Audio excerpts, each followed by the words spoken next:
Our first ever sponsor, Don't Hide the Plug. Don't Hide the Plug is an apparel company co-founded by two brothers from Flatbush, Tafari and Rossi Harper. Now these two black brothers have created an amazing, inspiring, high-quality brand. Now you see on Infominds, a lot of our content is New York based. We love New York, so it's only fitting that we partner up with a New York based brand. Don't Hide the Plug. Now they got some fire fitted hats, hoodies, t-shirts, and I'm feeling the old New York design with the bridge logo. They got the clout joints, the dad hats, and you can also have them delivered to you in the resealable merch by the pound bags too. Now mind you, they might be New York based, but their apparel is for everyone, whether you're from New York, Miami, Texas, Chicago. It's a grassroots movement. Get in tune. And they offer free shipping on all domestic orders of $75 or more. But if you enter the exclusive Infominds promo code, you'll get an additional 10% off at checkout. You already know I ordered my package. My package is on its way. So I'll be wearing and showcasing the Don't Hide the Plug apparel in my next live. Go out and support these brothers. Check out their website. I put the link in the description box. Don't Hide the Plug.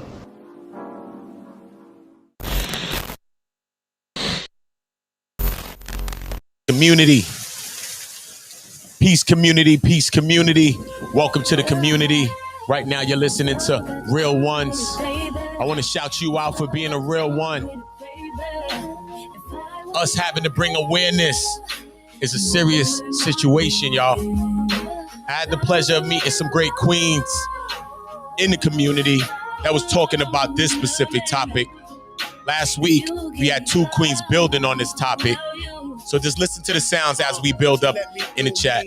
Let me roam around and she ain't worried about. Shout out to everybody with autism. You're a real one. Shout out to all the parents that's going through that. You're a real one. Down, right by my side, never slow me down. Always pick me up whenever they throw me down. Been through the lies, got her crying now. She still believe me. I see y'all fight. Let's get it. The inside, she ain't holding around, and she ain't got a bad name all through the town. Every day I love you more, I had to tell you now, and then I'll prove it to you. Just let me show you how. Real ones, my real one. If you ever had a real one, hands up if you're a real one. This one goes out to my real ones, my real ones, real ones, my real ones. If you ever had a real one, hands up if you're a real one. This one goes out to my real ones, my real ones. She been through. Peace community, peace community. Welcome to the community. If you're new, welcome. If you're a part of the community, you already know. Welcome back. You know, I was going to do this video last night during the morning after I was going to, after I did, I think the Young Pharaoh video on one of my uploads. I think it was one of the, maybe one of my videos after the Young Pharaoh video, or I think something critical that happened here in New York City.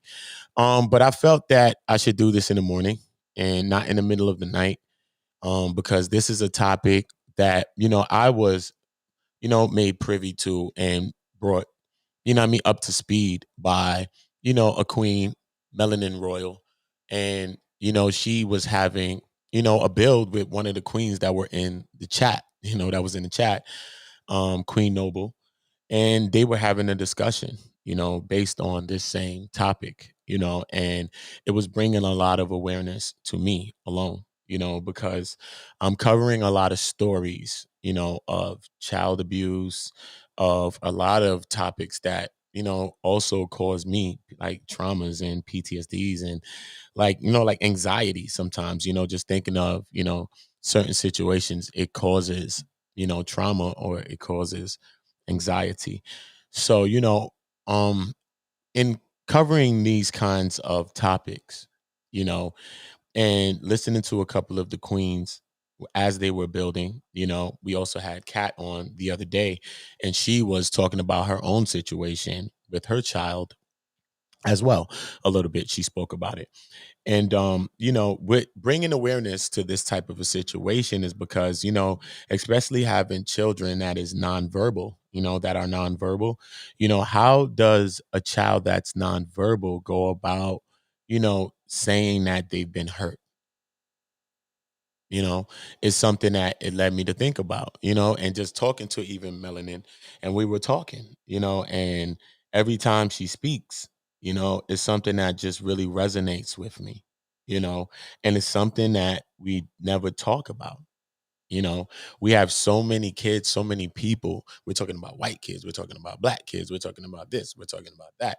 We're talking about so many kids, but a lot of times we're not talking about the special need kids. We're not talking about kids that have disabilities and different things like that, you know. And sometimes those special needs or those disabilities can make you highly more susceptible to crimes against you, like sexual crimes and different things like that, you know what I mean? So, you know, this is just a build on just bringing some awareness to the situation. We are all one people, you know, we are all one people, and I just want to, you know, celebrate, you know what I mean, you, if you are autistic and you did grow up and have, you know, a lot of issues or whatever, or some people didn't, you know, take the time to listen or have the patience, you know. And if you're a parent, you know, and you're dealing with this, because it's very hard, you know. But sometimes our parents, you know, just make it seem like so effortless how they just do things, you know what I mean? Because the love of a good parent, you know what I mean, especially of a great mom, is it just feels like you have the whole world in your hand, you know. So I do want to celebrate the moms. I want to celebrate the people that have went through this, and the people that have, you know, autistic children, you know, and just know that you're not alone. And little by little, we're going to keep bringing awareness to all of our situations, because that's what one community, and that's what I'm all about. So we're going to get into a build. I want to do a little reading for y'all, you know, so I want y'all to rock with me. You know, I'm not, you know, as Melanin came up like last week or so and started speaking to me about it, it led me to do research, and then Queen was talking, and, you know, and the cat came in. So, you know, I'm just doing my research on this topic.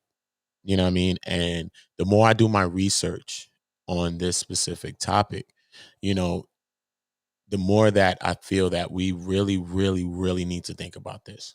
You know, because if we're thinking about sometimes, even in, you know, an abuse standpoint, you know what I mean, about the children that's in these homes, and sometimes you be thinking, look, like I talk about all the time, yo, got the creep uncle, the creep cousin, we go around the house.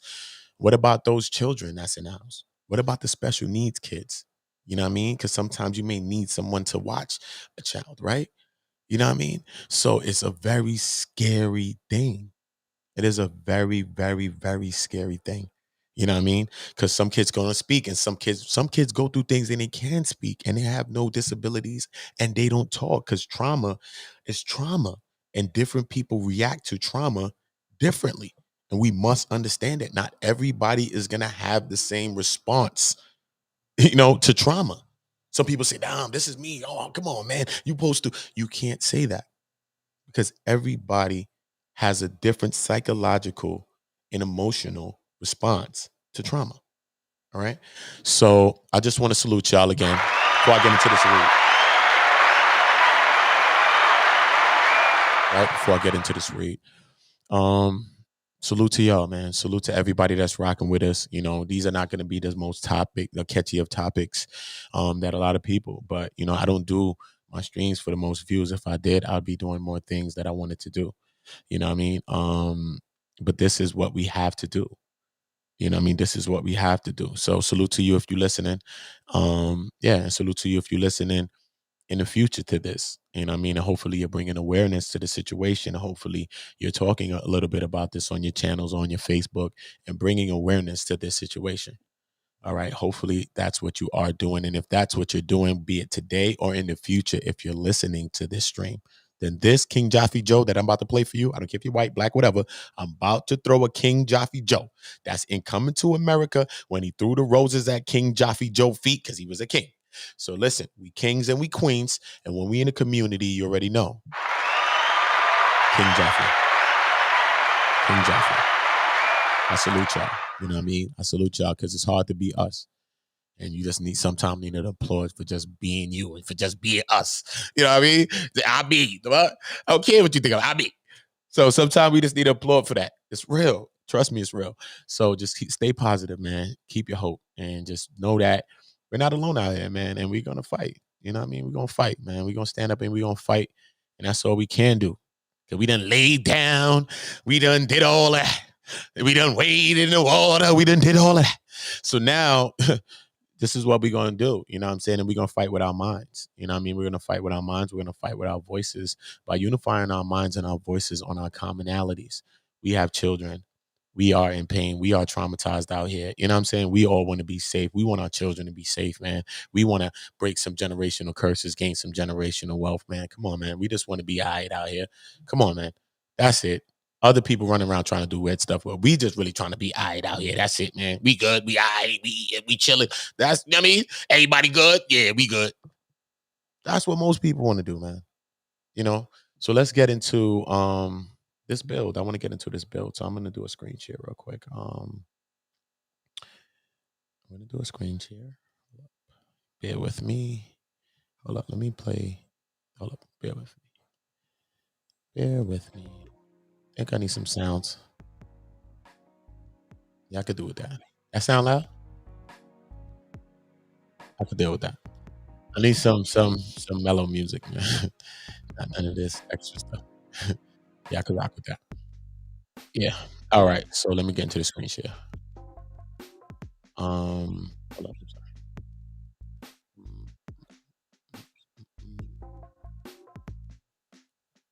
All right. Hopefully you can see this. Let me just try it right here to see if you can see that. Nope, I didn't see that yet. Sorry. Sorry. Sorry, y'all. There I go. All right. So let me just check to make sure y'all seeing that. Okay, cool. Just want to make sure. All right. Okay. What is autism spectrum disorder?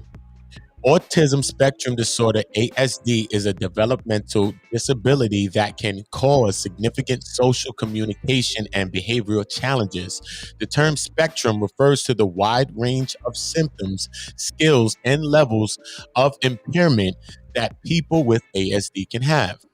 Now, ASD affects people in different ways and can range from mild to severe. People with ASD share some symptoms, such as difficulties with social interaction, but there are differences in when the symptoms start, how severe they are, the numbers of symptoms, and whether other problems are present. The symptoms and their severity can change over time. The behavioral signs of ASD often appear early in development. Many children show symptoms by 12 months to 8 months of age or earlier.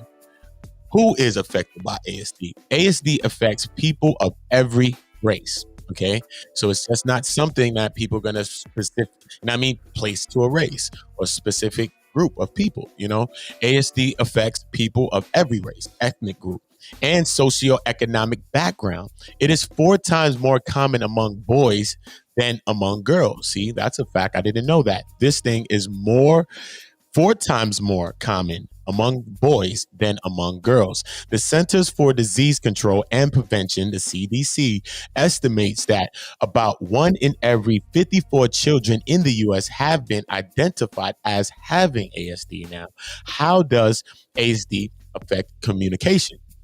The word autism has its origin in the Greek word autos, which means self. Children with ASD are often self absorbed and seem to exist in a private world in which they have limited ability to successfully communicate and interact with others.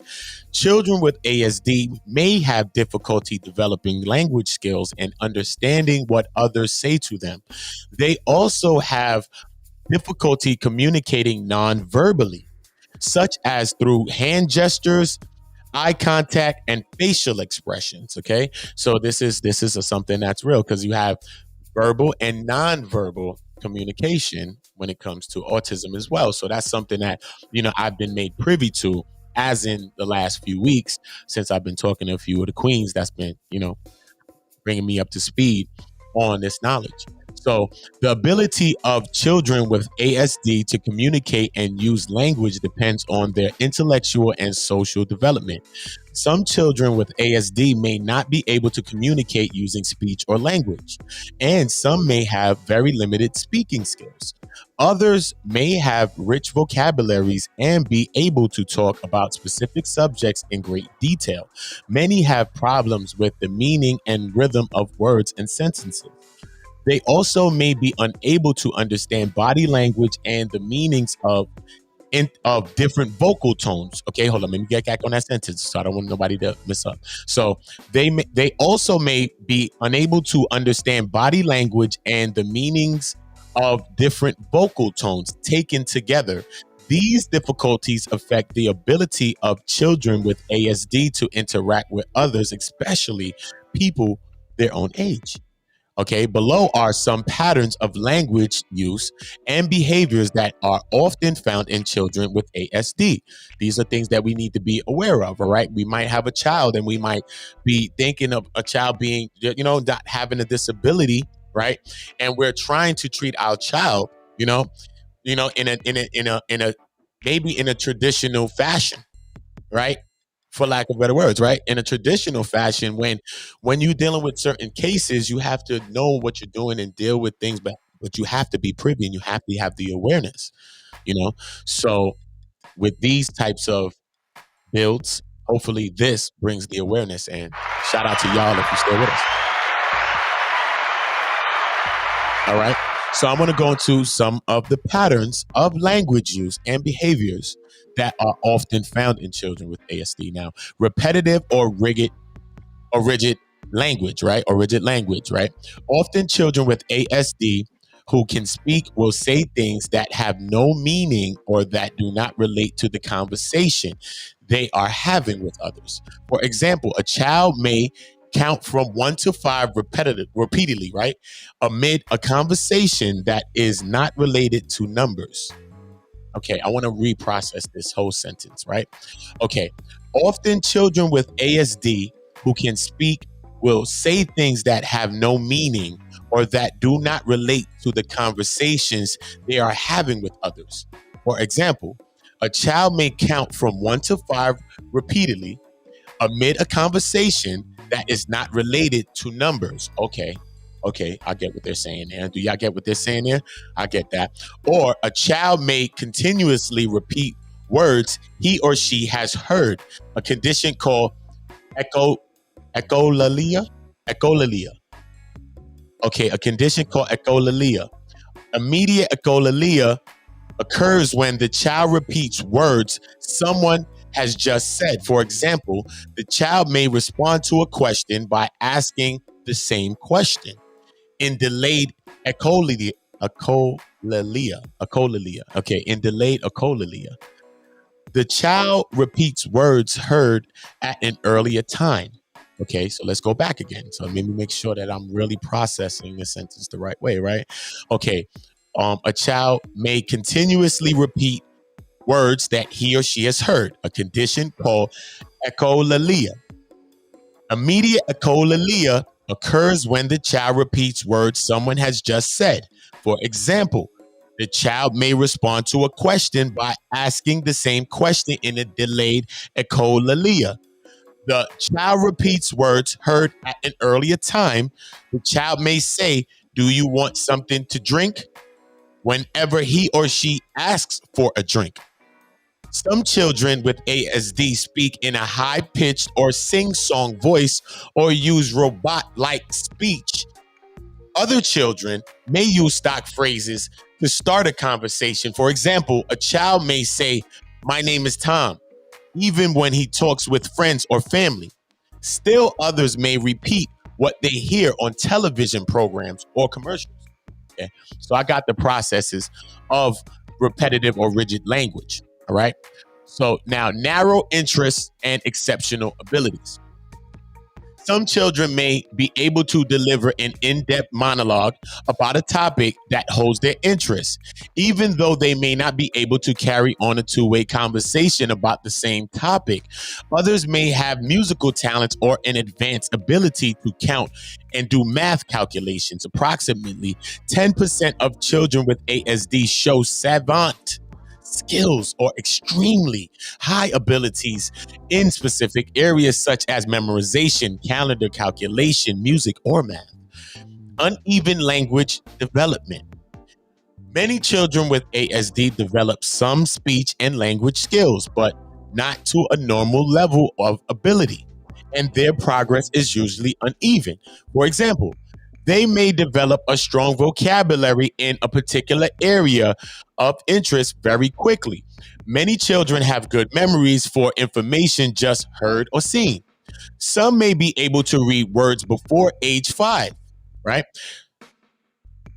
But may not comprehend what they have read.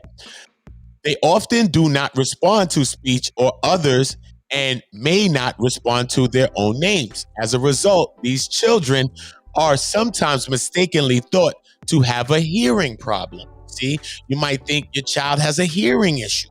You talking about your child can't, he's not listening, she's not listening. It might be an issue. Sometimes we have to get our children assessed and understand, you know, what's going on with our child. You know what I mean? So if these are some of the signs that you're seeing or symptoms, this is how we bring awareness, because sometimes you're not guilty if you do not know. Sometimes we're just guilty of not knowing. So are we guilty? Sometimes, yeah, because we then have to do our research, do our awareness, or take the patience, even as a parent, to say, you know what, maybe it's something else. Maybe it's not me. Because as a parent, you could just take it all on you and say, I'm doing everything for my child. I'm doing this. I'm doing the right things. I'm doing everything I've learned. I'm doing everything I think is right. But everything that you're doing is not working, and you're beating yourself up. You're abusing your mind. You're abusing yourself emotionally. You are in a down. You're in a down ditch. But this is not about you. So that's how come it's good to get the awareness sometimes in other things. Maybe it doesn't have nothing to do with you, but also when you get awareness in something, it also gives you an eye to be able to spot something. It may not be your child. It may be a relative's child. It may be a friend's child. It may be someone else's child. You say, you know what? Maybe you need to check this out or check that out, and, you know, maybe go about seeing that.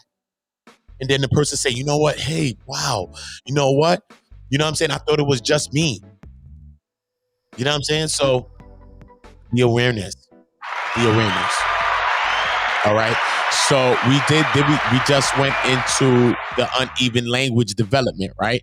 So now let's go into poor nonverbal conversation skills. Now, this is important, right? Because when we get into the nonverbal, it's very, very important, because, you know what I mean? How do you speak to a person that cannot speak?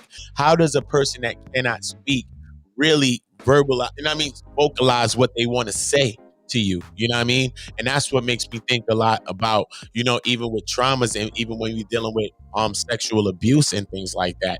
How does a child that's also scared, because we also see not only children but grown people that are even scared to come out, not just because of the abuser, just because of how they feel within themselves, just because of how they feel about society makes them feel, or whatever the reasons are. People don't speak. So, you know what I mean? So how do you get a person, you know what I mean, or even a child, much less, that is nonverbal, to speak about their feelings, their emotions, the things that are plaguing them, the things that, you know what I mean, are the ills in their mind, not their disability, the things that's hurting them, the pain that they feel, you know?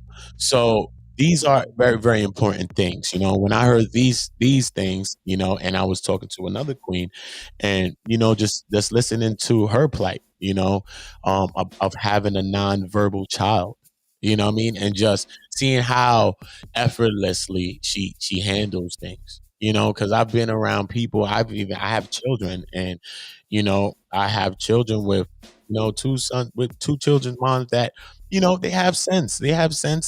You know, they have reason and everything. Probably not a reason why they doing the thing to me, but they have reason in their brain. And after even seeing in my own situations how, a woman could abuse a child, because my child was abused. I have two sons, but one of my children was abused when he was 1 month and a half. And she was going through trauma and postpartum, and was going through mental illnesses and a lot of things. And I don't laugh at those things. I try to help her through those things as well, until those things really became a detriment to not only to my son, but to me, to her, to my mother, to my whole family, to all of us. And I had to just do what was right for my child, even if, I felt like, but, so to see moms, like the queens that I've mentioned so far and the ones that I haven't mentioned, that I'm yet to meet, it's a tribute to great motherhood. It's a tribute. You know what I'm saying? If you don't see anyone see it, just know that I see it. Just know that I feel that. Just know that that rocks me in my core. I feel that. You know what I'm saying? Like, those are the things that even as a parent that don't have a child with a disability, not that I know of now to the point, because you never know, right? But, you know what I mean? It gives me inspiration as a parent because, everybody think they have the perfect parenting. You know what I mean? And there's no perfect parenting. Everybody have their own skills and their own way of doing it. But some people's parenting can really inspire your parenting and say, you know what? I need to have the patience, or I need to, you know what I'm saying? I need to take my time. You know what I'm saying? And I most definitely want to salute to the queens, and I most definitely want to salute to Kat for having a nonverbal child, and just how she's been carrying that. You know what I'm saying? It's been dope to see. You know what I mean? It's been dope to see melanin royalty. You know what I'm saying? I haven't got too much into Queen Noble. But just hearing her conversation from the chat, powerful queen. And she was speaking a lot about stuff. So, just to hear these queens just building, I really wanted to do a segment based on these things, where we can just talk and bring awareness. But, this is the internet. And the internet is a scary place and a very insensitive place. You know what I'm saying? To the point that sometimes it gets disgusting.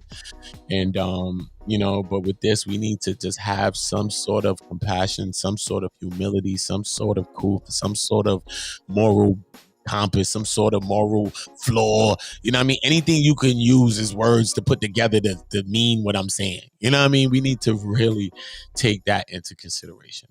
You know what I mean? When we dealing with these situations, you know what I mean? Especially witnessing moms, you know what I mean? Like Kat, who came on the other day and spoke about her situation and how, you know what I mean? A guy, you know what I mean? Who she was dealing with was weaponizing against this child that she had that was autistic. You know what I mean? Like, why would you weaponize against this child? You know what I mean? And having a nonverbal child, what did this child say to you? What did this child do to you?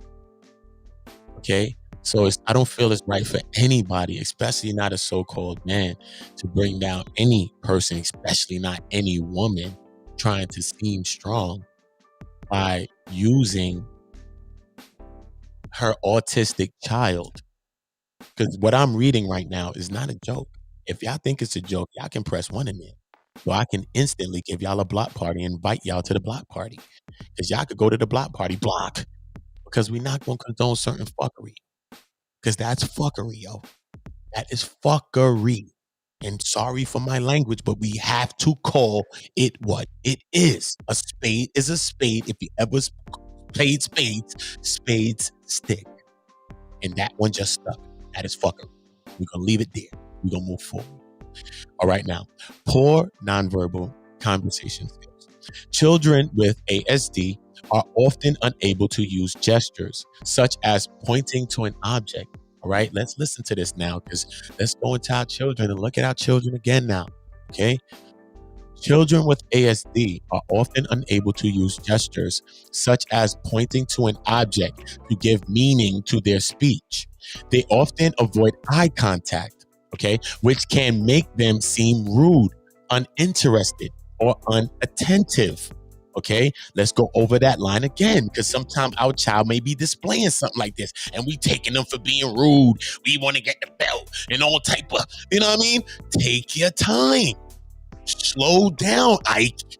Because Ike could be a female or a male. Slow down, Ike. You know the feeling. Slow down, Ike. See what I'm saying? Take your time.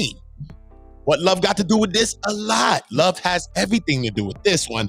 And what love had to do with this is patience. Patience is love. Because if you love something, you're going to be patient and take the time to let it develop. Sometimes you let things develop. Say, you know what? I love you. No, I'm going to let you see it. Go ahead. Sometimes that's love too. You know what? I'm going to let you see it. Go ahead. You just trying to force a person to see the situation. Sometimes you say, you know what? I'm going to let you see the situation for yourself. That's love too, you know. That is love. So we have to understand. That's just in another aspect, especially dealing with elders and people of your own age group. You know what I mean? That's also love as well. So, yeah. So let's get back to that last line, right? They often avoid eye contact, which can make them seem rude, uninterested, or inattentive, right?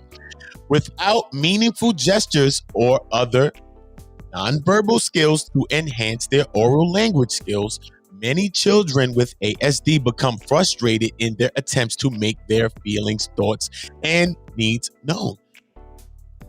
They may act out their frustration through vocal outbursts or other inappropriate behaviors. Are our child or are our children, or is our child displaying some of these things?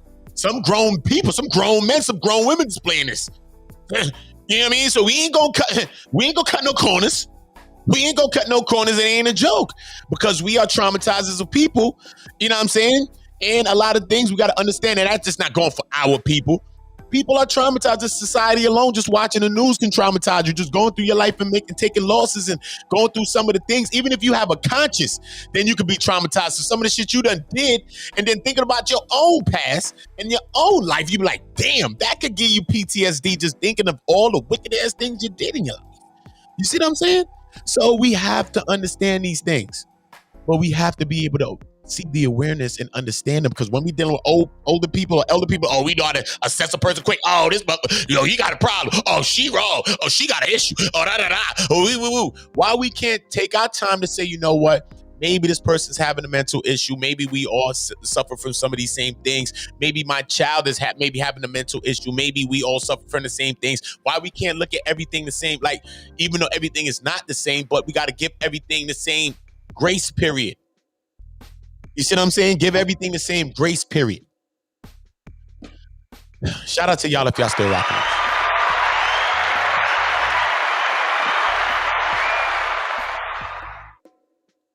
You know, I do want to go from here. I'm going to transition this into let you know why I'm also bringing this up, because I'm going to go into a breakdown and a read on the statistics on the sexual abuse. And when we're dealing with autistic children and all these types of things, I'm going to go into that. So I got to go first into understanding something. Anytime I go into something on this channel, I go into context. I don't just make fly-by-night videos. I don't do that unless it's like something on the news, and then I bring those things up to give it awareness or something that I'm sharing. Besides that, I go into further context and give you details about anything. I don't care even if you suggest it to me. I'm going to give you further context, because that's what we need. Everybody's just clickbaiting and kind of get views, but you're getting views for the wrong things. So now look, okay, vocal outbursts and inappropriate behaviors. Remember, so let's read the last line. So remember where we left off.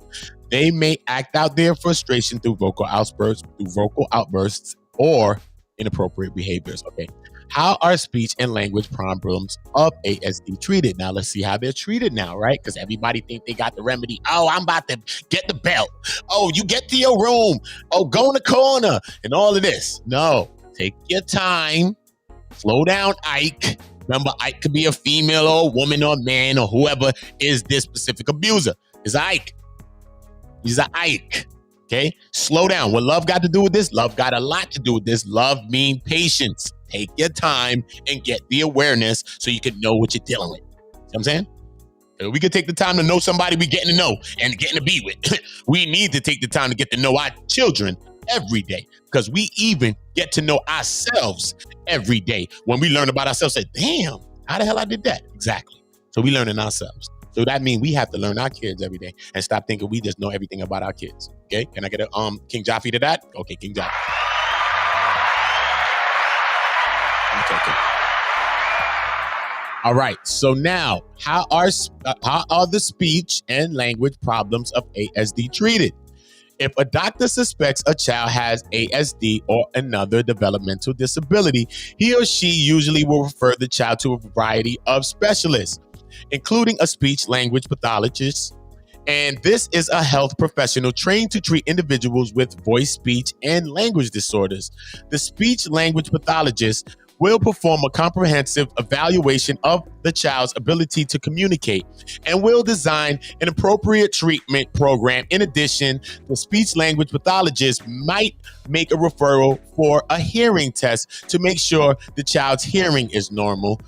Teaching children with ASD to improve their communication skills is essential for helping them reach their full potential. And that's major, right? That's vital, right? That's vital. Okay, so they say there are many different approaches. Let's think about the approaches, right? Because everybody got their own style. So maybe you can add one of these styles to your approach. And even just because we don't have children, right, that have autism and stuff, it just shows you the patience. It just shows you the patience of taking the time with your kid and not just being so or so abrupt and so with your child, and just taking more patience to talk with them and try to build with them and try to understand what's going on and try to ask them questions, and instead of just reacting or just, projecting what we felt or our day or what we've been through in our life or our relationship upon them. Just make it all about them. You know what I mean? When we go into their bubble, just make the bubble all about them, not about Tyrone, not about Gigi, not about she, he, you know what I'm saying? Not about nobody, you know what I'm saying? Just make it about child, you know what I mean? So there are many different approaches. Maybe one of these approaches might suit you, right? So let's listen.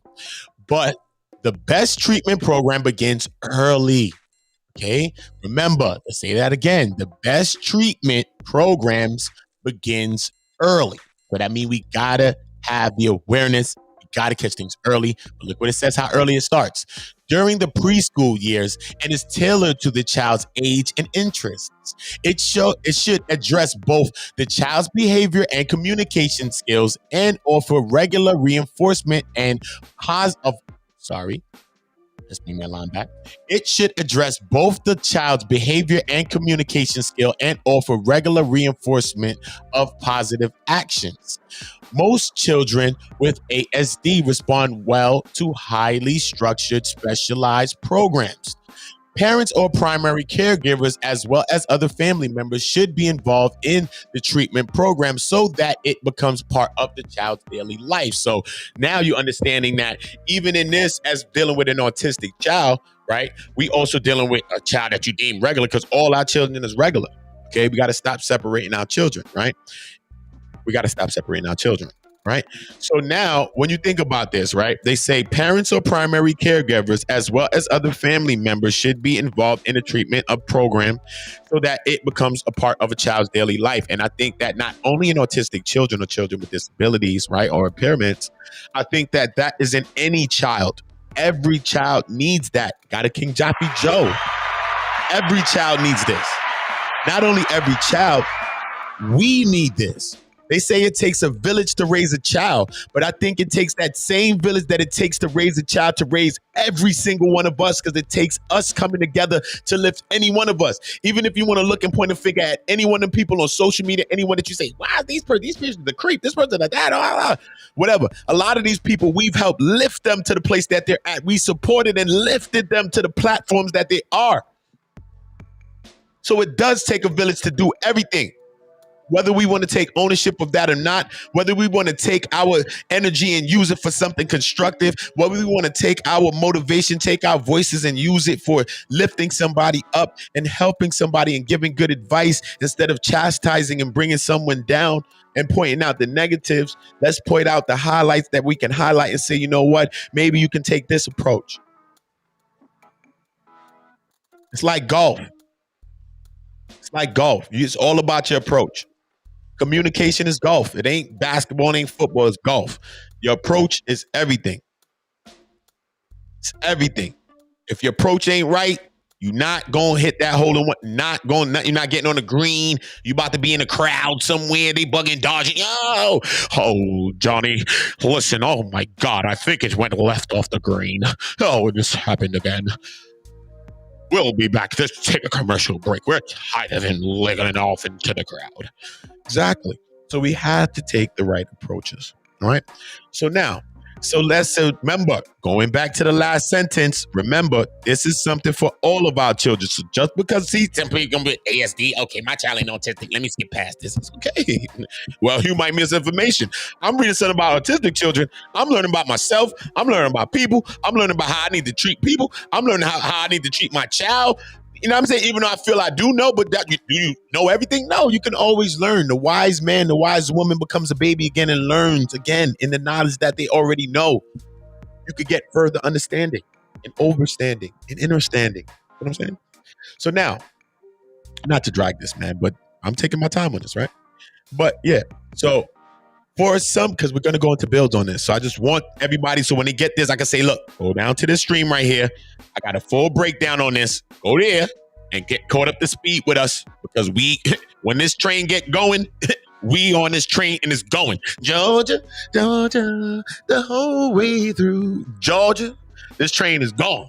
Past Georgia too. This train is on the move. So I just want y'all to know. So when I suggest people back to this video, that'll bring you back up to speed. For who doesn't know and doesn't have the awareness on this topic, because once we start getting people that's going to be speaking about this topic, we're going to get more awareness. And, I can't wait for bills like that. It's going to be very, very positive. King Joppy Joe for that.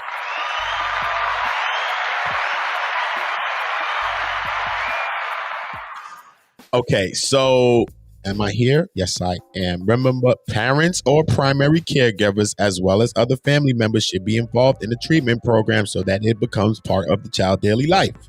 Okay? Separating the child from this parent, this person, this, that. Nah, all of this is messing up a child that you think is a regular child. So what happened? I think it's no regular to regular. We got what's regular and regular is how we treating or how we approaching our children and how we separating everybody. That's what's irregular. A child is a child, and a child have needs. Period. Care. It. Whatever the needs may be special, but the child has needs. Period. We got to stop the separation, the segregation of all of these things. You talk about, we ain't segregate now, but we segregate ourselves in every single way of life. Relationship, this, man, woman, kids, parents, everything we're segregating. Everything is a goddamn segregation. We got to see this. You have to see this. All right. So now, for some younger children with ASD, improving speech and language skills is a realistic goal of treatment, right? Parents and caregivers can increase a child's chance of reaching this goal by paying attention to his or her language development early on. Just as toddlers learn to crawl before they walk, children first develop pre-language skills before they begin to use words. These skills include using eye contact, gestures, body movement, imitation, and babbling and other vocalizations to help them communicate. Children who lack these skills may be evaluated and treated by a speech language pathologist to prevent further developmental skills, right? Delays, right? So for slightly older children with ASD, communication training teaches basic speech and language skills, such as single words and phrases. Advanced training emphasizes the way language can serve a purpose, such as learning to hold a conversation with another person, which includes staying on topic and taking turns speaking, right? Which is also like, it's a process. It's an art to speaking, right? Like letting one person speak, stopping, letting another person talk, and that type of thing. And a lot of us as grown adults have that problem. I see it all the time on the internet. So, much less we need to take our time with our children, right? So some children with ASD may develop oral speech and language skills. For these children, The goal may be learning to communicate using gestures such as sign language. For others, the goal may be able to communicate by means of a symbol system, right, in which pictures are used to convey thoughts. Symbol systems can range from a picture boards or cards to sophisticated electronic devices that generate speech through the use of buttons to represent common items or actions. What research is being conducted to improve communication in children with ASD? The federal government Autism Cares Act of 2014 brought attention to the need to expand research and improve coordination among all the components of the National Institutes of Health, NIH, that fund ASD research. These include National Institute of Mental Health, NIMH, along with the National Institute on Deafness and Other Communication Disorder, NIDCD. The Eunice Kennedy Shriver National Institute of Child Health and Human Development, and the National Institute of Environmental Health Sciences, the National Institute of Neurological Disorders and Strokes, the National Institute of Nursing Research, and the National Center for Complementary and Integrative Health. Together, 5 institutes within the NIH, the NIMH, the NIDC, the NIDCD, the NICHD, the NIEHS, and the NINDS support the Autism Centers of Excellence, the ACE, right? A program of research centers and networks at universities across the country. Here, scientists study a broad range of topics from basic science investigations that explore the molecular and genetic components of ASD to transitional research studies that test new types of behavioral therapies. Some of these studies involve children with ASD who have limited speech and language skills and could lead to testing new treatments or therapies.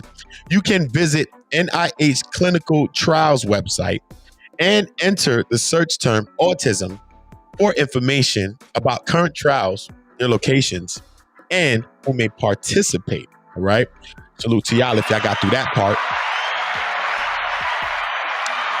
You know, I can't even see the screen, so I haven't even seen the screen. Let me see.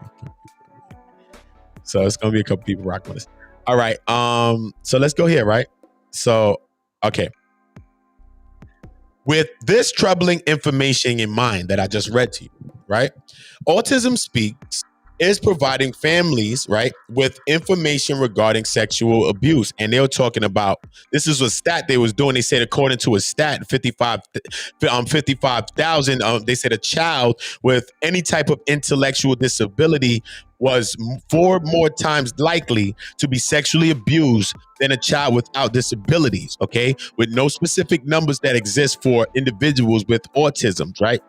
It says, research suggests our community may be particularly vulnerable, okay? So now with this troubling information in mind, Autism Speaks is providing families with information regarding sexual abuse. Below then, you will find information on from excerpts on information about risk factors, right? This is key things, right? Talking about sexuality and sexual abuse, right? Because if you can't confirm messages and convey best messages and stuff like that, then how do we go about, and especially something like sexual abuse, right? Or abuse. A lot of times people that's adults are scared or don't know how to talk about their abuse. So what about a child? What about a child with a disability? What about a child with a nonverbal disability, right? See what I'm saying? So we have to take the time. So tools to help prevent abuse, signs to look for to detect abuse. That's key. That's great, right? We need that. Steps to take if a loved one has been abused. Need that, right? And national services to call for help. We always need that. Everybody thinks they don't need help, but we need help. And then if it's something that we did with our child, stop personalize this. It's not about you. It's about your child. Your child need help. Even if someone's trying to hurt your child, separate yourself from the person. Your child is the one that needs the help, not holding nobody down but our child first. So if they're going against that, then that is an act of war. Know that. It is an act of terrorism against you. If they are going against your child, it's an act of terrorism. period. Okay, good. So now, alarming new statistics. Okay, so I'm going to go into further studies. This is one study, right? But you can do your own study. Let's see your study in where you're at, or whatever the case may be. Let's go into a new study, or let's go into another one. You know what I mean? You could bring up some stuff on your topics on your channel too, as well. So let's bring the awareness. It's not just about you catching it here, which you will get some more stuff like this, but it's about also bringing the awareness so that you can also bring the awareness and share this content. You need to share this then. If you're not going to bring this awareness, then share this video. Share it on Facebook, share it on whatever, share a piece on Instagram, share it on Twitter, share it on Twitch, share it on YouTube, share. I got a link early up in the chat that should be up there that you can share it and connect it to your channels. Pair it with your channels. Pair one community with your channels. There's a link at the top to pair your channel with one community. Pair it. I don't know how it works. So don't get me to lying. I ain't been lying to y'all yet, y'all. So don't get me to damn lying. But look, National Public Radio, NPR, ran a series of 7 stories examining the prevalence of sexual harassment and assaults among people with intellectual disabilities. I'm going to go into a little special one on that video. I'm going to do another one on that. Key points of the NPR series. Let's go to the key points. People with intellectual disabilities are sexually assaulted at a rate 7 times higher than those without disabilities. I'm going back. People with intellectual disabilities are sexually assaulted at a rate 7 times higher than those without disability. This number comes from a data run for NPR by the Justice Department from unpublished federal crime data. Okay, the NPR data shows they are more likely to be assaulted by someone they know. Okay, this is why I'm going into these videos. Okay, the NPR data shows they are more likely to be assaulted by someone they know and during daytime hours. That's the times when we probably at work want somebody to watch them and all of that. Okay, let's look at the next point. Predators target people with intellectual disabilities because they know they are easily manipulated and have a difficulty testifying later. Okay, look at that. I ain't think about no shit like that. This is crazy. Think about a predator's mind. This is creepy.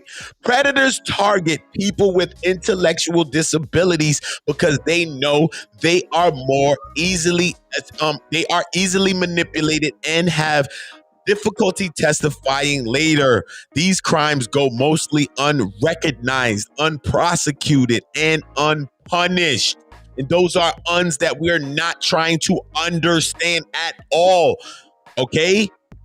We are not trying to understand that right there. That is some... Oh, no, you can't be serious. That is some bullshit right there. You already know what that is. Okay, they said, and the abuser is free to abuse again. How many times we hear into these stories? It's not the first time. It's the first time the person get caught, you know. It's not the first time these abusers is abusing. It's the first time these abusers and these predators and these perpetrators is being caught. It's being outed. It's being recognized for who they are. And shout out to everybody that's lifting the veil off of people like this. And do not put just a male face. It's females. It's all kind of people. Don't just put a color on this right now.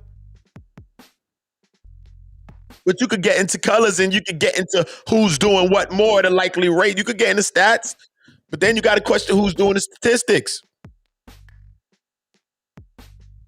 All we need to know is that we need to make a change somehow, some way, by bringing the awareness, by making sure everybody understand, by people being more sensitive, by people being more, having a heart, having more empathy, even with dealing with special need people, children especially, but even people.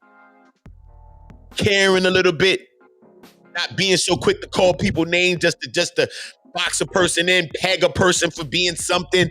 They're people too, just want to be recognized for being people and loved just like you do. And you feel you don't got no disability, no nothing, but you want the same thing they want.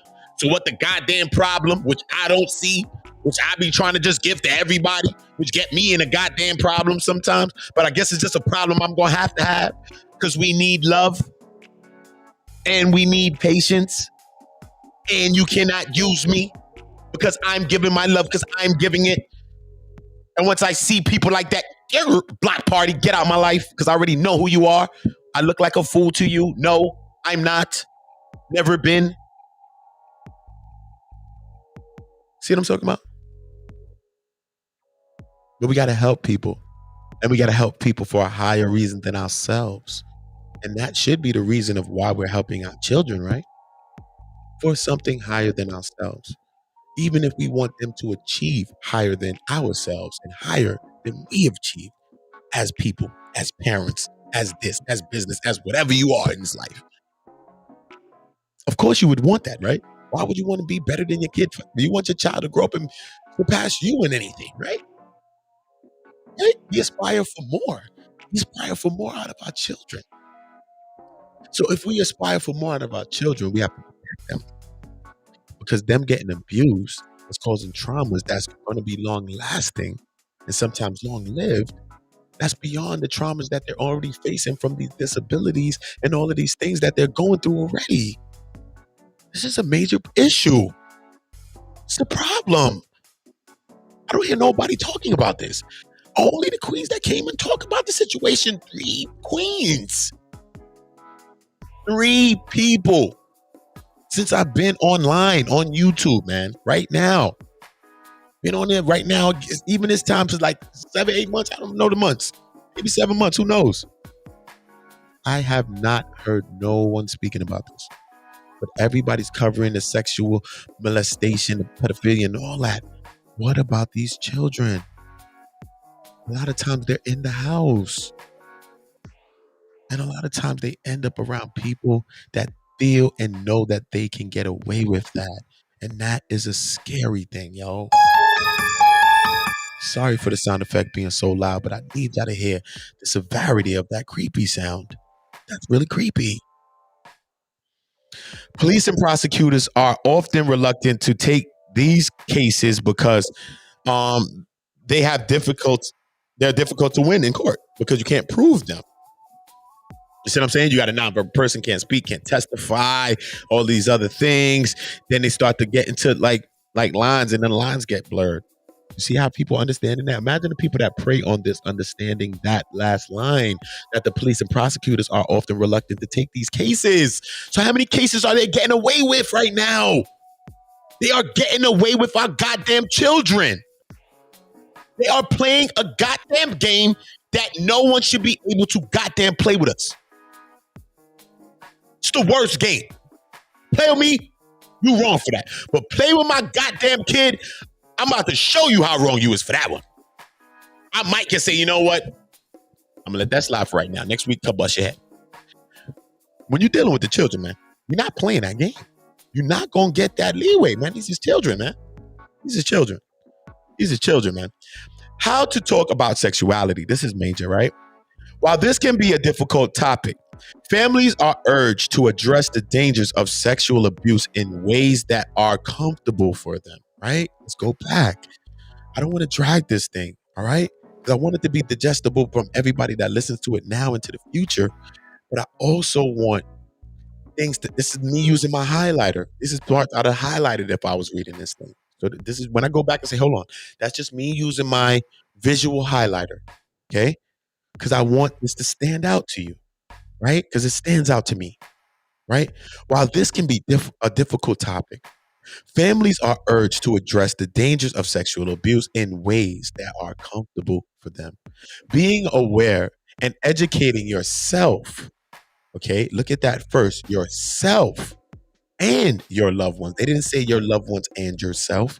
So that means we got to gain the knowledge and the awareness so that we can react to the situation in the way that we, or bring the light to the situation that we need to, and make sure that we, as we come in to bring a light and trying to help, we're not also casting a shade on the same person that we're trying to help. Because a child is a person too. And we have to understand that. Whether they're an adult, they're not an adult, they're a child. But that child is a person, okay? That person has feelings, okay? We must understand that. It's critical. Run around like these kids ain't people. They're people, human beings, little people. They're just little adults, little kids. You know what I'm saying? They're gonna grow up. That's it. Feel me? They're people. They have feelings. They hurt. You know what I mean? They have difficulties expressing their feelings like adults do. You know what I mean? Sometimes introverted. Sometimes go into their own shell like adults do. But we got to catch it early because some of these things can be long lasting in our children as they grow up. So we got to get these things when they're in that closet, in that self, not in the closet physical, just in their self, just going to that place where they just lock themselves in that place. And you say, hey, it's okay. What's going on? Tell me. Like, it's okay. And you might talk about what they feel in a fun way and say, hey, this is a game we're playing. And you're going to tell me how you feel. Look, I just had a bad day today. And today, mommy had a bad day or daddy had a bad day today. But does that mean because I had a bad day, I can't turn my day into a good day? No, guess what? I was at work today and someone said bad things to me. But it made me feel bad. But then I thought about my baby, I thought about you, I thought about life, I thought about my job, I thought about me being able to get money so that I can buy you all the good things that you do. And I was instantly made happy by that. You know what I'm saying? And you're talking about this story, but you're talking about how it was some sort of bad, but you didn't see it as a bad thing because you just know that that person was having a bad day and they was trying to make you have a bad day. But that's up to you to have a bad day if you want to have a bad day. You know what I mean? So you might talk about a story like that or something like that, and the kids starting to understand, like, oh, okay, just because I'm having a bad day or just because somebody else is having a bad day, I don't have to make them rain on my parade. And a kid can understand that. Say, and they see a kid say, no, you're having a bad day. It's a little kid. They'd be like 5 years old, talk about to another kid. No, I think you're having a bad day right now. It's okay. Sunshine's gonna come out, okay? Help me. That's it. Kids can talk to kids like that if you like put these thoughts in your kid's head. Like, it's really cool stuff to think about, right? It's not just always teach our kids strictly and with the strict and with the books and stuff. Teach them fun ways. I do music, so you know what I mean? Maybe that makes me think of stuff. You know what I mean? Like maybe singing, maybe songs, maybe, hey, you know what I mean? Kids are kids. You know what I mean? They're people, but they're kids. But we also have to understand it too. They're little people, they're persons, they're people, they're kids. So we also got to understand that they need positive affirmations, they need reinforcements, they need to, hey, oh my God, wow. Why are you doing, excuse me, Shaggy, did you just do that? Stop playing with me. Don't do that. You serious? Oh my goodness. Wait, let me open the window. Yo, did you know that this kid just did this? I can't believe it. They're like, oh my God, Daddy, get out the window. What are you doing? You're embarrassing me. I don't care if you're embarrassed. You're going to be embarrassed because you're doing a great thing. Embarrassment's great. Listen to me. This kid's doing the greatest thing in the world. They're like, oh my God, he's so crazy. Daddy, stop. See what I'm saying? So look. So now, parents may feel anxious. Did I read the last sentence? Okay. Oh yeah, yes. Remember the last sentence. Be aware, and educating yourself first and foremost. Remember, that's major, key, vital. Okay, the awareness. Okay, parents may feel. I'm gonna try to get through some more of this reading so that y'all can get some more of this, right? Parents may feel anxious teaching their children about sexuality, especially children with autism. Some parents feel that it is less important to teach young adults with autism about sexuality with the assumption that it is unlikely to become a part of their lives. And this is not the case, right? Sexuality education from parents is very important for people with autism because they are less likely to learn about it from their peers, movies, or similar sources. People with autism must know the difference between appropriate and inappropriate behavior and to distinguish between the various types of healthy relationships. Though the task may seem overwhelming, starting as early as possible and being direct as possible is best, right? So if you're not active yet and you're now discovering this, or you've now started this process, don't get low on yourself. Don't beat yourself up. You know what I'm saying? Don't beat yourself up. You know what I'm saying? I don't know if this music is a little too, right? Let me turn it just down a little bit, right? So don't just beat yourself up, right? So where I'm at, I'm going to make sure I'm at the right place. Okay, the various types of relationships. Okay, and like I said, it seems overwhelming, but starting early and possible is the best solution. So don't beat yourself up. Just know that there's always the right time. The time you notice something, like even if you're in an abusive relationship, you're in a narcissistic, you're into this, you're in a financial thing, you with a friend and they keep using you, just a friend, homegirl, homeboy. Once you become aware and your eyesight is open, that from that day is the day you're responsible. Even if you don't want to take responsibility, you don't have to, because you didn't know. Sometimes you're just guilty of not knowing. Sometimes we are. And that's not, you're a victim. That's what called a victim. You're guilty of not knowing. That's called being a victim. We try to shame and blame that person. No. One person came and told me it's called blame shifting. I get it. I see now why they say that. I learn the phrases more as I deal with people that understand certain things and have been through certain stuff. That's why it's good to speak to people and get out of our own bubble and our own head sometimes and see what other people think. Sexuality instruction focuses first and foremost on personal safety and self-knowledge. So while sexuality education may be both frightening and complex, it should be considered a key element of comprehensive transition plan, right? Got to put an A there. It should be considered a key element of a comprehensive transition plan when the goal is to be a safe, competent, and confident adult. Okay, Peter F. You already see him. Okay, we're going to go into a quick breakdown, right? Comprehensive sexuality education consists of instruction in 3 distinct areas. Okay, let's get into these areas. Basic fact and personal safety. Okay. Individual values. And then social competence. Okay. Focusing on basic safety skills should be considered both necessary and appropriate for people on the autism spectrum. These skills include closing and locking bathroom or stall doors. Okay? You have to get through these things. See, this might not be something you're talking to your kid about. They need to know this. This is where they need to go. They already know some of the stuff you told them. They may be to an intermediate level now, and they need to go to another level now. Closing and locking all bathroom stalls and doors, right? Understanding personal privacy and who can and who cannot help you in the bathroom or with special care skills. Okay? Okay? Let's go into that again. Understanding personal privacy and who can and who cannot help you in the bathroom or with personal care skills. That is the second one. Third, body part identification using adult terminology, i.e., the penis instead of a PP. Okay?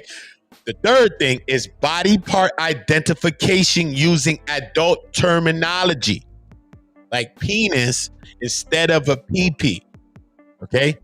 Using a public restrooms independently. Using them by yourselves, because these is where some of these abuses can occur. People come in and acting like they're trying to help you, and then you just so used to the help of people, of your family, of your mob. So you just think that everybody's okay and everybody's trying to help you. But truthfully, in this world, everybody's not trying to help you. Sometimes even people close to you are not trying to help you. All right.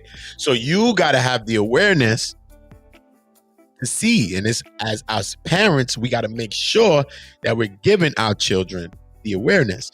All right. The next one, the restriction of nudity to personal bathroom or bedroom.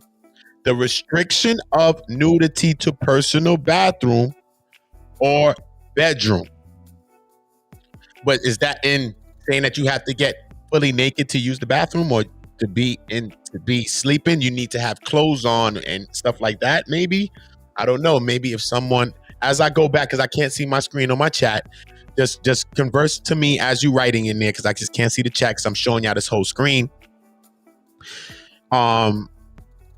Yeah, you maybe can help me, but they might go into a little bit more of that. But as I do more further research, I will be getting and understanding more about those things. But that is something that's highlighted. You know what I mean?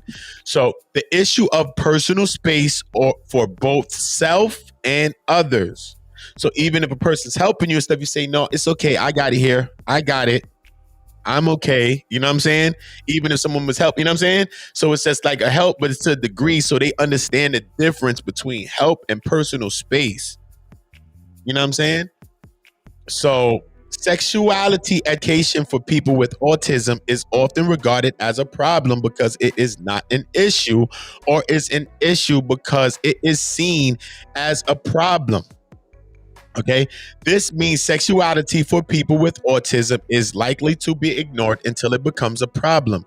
A better approach to address sexuality as teaching the person is to be safer, more independent, and more integrated into their own communities.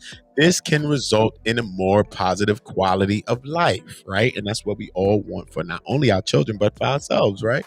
How to prevent sexual abuse. This is key, right?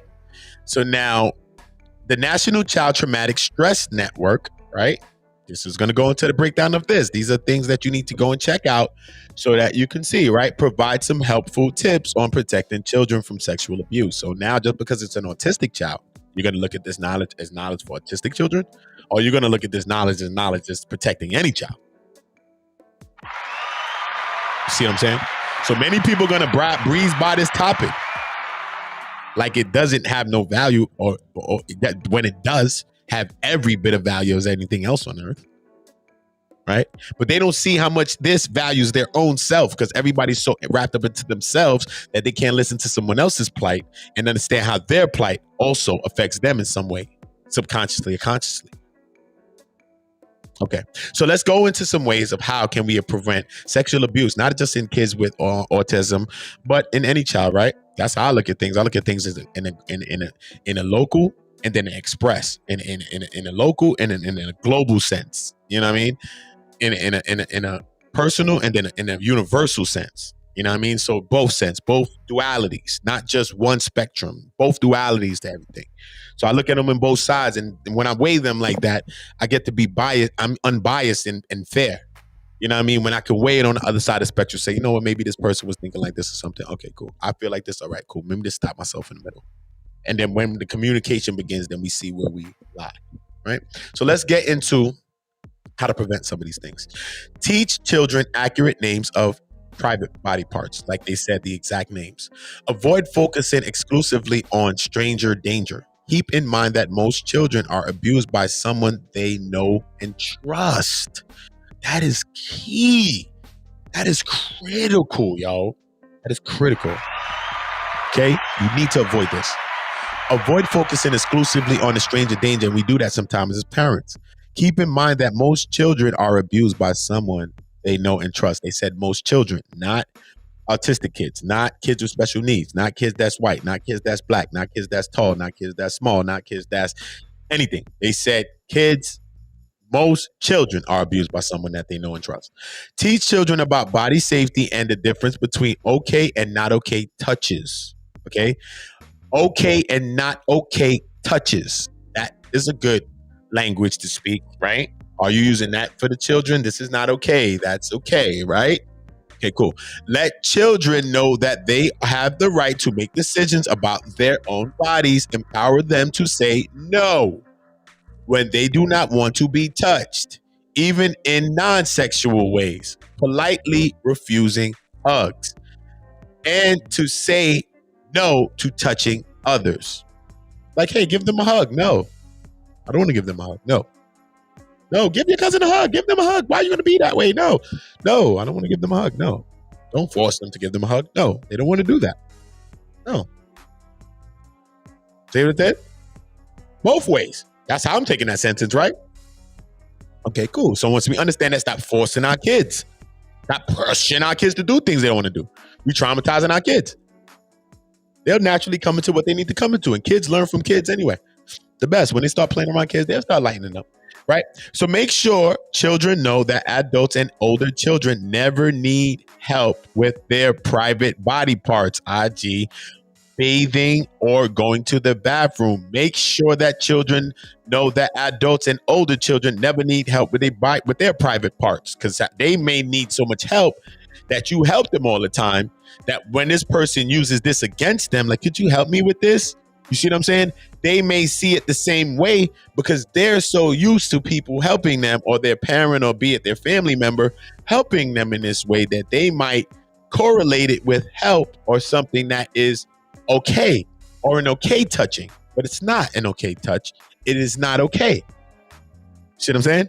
So teaching children to take care of their own private parts, i.e., bathing, wiping after bathroom use, so they don't have to rely on adults or older children for help, which sometimes leads to some of these sexual abuses, because the access to certain things, sometimes you have to limit the access.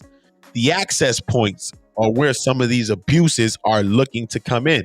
So the awareness is stopping some of these things, right? Educate children about difference between good secrets, like surprise parties, which are okay because they are not kept secret for long, right? You see how we just explained that? Like a surprise party? Because listen, a surprise party is a secret, right? But it's not a secret that's kept for long. Do we talk to each other like that, or talk to kids like that? See what I'm saying? That's a good way to put that. Like surprise party. Look, that's a secret, but it's not kept for long. So you don't want to keep secrets that forever, right? And bad secrets, those that a child is supposed to keep secret forever, which are not okay, right? Trust your instincts. If you feel uneasy about leaving a child with someone, then you do not do it. Okay? Gotta switch the sound effect on that one. Trust your instinct. If you feel uneasy about leaving a child with someone, then do not do it. If you are concerned about possible sexual abuse, ask questions. The best time to talk to your child about sexual abuse is when? Is now. The best time to talk to your child about sexual abuse is when? Is now. The best time to talk to your child or anybody that's close to us about sexual abuse is what time, y'all? Now. Okay. Sometimes we're waiting for the question. We're waiting for the answer. We're waiting for the confession. We're waiting for someone to come confide in us because we know that they love us, so we show them so much love. So we're so shocked and surprised and betrayed because they couldn't told us the abuse that they've went through, because you'd have went through the mountain for them and everything. But you got to put yourself in the mind of an abused person, which sometimes you can't unless you're abused. It's very scary. So we need to come back again and have patience. And when we have patience again, then we're going to come back to see, maybe I can see some of these signs, because everything is not going to be verbal. And even in people and kids that can speak and are verbal, everything is not going to be verbal. Some signs of some people being abused going to be in their body language, their actions, their mannerisms, many things. You're going to see the trauma that they've incurred or they've encountered. Right? Okay. Parents, caregivers, and friends can protect their loved ones by learning certain signs that may indicate victimization. It is important to remember that each person is different. It is important to remember that each person is different and can show different signs. It is important to remember that each person is different and can show different signs. Recognizing possible signs of abuse can help you assist the victim in getting help and in stopping the abuse as soon as possible. And that's when we want to stop abuse, as soon as possible. ASAP is when we want to stop abuse. Right? Shout out to all of y'all that's still with us rocking. I don't know who you are. The American Psychological Association outlines behaviors common in children who have been abused. This is why I'm bringing up these specific associations and these specific, maybe you can click on these things and get some knowledge. And this is just not for people that have special needs children. All children and every child has needs. Okay? So we have to make sure that we're fulfilling the criteria. Okay. An increase in nightmares and or Other sleeping difficulties. This may be something wrong. Angry outbursts. This may be something wrong. Anxiety. That may be something wrong. The depression. This may be something wrong. Difficulty walking or sitting. Withdrawn behavior. A lot of our kids have that one, right? Difficulty walking or sitting. You don't want to sit down. You going at it. Maybe a child has an issue. Withdrawn behavior. Not really into certain things and maybe not as emotional. Maybe not showing you as much love. You may be kind of cold to you. Maybe. It could be a lot of different things. Maybe not paying attention to you or the situation, maybe. Pregnancy or contraction of a venereal. Hold on, wait. Pregnancy or contraction of a venereal disease, particularly if under age 14. Propensity to run away. Refusal to change for gym or to participate in physical activities. Wow. Maybe a child don't want to participate in gym and they don't want to change clothes and different things like that. So maybe these are some things that's wrong. Maybe regressive behavior dependent on their age, e.g., return to thumb sucking or bedwetting. Reluctance to be left alone with a particular person or people. I've been around people that said and expressed those feelings. Adults that expressed that, and that led me to think that and know that they were abused by the specific people that were in the house that they were living, and they were adults. They were 20-something years old when they were doing that, and I saw that way at that time. Sexual knowledge, language, and or behaviors that are unusual and inappropriate for their age. Take it very seriously when a child reports sexual abuse by a parent or another adult caregiver. You have to take that very, very seriously, right? For children with autism, the signs may manifest differently. In her article, Sexual Abuse for Children with Autism, Factors That Increase Risk and Interfere with Recognition of Abuse by Dr. Meredith Goldberg Edelson. She went into her breakdown, so you can check that out. Right? Leave that on the screen a little bit so y'all can see it. In case y'all want to write that down. Right? Should a child with autism be sexually abused? The child's attempt to cope with or make sense out of that abuse may lead to an increase in the intensity and the frequency of stimming behaviors. Self-injurious behaviors like hurting yourself, cutting, doing many things like that, and repetitive behaviors, or to the development of new behaviors that were not previously present.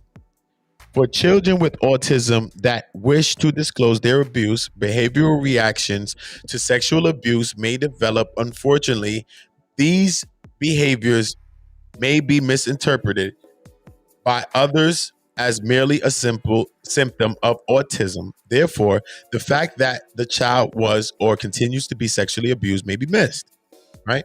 Getting help. Discovering that someone close to you, put getting help right there.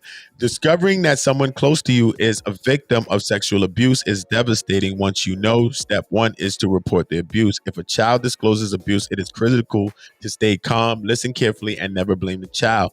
Thank the child for telling you and reassure him or her of your support and call for help immediately. If you know or suspect that a child is being or has been sexually abused, please call Child Help National Child Abuse Hotline at 1-800-4-A-CHILD. Again, that's 1-800-4-A-CHILD, 1-800-422-4453. Again, Child Help National Child Abuse Hotline. That number is 1-800-422-4453, or also known 1-800, just for you to remember, for a child, or visit Child Welfare Information Gateway, responding to child abuse and neglect. If you need emergency assistance, make sure you always call 911. If you need emergency assistance, make sure you always call 911. Many communities have children's advocacy centers, CAC, that offer coordinated support and services for victims of abuse, of child abuse, including sexual abuse, for a state-by-state listing of accredited CSCs, right?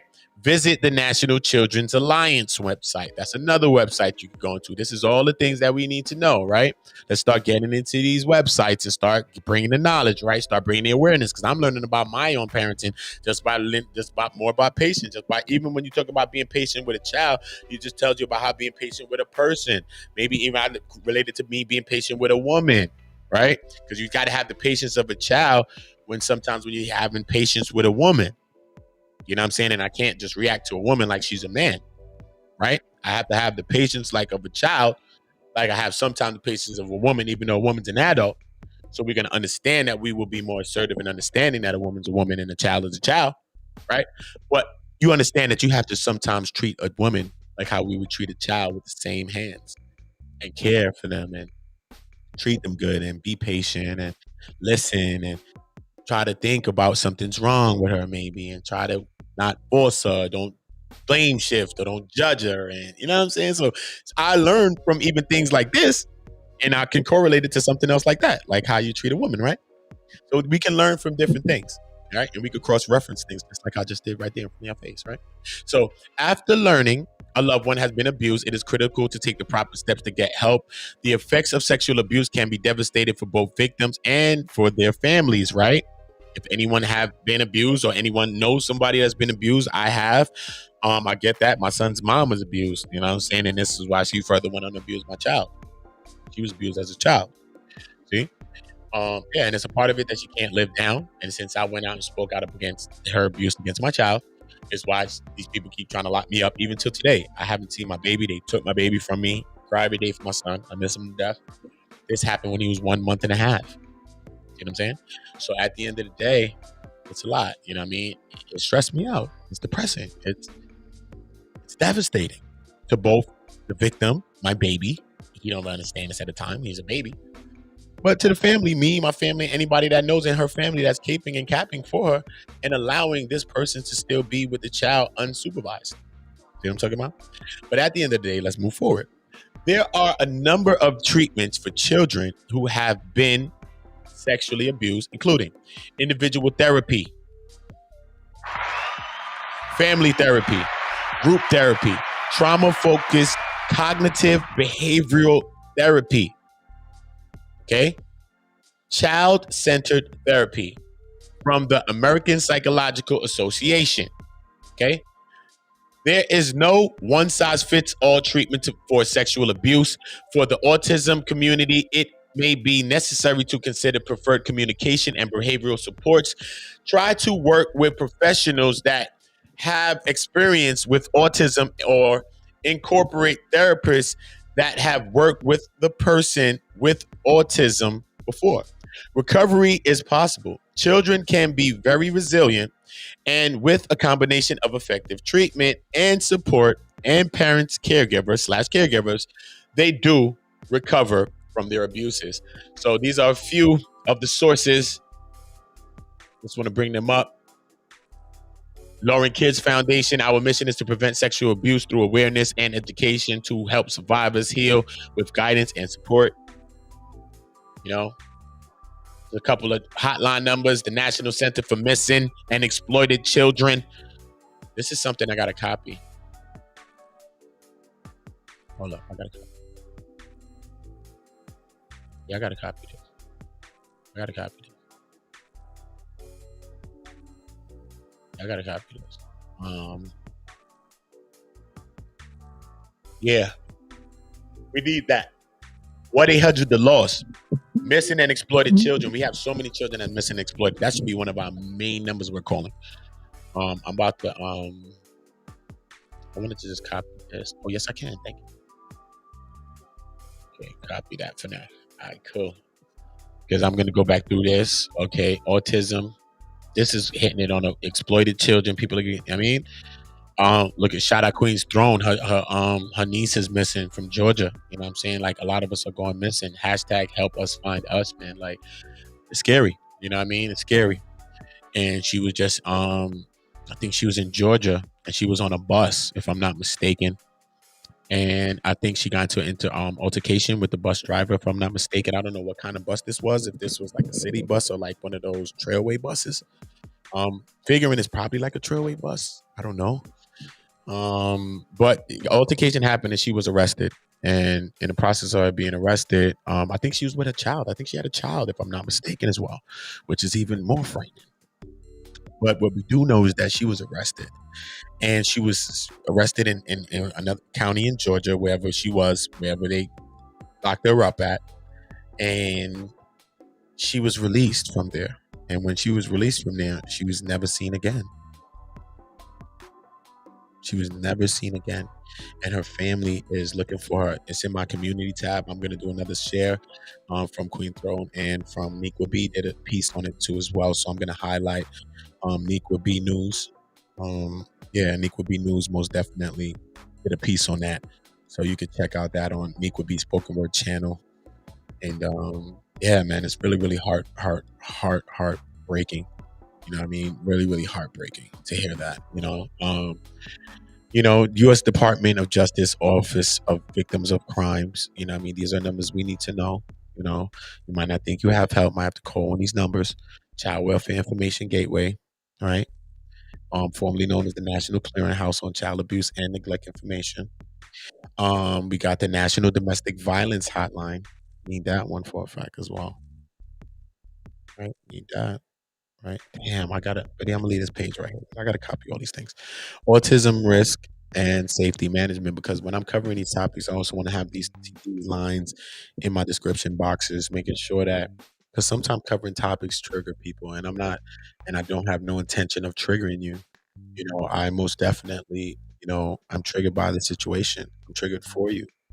You know what I'm saying? Not by you. I'm triggered for you. Like, you know what I mean? I do get it. You know what I'm saying? So, it does resonate with me. I might not have autistic children or nothing like that now or yet, you know what I mean? Hopefully not, but yeah, because you never know. I may be having more children, and who knows? Because we have to just be very open in life and not just see things so one-sided and one-minded and so closed off, and be understanding of knowledge and awareness, just to know that if we ever so do have a child that has any of these impairment, disabilities, or anything, that we are capable and have the resources and have armed ourselves, not with a weapon, but the knowledge, which is the realest weapon, to be able to treat these things, to be able to defend ourselves against these types of impairments or these types of situations, because sometimes we tend to beat ourselves up about stuff. And look, if you listen or read some of the things that I've been reading up there, sometimes we may blame ourselves, and it's just parts of things that our child or people are going through. And we're like, yo, what is it about me? What am I doing? And I'm a bad parent. I'm a bad friend. And it's not you, probably. It's really not you, probably. Okay. So just know I got the autism risk and safety management, and just know that everybody here, all the children, everybody just know, it's a lot of talk going on about a lot of things right now, with the topics about women controlling their own bodies and the right to have children if they want to and not. Just know that you are in charge of your own body. Okay. You are in charge of your own body, and a man is only here to support that and support you in your decision.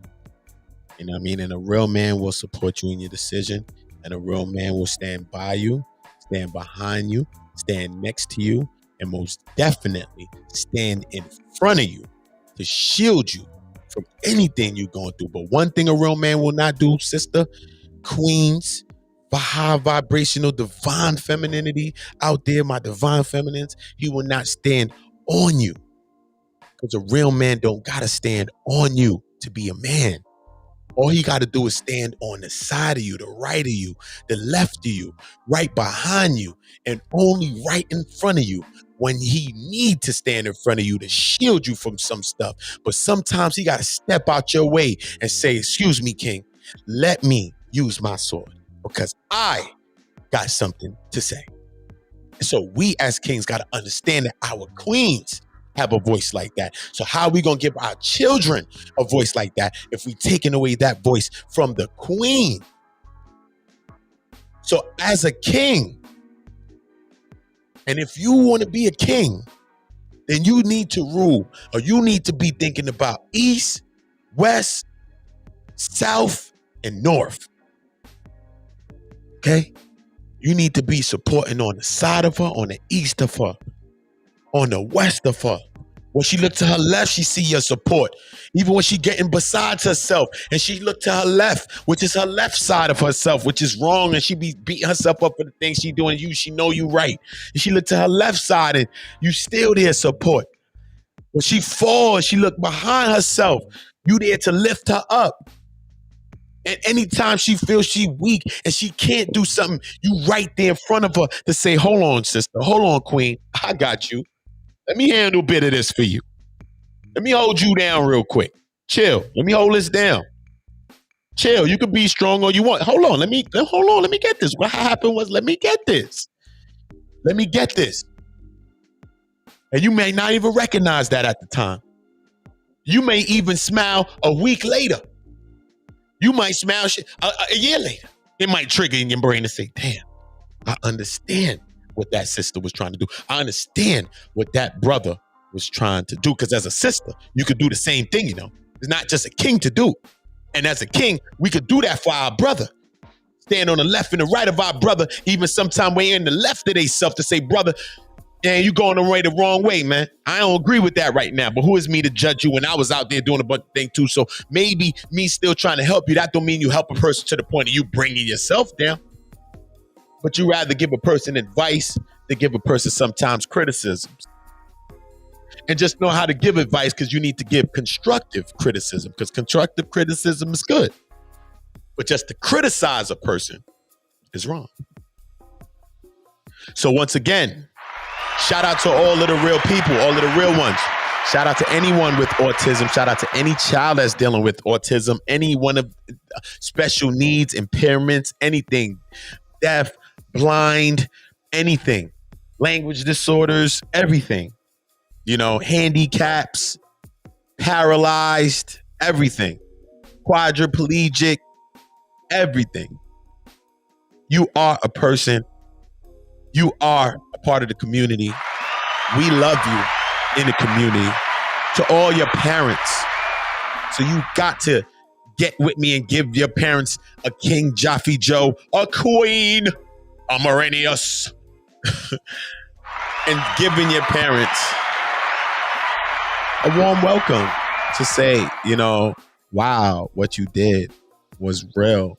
You stood by me when people don't stand by anybody. Sometimes it's hard. People don't even stand by themselves and find themselves being with people that is against their own belief. So to find anybody that believes in you to the point is serious and it is appreciated. So we must give applause for those types of things. Shout out to everybody that's listening. You already know how we do it. I appreciate everybody here in the community. You know how we doing it here. This is very informative. Very, very informative. I learned a lot. I most definitely learned a lot in this build. You know. I learned a lot in this build.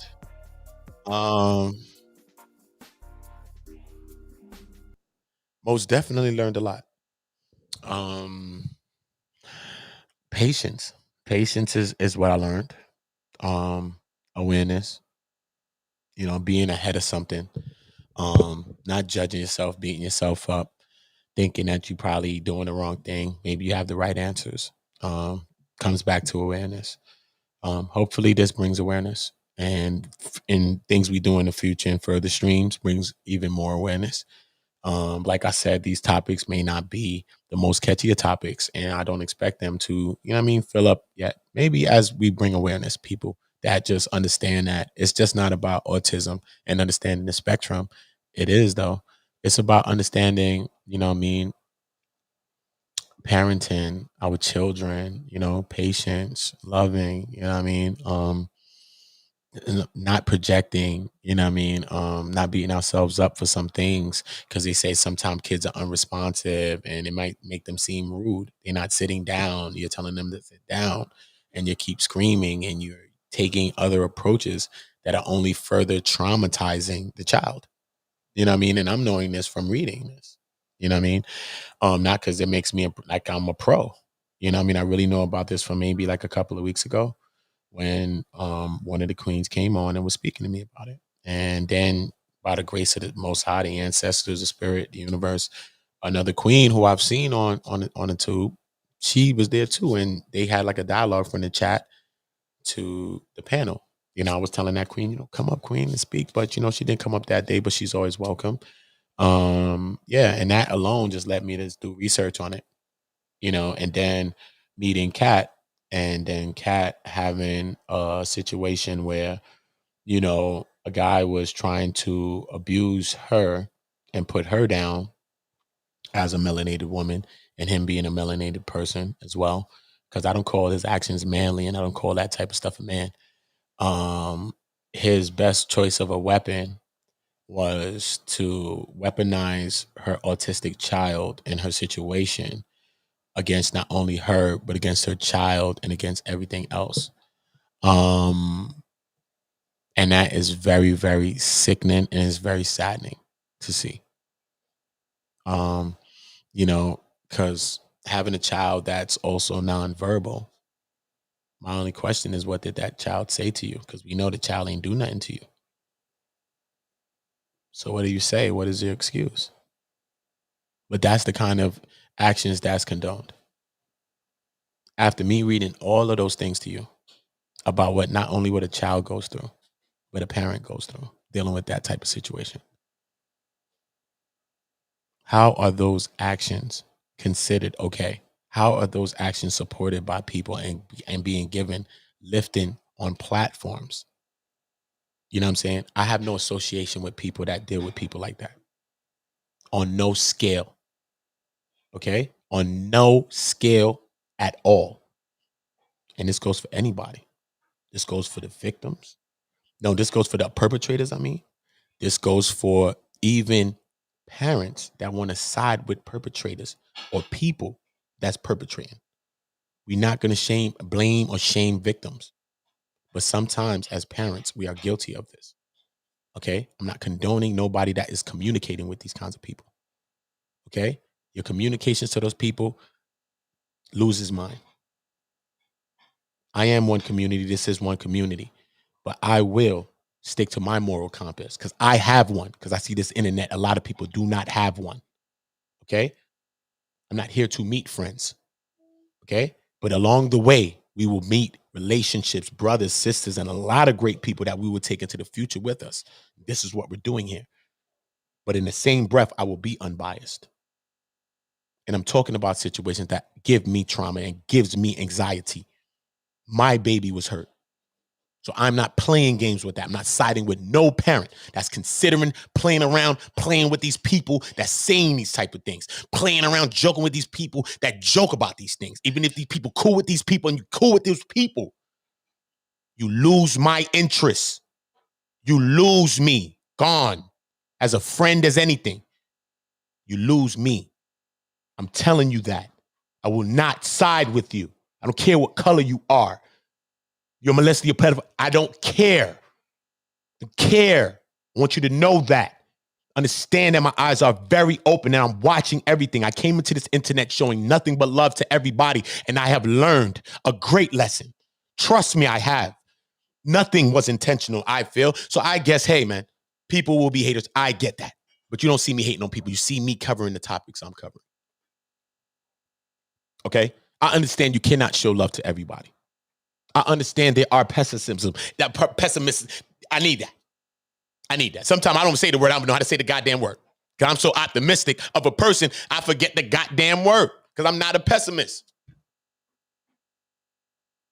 Not when it comes to me. Not when it comes to my people. Not when it comes to anybody that come into contact with me. People leave me invigorated. Hope, love. Damn, I love again.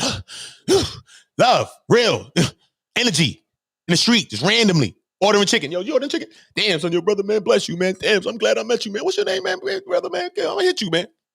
That's how people leave me. I don't know about y'all. That's how they meet me. That's how they leave me. That's the energy I bring, and I know that.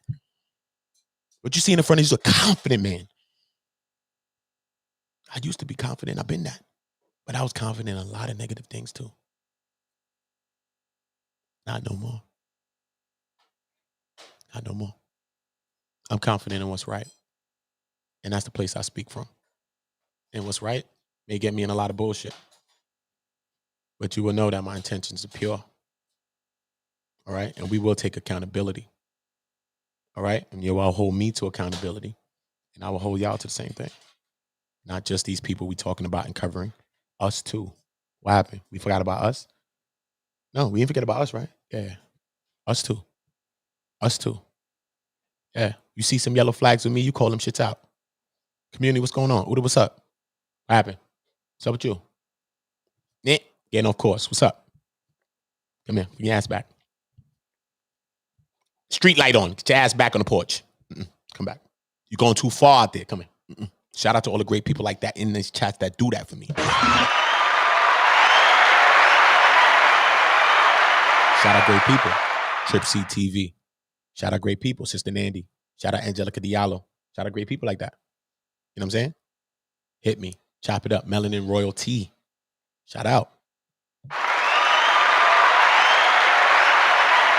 Remy Oma'a. Octavius Prime.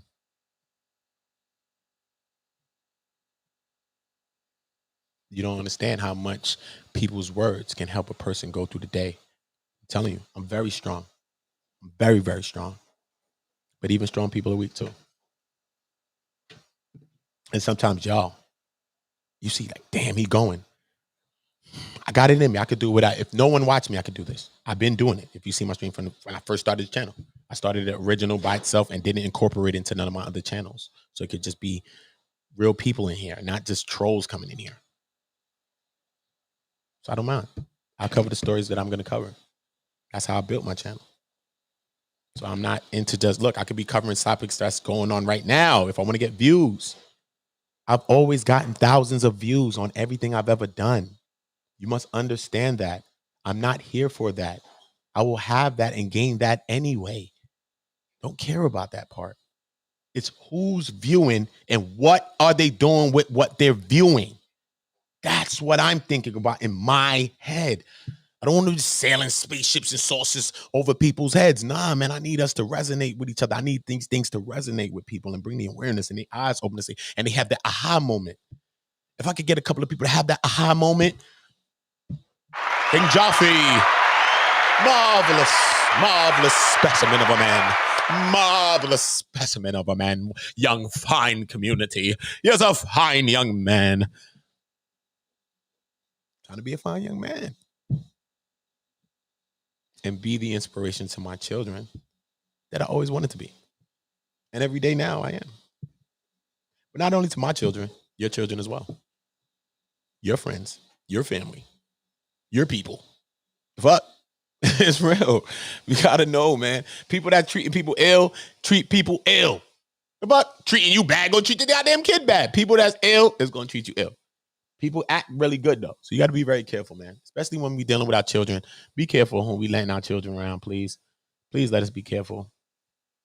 Let us be careful on who we are letting our children around. Please.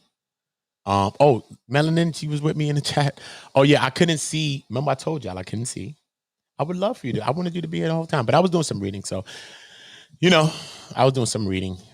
So I just want to bring, because when I bring further topics now, that was the intro.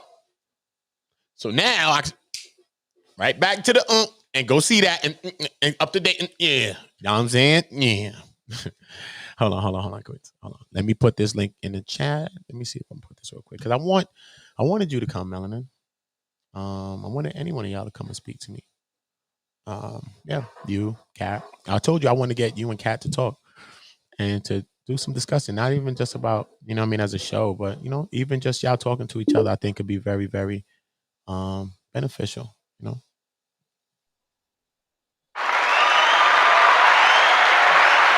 Shout out Melanin Royalty.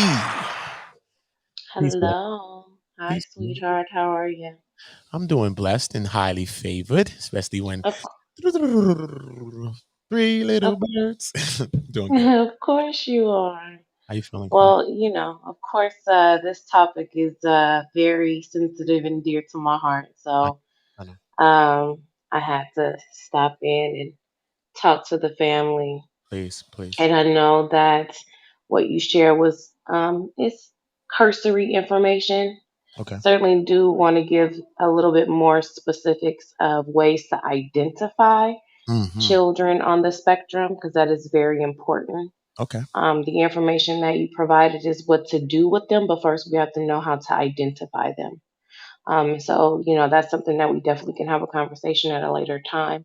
But I recognize that when it comes to subjects like this, we are less,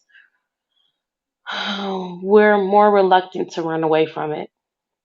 And that's very problematic because while we're talking about the abuses that's happening in relationships with women and men, the children are the bystanders.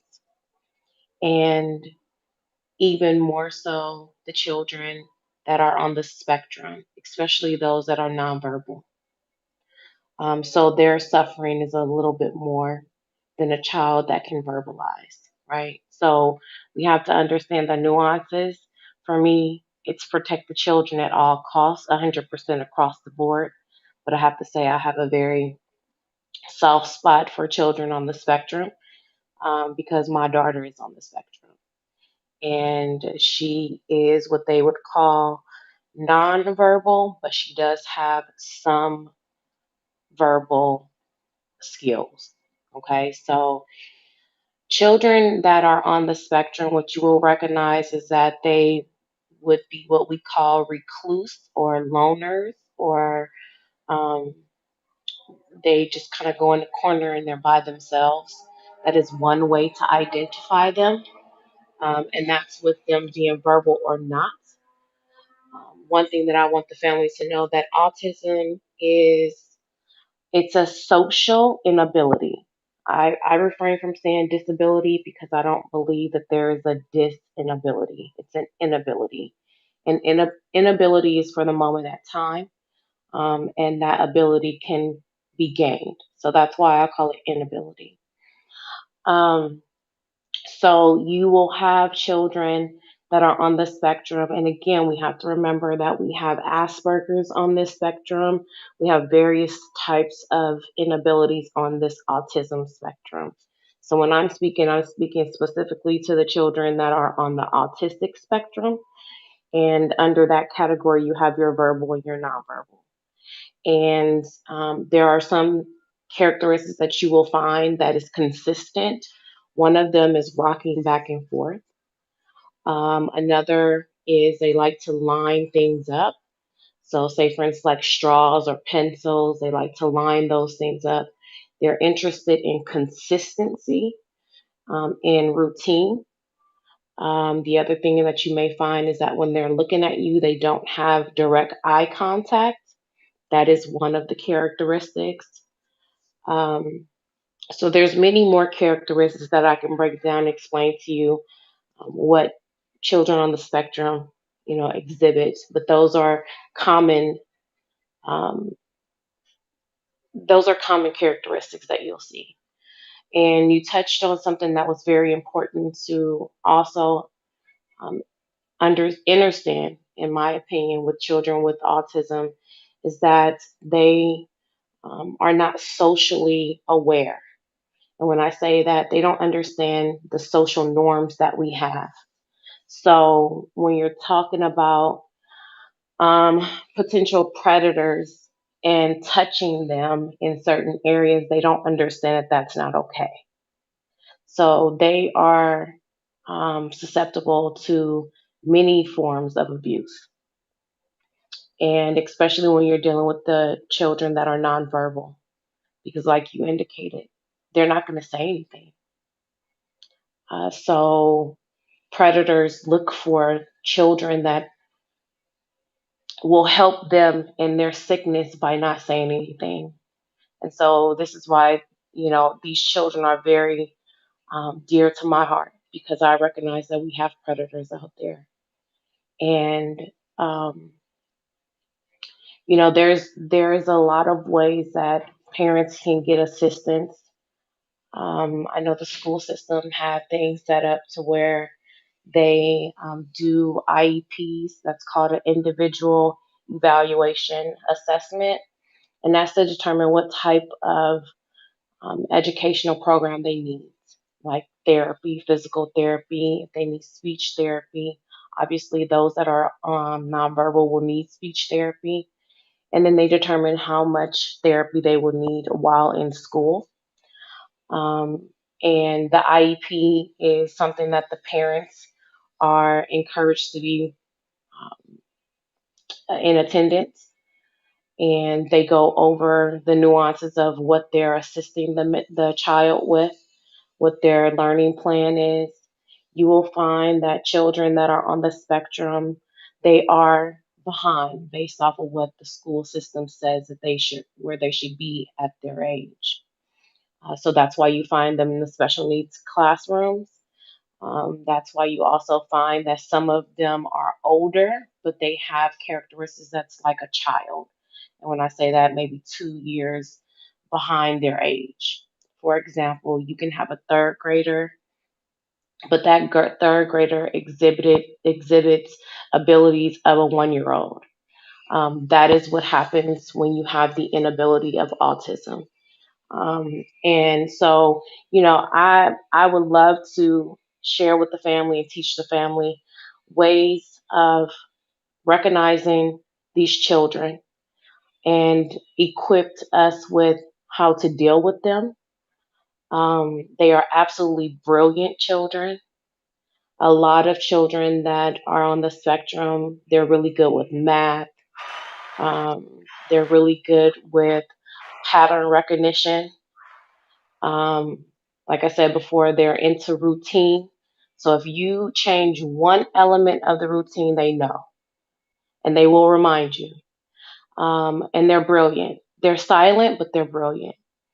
And in our community, we have done a disservice to our special needs children, and not just autism, Down syndrome, um, all of those. We have done a disservice to them because what we have done is basically just kind of put them in a portable away from all the other children, and they don't gain the skills of being around their peers. And then they go home and we put them in the room and we ignore them. And so it's time for us to change how we treat these children.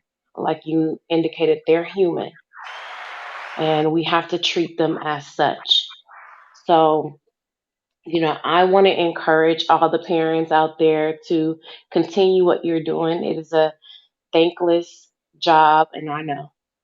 Um, you know, it is very difficult. Um, my child has never said mom. So imagine how heartbreaking to have an 8 year old who has never recognized you verbally. So I have to find other ways to, get that fulfillment. So, I definitely know where those parents are, and we have to start creating support systems within our community for those parents because it's very difficult. Um, I tell people that once you're told that your child has been diagnosed with an inability, what happens to the psyche is you absolutely start to mourn the child that you thought you would have. And there's a grieving process. And that's a part of having special needs children that we don't talk about, of how the parents are affected by it. So you imagine bringing a child into this world and you have all these expectations of what you will be able to do with them at certain ages, and then come to find out that you can't do that. And that's Cadence in the background. You guys probably hearing bubble guppies. Um, so, it's just one of those things where you still have to continue to raise your child and process through the child that you thought you would have. And it's a lot. It's a lot of work. And we do need the support of the family. I will tell you another little statistic. Um, children that are children that are born into a family that have both parents, once they are diagnosed with an inability, specifically I'm talking about autism because that's experientially what I can speak to. Um, the the rate of that marriage or relationship working out is 25%. So 75% of relationships dissolve because of the hardship of raising a child with an inability. So we're talking about a lot of single parents raising these children. And we're talking about a lot of single parents that don't have the support of the community in their family because they don't understand it. And so they shy away from coming in to assist because they don't understand. And so my mission for the past 5 years, when my daughter was diagnosed, was to create a support system for the parents. And that is still my mission. That is still what I'm creating and building. Because there are services out there for the children, but there's no services for the parents. And so the parents become depressed, outraged, and frustrated. And then that lends itself to be abusive towards the child. And so, to ensure that these children are protected, we have to educate, support the parents, and educate and support the family around them, so that they will have the foundation that they need to raise these children. So, I just wanted to pop in and be a voice, because, like you said, we don't talk about this. We've been talking about divesting from Black men. We've been talking about not having Black babies, little boys. And what always comes to my mind is, what about these children? And so those children are left behind in our conversations as a whole, and we have to get better.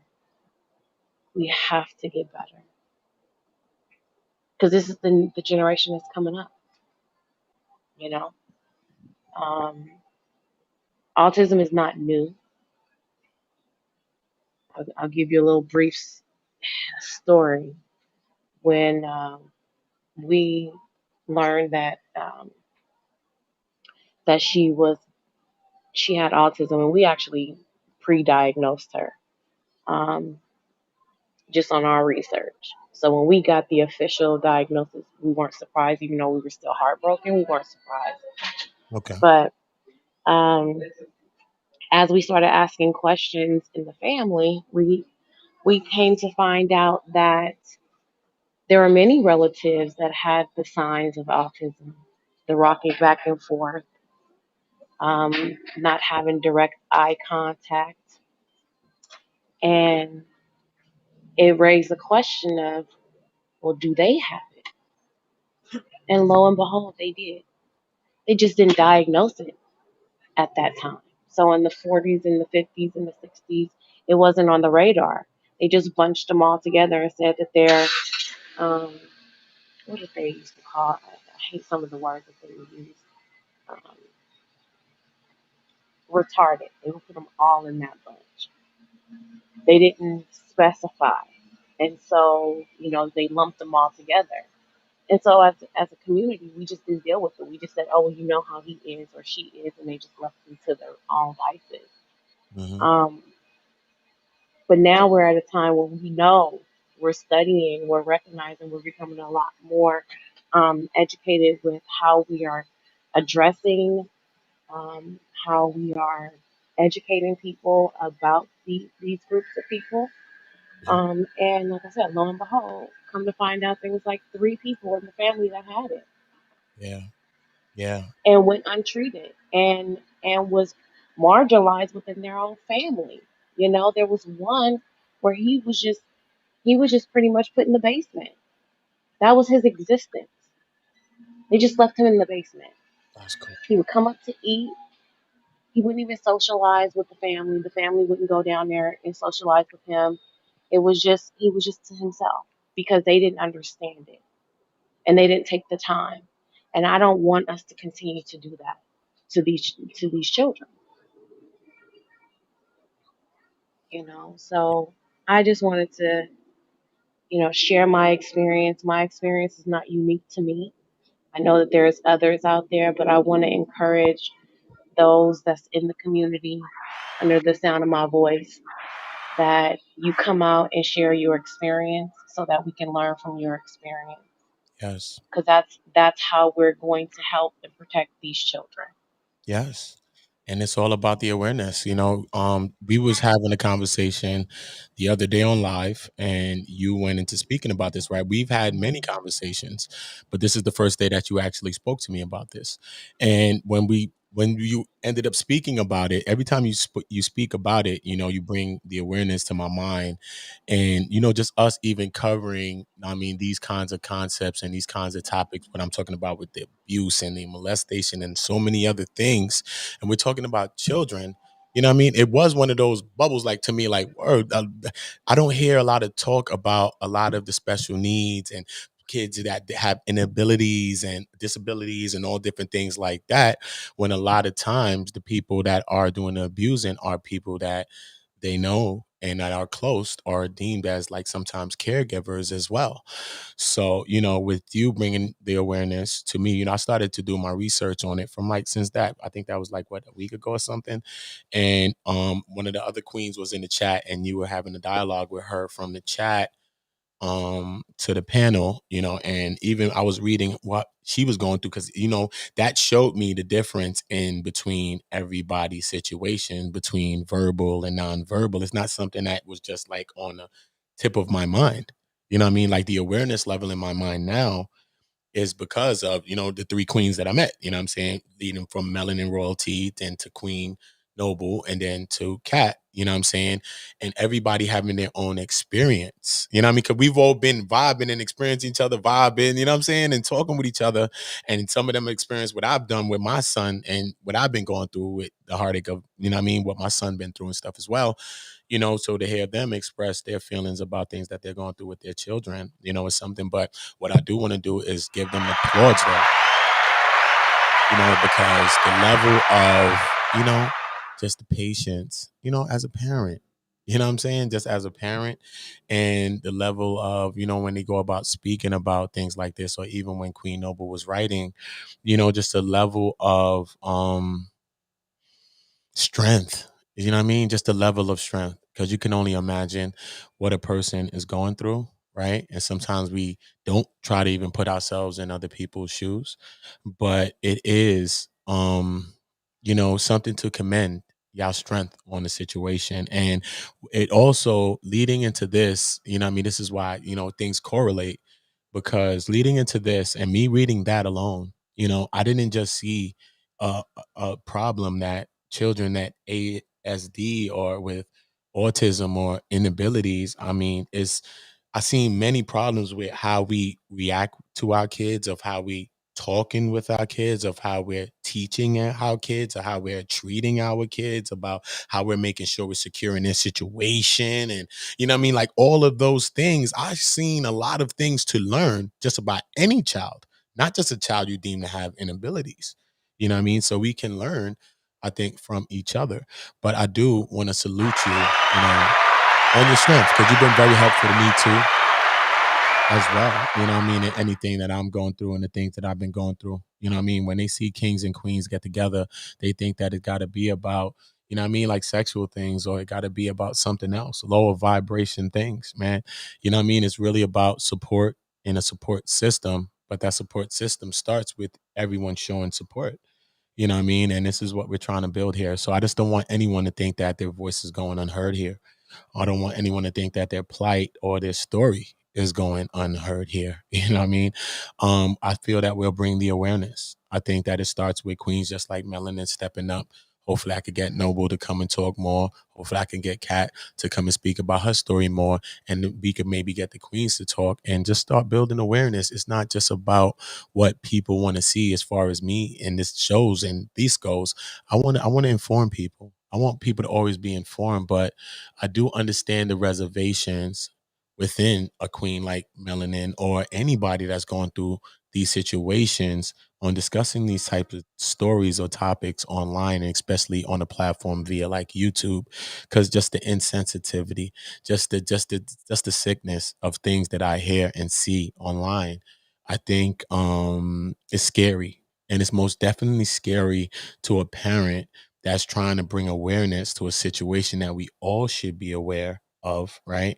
But then feeling like maybe you're going to be causing your child for further harm, right? By even bringing light to a situation. So that in a sense is not in a sense, that is very, very bad of a thing, period, because then that leaves people such as like a Melanin, thank you to the Jesus, God, whatever you want to praise, that she's right here speaking about her story. I'm And a that, I'm gonna keep it a buck.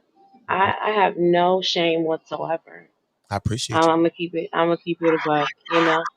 Um, I'm not fearful to share my experience. I've gotten past that. I've Mm, gotten past the shame because there was a point where we had shame. There okay. was a point that we did not even go out and commune with other people because we had to go through our own. That's why I talked about earlier the the process that we had to go through individually and together of grieving a child that we thought we were going to have. Yeah. That is a process, right? And some people are still in that process, but I recognize that, and I'm thankful to the universe that I was able to come out of that because it was a very dark place. Yeah, man. And and I was in a dark place while trying to be a parent. And this is another thing, that these children are so brilliant. They pick up on energy very well, very, very well. Mm-hmm. And I want to encourage people to not be discouraged when you have a child that doesn't want to give you a hug, doesn't want to say hello to you. Please, please don't be offended. Okay? It is not personal. There are times that their vibrations just don't are not on the same wavelength as yours. Respect their space. When they're ready to come around, they will. Because children that's on the spectrum, they're not very welcoming. It takes them time to get used to you. It Yeah. takes them a moment to get comfortable, right? And we grew up at a time where you better say hello. You better Yeah. go and hug your cousin, right? We Yeah. come from that era, right? Yeah. And so we would force the children, because you mentioned it, we would Yeah. force the children to hug one another Yeah. and disregard their right as a person Yeah. to not want to, right? Yes, that's a right. Right. You tell them no all day. They can't say no to. Yes, they have a right. Right. Yes. And that was hard for my family Yeah. because she wouldn't pay attention to them. She would ignore them, Mm-hmm. and they would get offended. And I was like, you know what? If you are that insecure in your adulthood, then you need to deal with yourself and not take it out on this child. I agree. If you need this child to validate you, Yeah. then you have issues, right? Yes. True. So, and True. that's just what it is, right?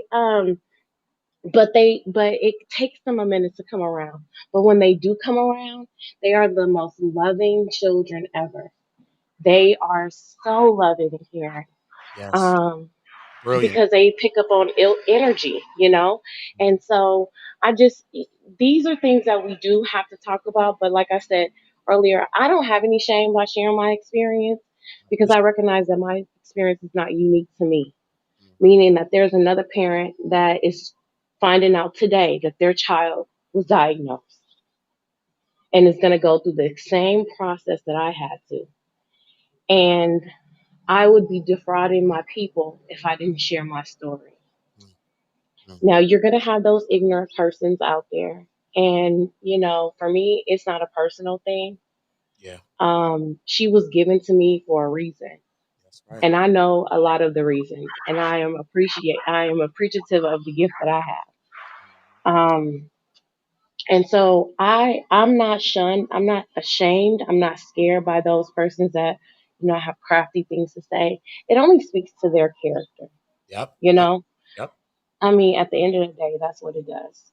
But then it also tells me now I really can't fool with you because when you can't even find it in your heart to be sensitive to this element of our people group, Yeah. then you can care less about anybody else, Period. right?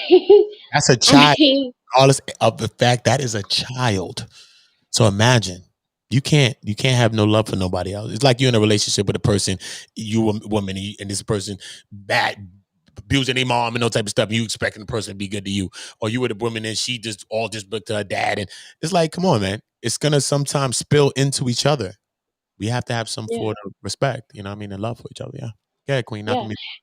And the thing is that, like I said, I can see because I know the symptoms and I know the signs and I know what to look for. I'm not gonna call any names, but I'm gonna tell you it's more prevalent in the people that we've been watching over YouTube than we think. Yeah. And I'm Yeah. just gonna keep it at that. Yeah. I'm just gonna keep it just right there. Yeah. Um, It's true. because and once you recognize as you're doing your research now, you're gonna start saying, "Wow, maybe that person is suffering with some elements, right?" Um, and this is why we need to educate ourselves because we'll be a little bit more sensitive to one another. We will give each other more grace than we have been. That's what I But it said. is hard. It is hard to say, look, I'm suffering from this inability at this moment. That is it's difficult because you want to become a part of the larger group and you become isolated. So a lot of people are not going to share that they suffer from ASD. And again, there is gradations in it. You have the severity and then you have the mild. My daughter she's more closer to the mild than medium spectrum, meaning, they are sure that she's going to come around to the verbal. It's just going to take a little bit more time. But then you have some groups that are nonverbal for the rest of their lives. And Yeah. think about what that means. They have to learn how to do sign language. That means the people that are around them have to learn how to sign. That Yep. means that they have to have devices that will speak for them, Yes. right? I mean, it's just there's a whole world that once you start doing research, it cracks the door to us starting to realize, wow, my life is not as bad as I thought, Yes. right? Because there's still parents that I looked at that are experiencing their lives with the child that's on ASD, and I'm like, I am so thankful that I have her because she is cool. Like I don't have to, I have to be up and down to help get things for her because she's still not comfortable with being completely independent. But there are some children that they are not even willing to do anything. You have to do everything for them. It's as if you have a baby all over again. Hmm. So imagine you have a 10-year old and you're still raising a toddler. Do you know how exhausting that is? Yeah. You know what I'm saying? Like, you Yes. can't say go in there and make yourself something to eat. Yeah. Like, these are the things that I'm talking about. So I find it very interesting. Like I That's said, when you were talking and I'm looking in the chat. Hmm? you looking in the chat and what I don't want to cut your wisdom. You was looking in the chat and what happened? I was just saying that I'm sorry, I'm outside on the patio, so maybe a little That's okay. noisy. Um, so I was just saying when I was looking in the chat, and it was very interesting to me how your numbers didn't go past 5, Yeah. Yeah. You see it. and and now what I told you now, does it make sense of what I told you? The reason why I wasn't interested I know, but in and then in the same breath, you got to see why it makes sense what I say to you and why I'm going to do what I'm going to do, because what we're right, going but to do is where it's going to start from. yeah, we're gonna. I mean, we can find a blend, but but there are people that are not ready to deal with reality. They want drama. They want They that. want the drama. They want the salivating over blood shedding. They Yeah. don't want to deal with the reality because dealing with the reality means that they have to deal with their home. And the You response. know, allows you to escape from your reality. You Yes. get to look at somebody else and say, "Oh, their life is worse than mine." But when Mhm. you start talking about stuff like this means that they got to clean up their home, Yeah. and they don't want to deal with that, right? And this is why we are still yet in a situation where we have these group of children that are being born that are not being taken care of.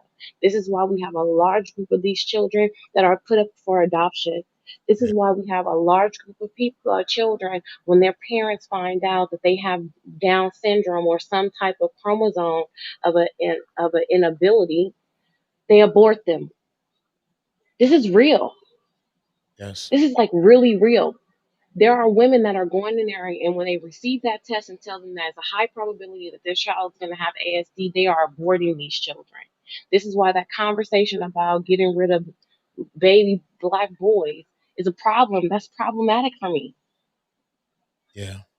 because we are doing that right now. We are committing genocide on a group of inability children Yes. Yes. inside the womb and out of the womb.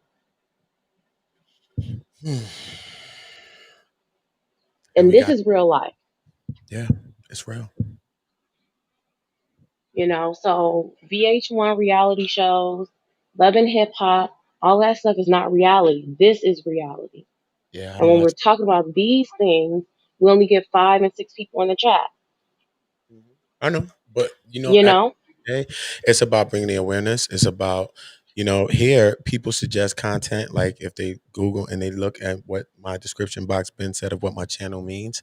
My channel is a research channel. My channel is something for us to come together, build our minds, and research and understanding, and go into our cultures and different things like that. This is what it's about, and this is what I'm here for, and this is what we're trying to do.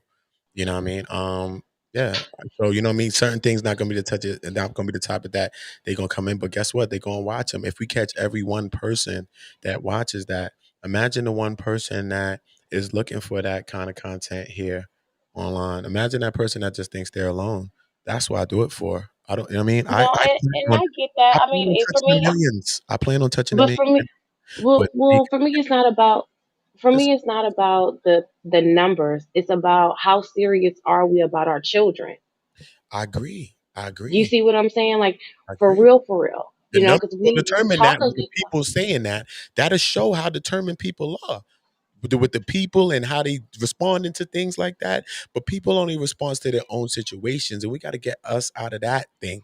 Is that we only respond to our own situations. We want people to help us when it's us, but then when people need help, we turning our blind eye, closing our blinds, and shutting our doors. So you know what I mean. When we Drop start, the drop drop the drop the link. link again. Tosh, Okay. yeah, Tosh Okay. said that the Yeah, first look. link wasn't working. Okay. Yeah, I mean, like I said, for me, and again, I'm biased Yeah. because I'm living this life with Yeah. a That's why I said you ASD speak child, your so life. I'm biased. I You know. know, like for me, and even before I had her, I've always been that person that loves children. So Yeah. for me, you know, the adults gonna do what the adults gonna do. If you want to mess up your life, then you do that, but leave the children out of it. You the You know chill. what I'm saying? Like, and that's just how I always have rolled as a person. Yeah. If I could, I would be, you know, what is that? What is that nursery rhyme with the woman in the shoe? She has so many children, she didn't know what to do. That would be me. You know, I would have a whole bunch of children around me raising them because I love children that much, and it just makes me sick. It makes me sick to hear the narratives that has been floating around for the past week about children. I think I just it's disgusting to me. Mm-hmm. But then my other thing is how many of those children, how many of those households have children on the spectrum? Like we're not talking about how parents are abusing their children that have inabilities. We talk about parents abusing their children, but we don't talk about specifically if the child has an inability. That's even more egregious, Mm-hmm. right? Mm-hmm. Yes. Even more. So I get worked up on this because it really frustrates Don't do. me. See, I begin my anxiety. You got to take the same meditation pill you telling me take, but it's okay. Look, I'm going through a wild one. Just because I spoke up about my son's abuse, these people say, "If you go, we locking you up." I said, "What?" They had to text me that while I was walking to the court. What? I'm going. You ain't gonna tell me nothing. I don't care. Lock me up. I don't care. I'm going to court. I ain't beat you. I ain't did nothing to you. I went to the court, man. And look, these people try to make my life a living hell. It brings me trauma and stress every time I think about it. Rip my baby from my life after my son's mom tried to choke my baby at 1 month and a half. Okay. So just because I'm here and I'm lifting people up, that doesn't mean I'm not a broken person myself. So people need to understand that element. You need to understand the elements of things. So I get that. You see what I'm saying? So I do get those things. But at the end of the day, I just think it's about lifting our voices. You know what I'm saying? I just seen how how much it's done for me alone, I'm saying, to just even after I lifted my voice against the abuse and then they was threatening me, oh, if you do it, we're gonna lock you up, and they did that. Like every 2 weeks, these people locked me up. I left and broke up with her and went to the court. You hear me? The people lock me up every 2 weeks, like damn near after that, bro. I'm going to the judge like, "Judge, I'm not even getting a chance to come back to court. These people keep locking me up." Look, T don't even see this. If you ever see my record, you see this, say, "Nah, this doesn't get locked up next week, 2 week, 3 week." Look at it for yourself. Look at it. Look at the charges. It don't even make sense to nobody in human in human But see, history. that's why I'm saying that we have to create a coalition of parents who really, really care about their children and is fighting to protect their children and create a system within ourselves to support one Yes. another. Yeah. Because this is like really real. Like I'm very mellow. I'm really even kilter. But when it comes to her, I'm at the school. I'm dealing with the superintendent. I don't care. I'm talking to everybody. You're gonna do right by her. You know what Mhm. I'm saying? But I recognize when I recognize how to be an advocate for her. And some parents don't know how to do that. Like someone had mentioned that the children are in a classroom the entire day by themselves if they're in special needs. Well, it depends on the school.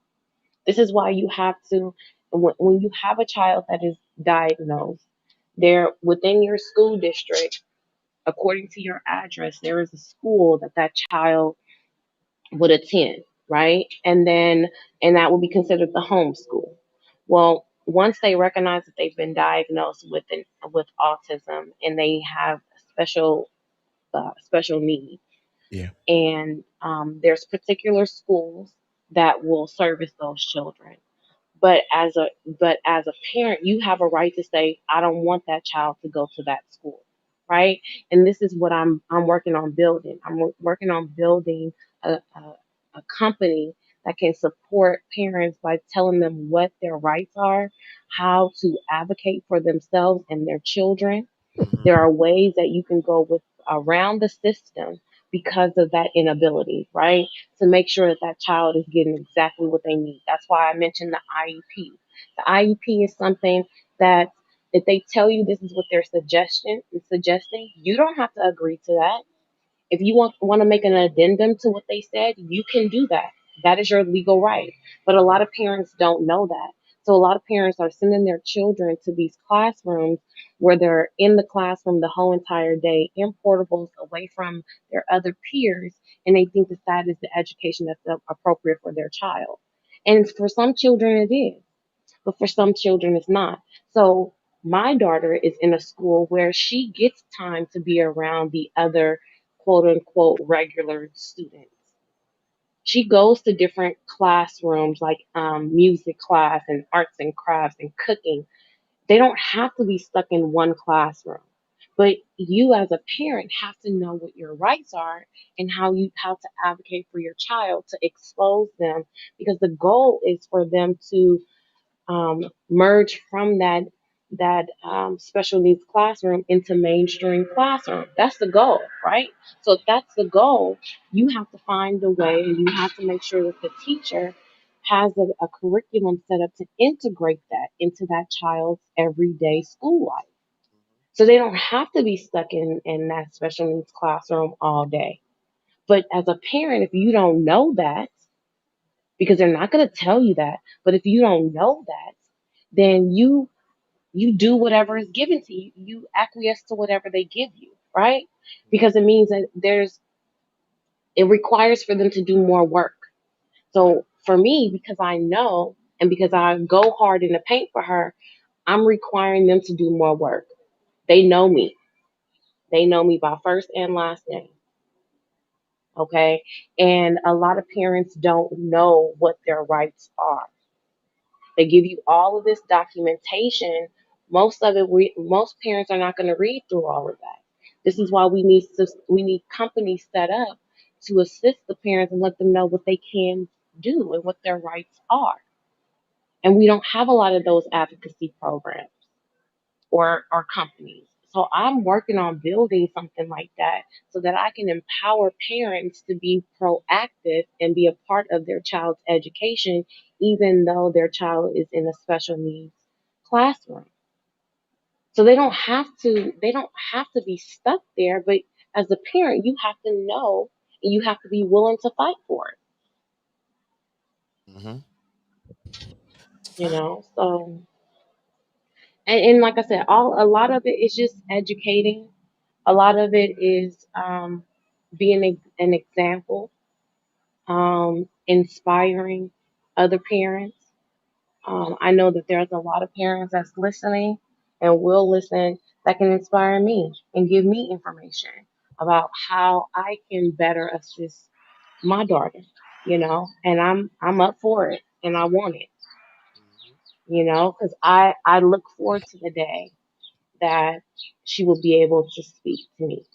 I look forward to the day that I can have a full fledged conversation with her and dialogue back and forth. You know, the other element that I didn't talk about is um, some children that's on the spectrum, they will never not be on their own. Meaning, when they turn 18, they're still going to be at home. Yeah. And you know, parents can't. Some parents can't wait till they turn 18, right? So they can have their life back. Think Mm-hmm. about those parents that won't. Yeah. You know what I'm like? This is real, real. This is real life. There are some parents that will be raising their children well into their adulthood because of their inability. Yeah. Where's the support for those parents?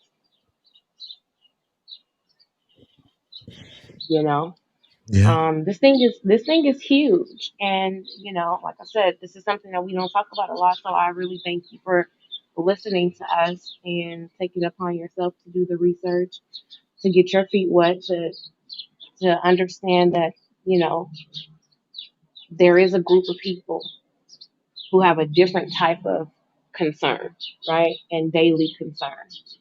And that's what we can do. We may not have the answer, Mm-hmm. but at the very least, we have the empathy because we now know, Yeah. you know. Mm-hmm. Um, so um, I'm I'm excited. It's a blessing. I'm excited. Yeah. It's a blessing. And like you said, right? Not only because you see, we're talking about the children, right? The parents, there's many parents that need these support systems as well. So things that you're trying to put together are very, very useful and it's very needed.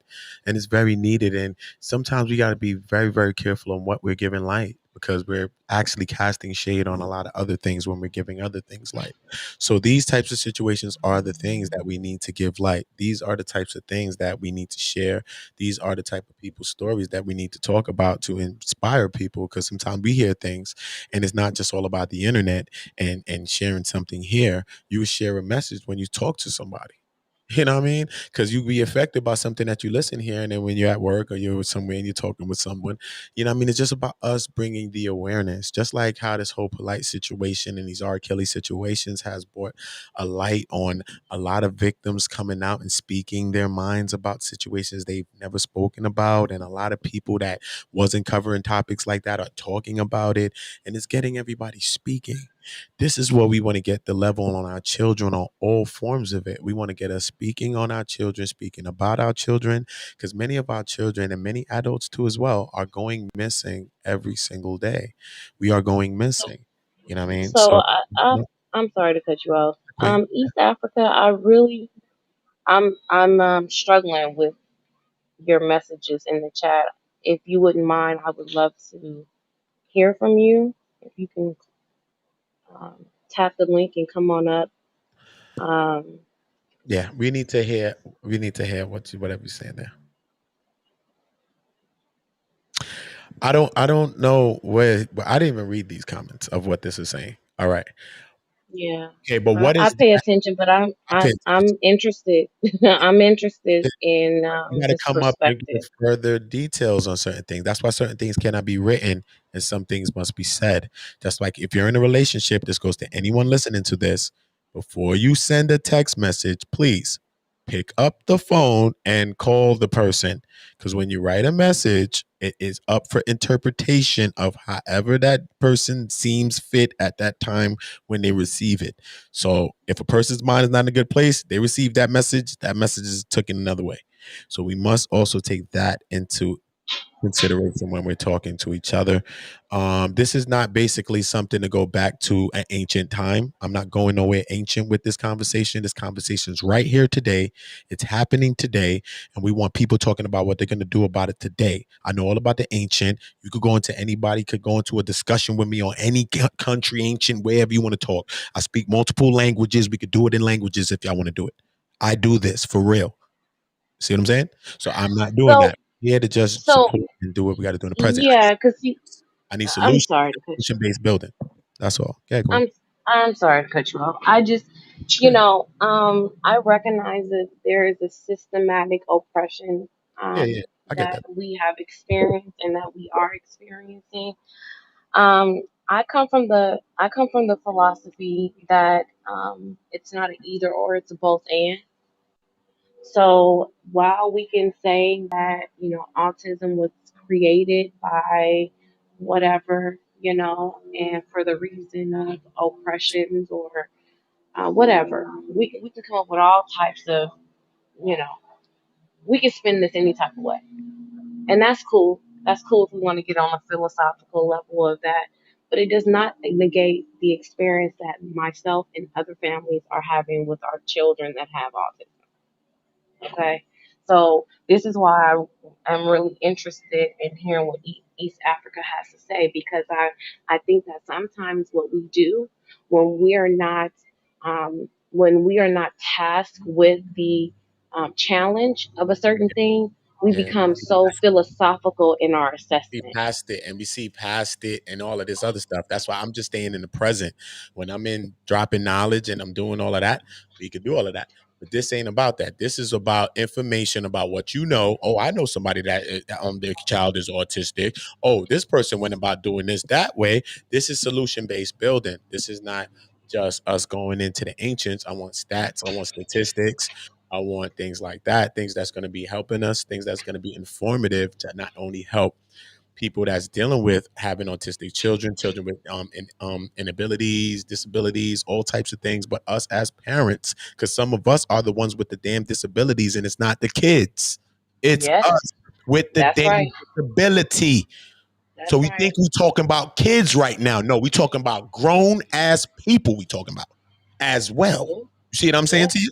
So yeah, this could go on a bunch of spectrum. We could create a spectrum of our own right now with the spectrum. You see what I'm saying? yeah. So everybody got to stop and personalize and stop and think about the situation. What do we add? Everything that comes out of your mouth, everything that comes out of your mouth, the same words that you write in, it's the same thing. Everything that comes out of our mouth, everything in our facial expressions, everything in our body language is either meant to encourage or discourage someone. So you ask yourself today, how many people have you encouraged and discouraged today? Not just yesterday, just today. See what I'm saying? Because just by a certain thing, if someone comes to confide a secret or something in me and they trying to confide something that they ain't say to nobody in a long time, right? And then I'm looking like, oh, this person's not interested. I already did what? Discourage this person already. I could push But this see, to another place. This is real But though. see here, but here's Real.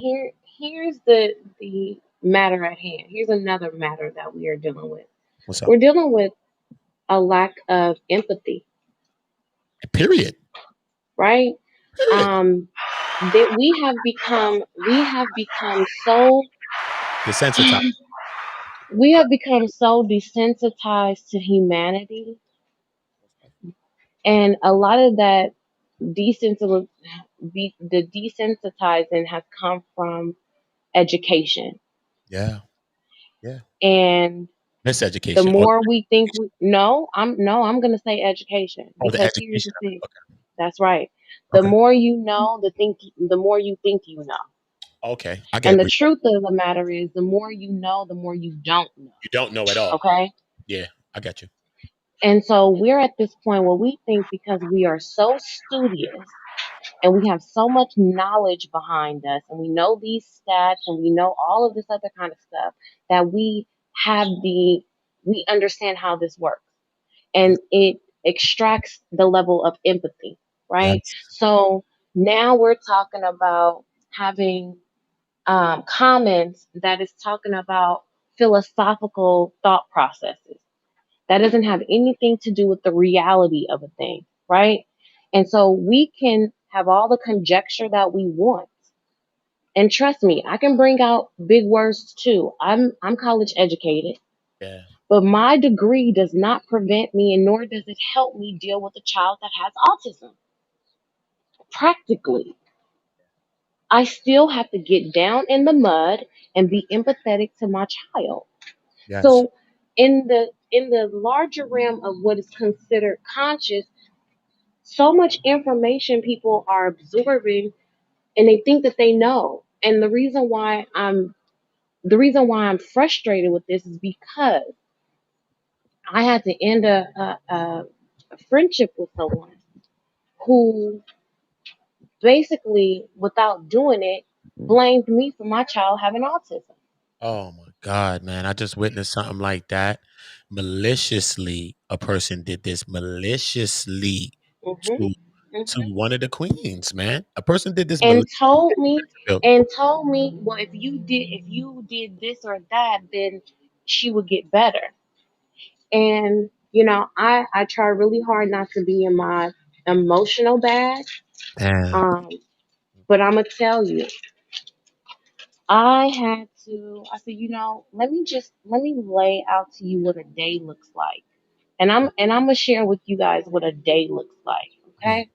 yeah, So when you're dealing with a child that's on the spectrum, they like consistency. Once you create a pattern and you do it more than 3 times, yeah, that is what they're locked into. Okay? So mhm, let's just think about going to the store. You yeah, have to go to the store, you go down route A. And you go down route A because it's the quickest, yeah, right? And you do that 3 times. But then on your fourth day, you don't go down route A because there's traffic. So you go to route B. That child, while in the back seat, is having a panic attack yeah, because all they know is we've gone down route A mm, 3 times in a row. In life, we know that nothing is consistent, but that is how they operate, yeah, right? So your life is altered in so many different ways. They have an internal clock that is crazy. My daughter knows that it's gonna rain 2 days before it rains, mm, mm, mm, and she's saying rain. mm, mm, mm. Okay, Yeah, so when he told me that there was something that I was not doing or that I could do to make her better, I literally had to, and this is over the course of me having a friendship with him for probably about 6 months or so. I had to stop that friendship.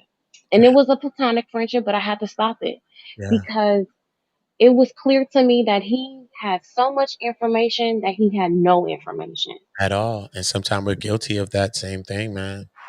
Having everything, knowing everything, but then knowing nothing at all. Because the wisest person also gets to know nothing because they want to learn more about what they know already. Because you can never learn hmm everything about anything. Continue, Bill Quinn. hmm and we become and we've lost sense of empathy. Yeah, I think. Every situation is different. And I talk to a lot of parents who have children that are on the spectrum. Yeah. And like I said earlier, there are some days that I'm like, wow, I am so thankful that I was given her because she's absolutely an easy child to deal with.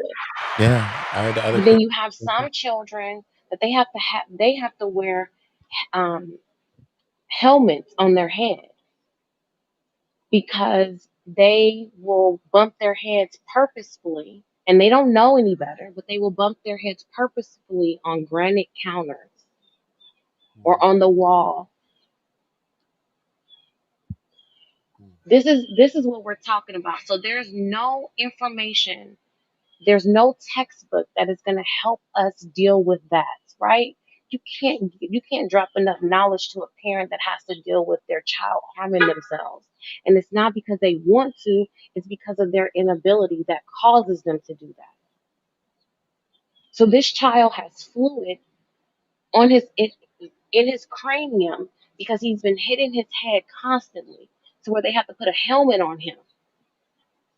Yeah. I Like we're noticed. talking about real life. You know what I'm Yeah, saying? and I knew one woman I knew, right? This is a little while ago. I knew her, and her son would do these things, right? Her son, he was a toddler, and he would like always like bang his head on like the chair, or like when he's sitting down, especially when he got like frustrated or something like that. Anytime he got frustrated, he would bang his head on stuff and stuff like that. And I was like, me at the time, I don't think I really knew, but what I mean, autism or something like that came to me, but she never was taking. I don't think she still has probably taken her son. I don't know. Hopefully she has, but I was telling her during that time, like, what I mean, some of these things, how he's acting out, like, let's say, she'll go in a room or something like that.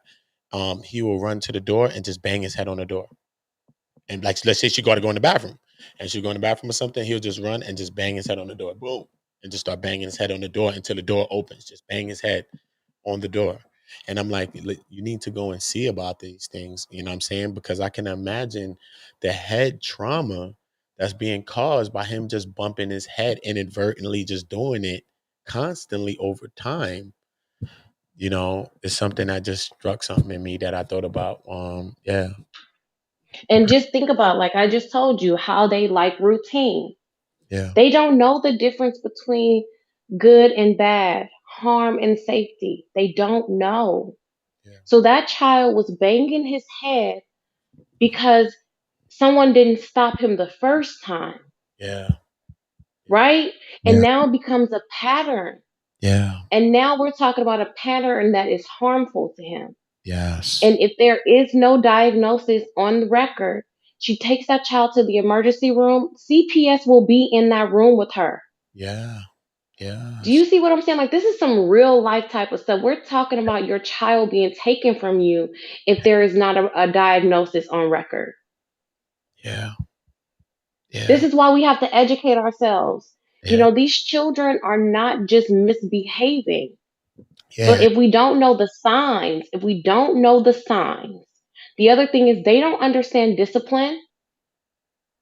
They don't, and this is where the abuse comes from, because if they're doing something that is not appropriate for how you're raising them, Yeah. and you hit them, they don't understand that hit means that no, that's not something to do. So you have to find another way to discipline them Yeah. because they don't understand that hit means don't do it. Yeah. It's a social inability. So they don't recognize the social cues that we know. They don't understand personal space. So they will be up on you. You can be in a line and this child is right up in your face. And they don't understand personal space because that's a social rule that we have created. And they have a social inability. They don't recognize. This is why they're socially awkward because they don't know the social norms that we have. It makes no sense to them. Yeah. So and this is why I said, we can philosophize this as much as we want to. We can talk about how it's the system. We can talk about how it's the white man. We can talk about all of that. And there's a time and a place for some of that, but it does not take away the daily struggle and challenges that parents are having with their children. And it does not take away the support that they need from us as a community. Let's stop pointing the finger and saying that it's the parents' fault. And let's step in and say, how can I assist? Period. Period. That's where we at with it. How can I assist? Because it takes a village to raise a child, but it takes a village to raise every single one of us. We have to keep that in mind because everybody needs to get lifted at some point. Trip C's joining us. Trip C's. Hi. Hey, Hi, hey. T. Peace, Queen. How you feeling? How you feeling, Trips? What's going on? You moving in the tree house? You moving around? How you feeling, Queen? Sleepy this morning. Oh Lord. Yeah, man. Have you been hearing this build right here? And what we talking? Parts of it, bits and pieces. I've been here, I've been there, I've been everywhere. You know, I gotta work Sunday. I'm still at work, but shit, I get out in 40 minutes. Shout out to you for most definitely making it look effortless, doing everything that you're doing, making it look effortless. Yeah, though, not to mean to cut your build though, Queen. You can keep going, though, T. Oh, no, I just, like I said, I just wanted to use this time to come in and share some of my experience Mhm. and put a name or a face to um, autism, and to to give insight of where we as a community can do better. Yeah. We don't talk about our children that have inabilities, and this is not just strictly to autism. Like I said, I have a soft spot because I have a daughter that's on the spectrum. But Yeah. there are many inabilities that our children have that we don't talk about, Hmm. and we spend a lot of time thinking that all children are the same, and they're not. Yeah. They're not. And we have to learn, so that we can make a space for them in the society where they too are valued, Yes. And at this point, the way we're going, they're in the shadows. Mm. And that makes me sad Yeah. That, because they are, if you're talking about saving them from or protecting them from predators, they're the first, they are the candy that a predator is looking for. yes. That's a scary thing. Yes. Yes, imagine nonverbal. You know what I mean? How do you Yeah. express your emotions? People that speaking and people that's adults don't even know how to go about expressing their trauma and their abuse. So imagine a person that's dealing with different things, dealing with inabilities, dealing with being, social deficiencies and different things like that. Imagine those things, man. That's just scary all around the board to anyone. And that's why I ride so hard. I'm so protective of who comes into her space.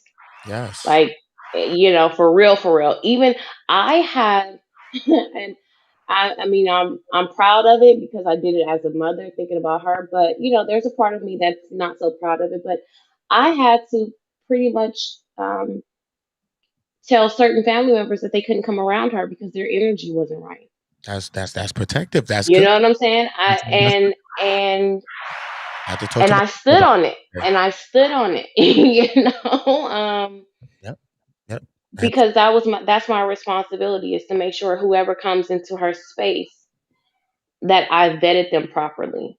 Yep. And if your energy is not right, then you can't be around her because and like I said earlier, children with ASD, they They spark thrive. Man, I mean, they can feel energy in ways that is amazing to me, and they can sense things and pick up very quickly. on things that you Yeah. don't even know. Yeah. A lot. So even when you're dealing with people that are disgruntled and have just a mean disposition, I keep her away from those people. I do Mhm. because I don't want to tarnish the love that she has as a person. Yeah. She's just so open and so loving, and I Okay. don't want to tarnish that. You know what I'm saying? Yeah. Um, but then at the same time, I have to guide her to know that she can't trust everyone. Yeah. It's a fine line. And how do you just bear Yeah. the line? It's a lot to even toggle that line alone. Yeah. Yeah, yeah. So we're talking about very real things and the complexity of what these children require and what they demand of you. But at the same time, I would not change it for anything. I would not change it for anything. She has made me a better person, and Uh, I am so thankful to her for that. And I and tell her all the time, you yeah, know. that's a blessing. See how that pays forward? She's made you a Hmm. better person, and you helped make me a better person. So imagine that. So that's King John for the all because you helped make me a better person, Element too. You helped make me a better person too. So it just shows you how we can just be inspired, and we inspired in a lot of ways. Sometimes we deem it in bad things or good things, man. The only thing bad is when you don't learn from situations, or you don't arm yourself with knowledge to help yourself in any situation. That's your greatest weapon, is information. You know what I mean? If it's an illness, a sickness, anything, what do I do? How do I eat? What do I mean? You got to arm yourself with the information, because that's the best way to attack any problem. Really, most problems is with information. You know what I mean? You need the information because you don't know how to go about something. Yeah, man. So we most definitely need to Yeah. have empathy, though. We need to have empathy for each other's situations, especially when we're dealing with children as well.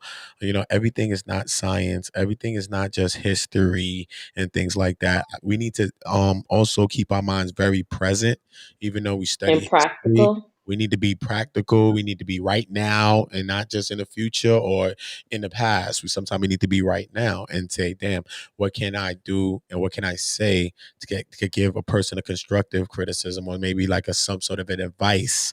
You know what I'm saying? Something like an advice, like maybe you could try this or try that, or you know what I mean? Instead of us just making it about theories and philosophy, let us make it about this Well, person that we're dealing with and how we can help that person, and just have humanity. yeah.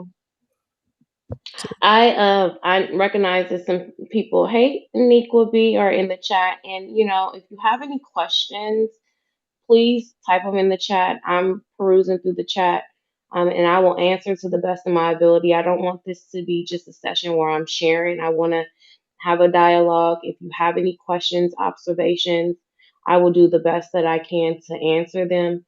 Um, do you have any questions for me, Uda? And it doesn't have to be personal. It can be whatever. Yeah, I scan my brain. I can think of a couple of good ones in here. I would say, I would ask, um, Hmm. How, dealing with so much, right? So I never got a chance to speak to Queen Noble, right? But I did hear in the chat. But I have gotten a chance to speak to you, and I have gotten a chance to speak with Kat.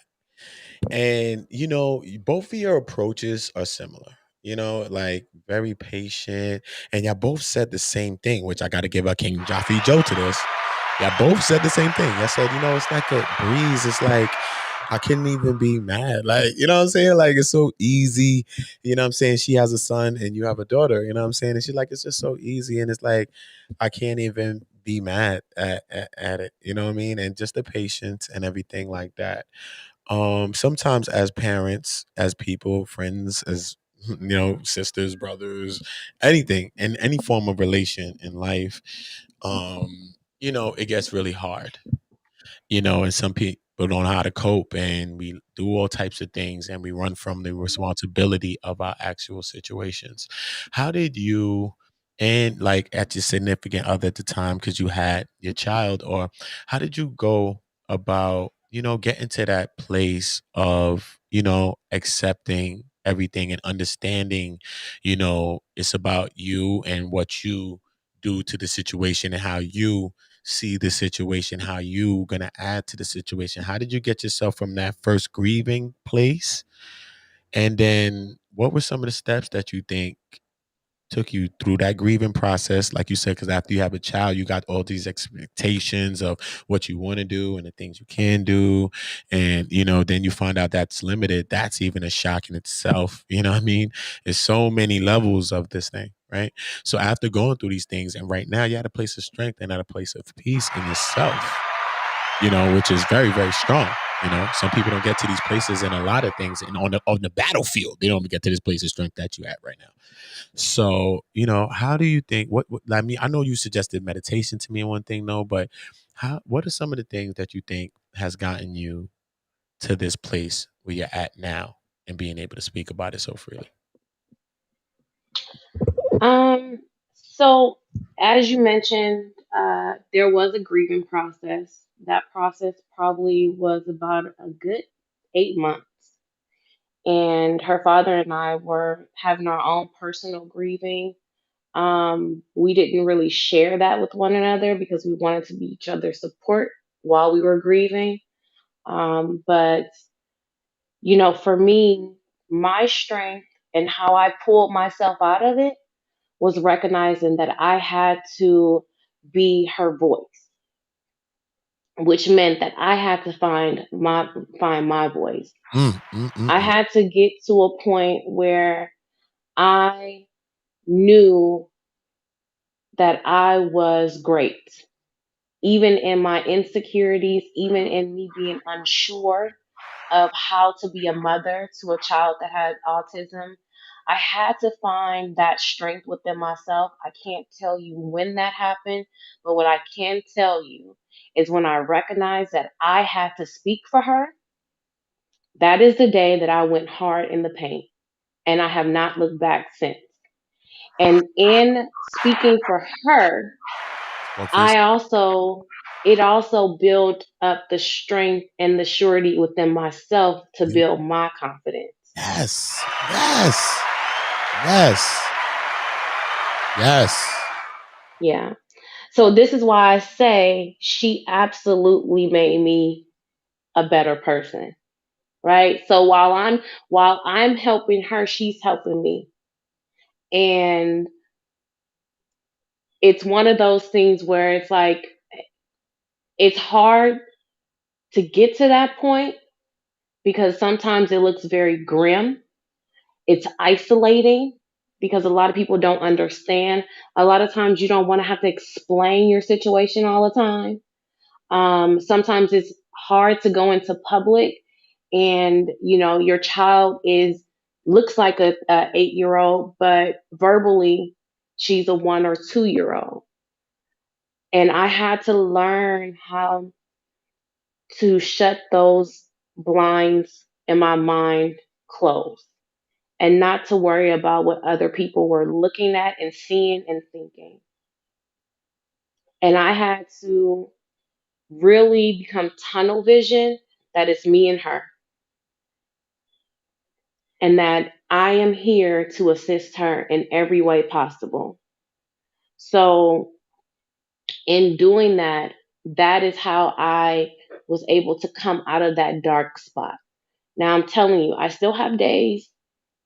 I still have days where I'm like, oh, I wish I can take her, or I wish I can have a conversation with her about X, Y, and Z. But then I also have to remember and remind myself that I can have that conversation with her. She just will not respond to me, but it still doesn't mean that she doesn't hear me. So I talk to her just like I'm talking to you all. I just don't get a response.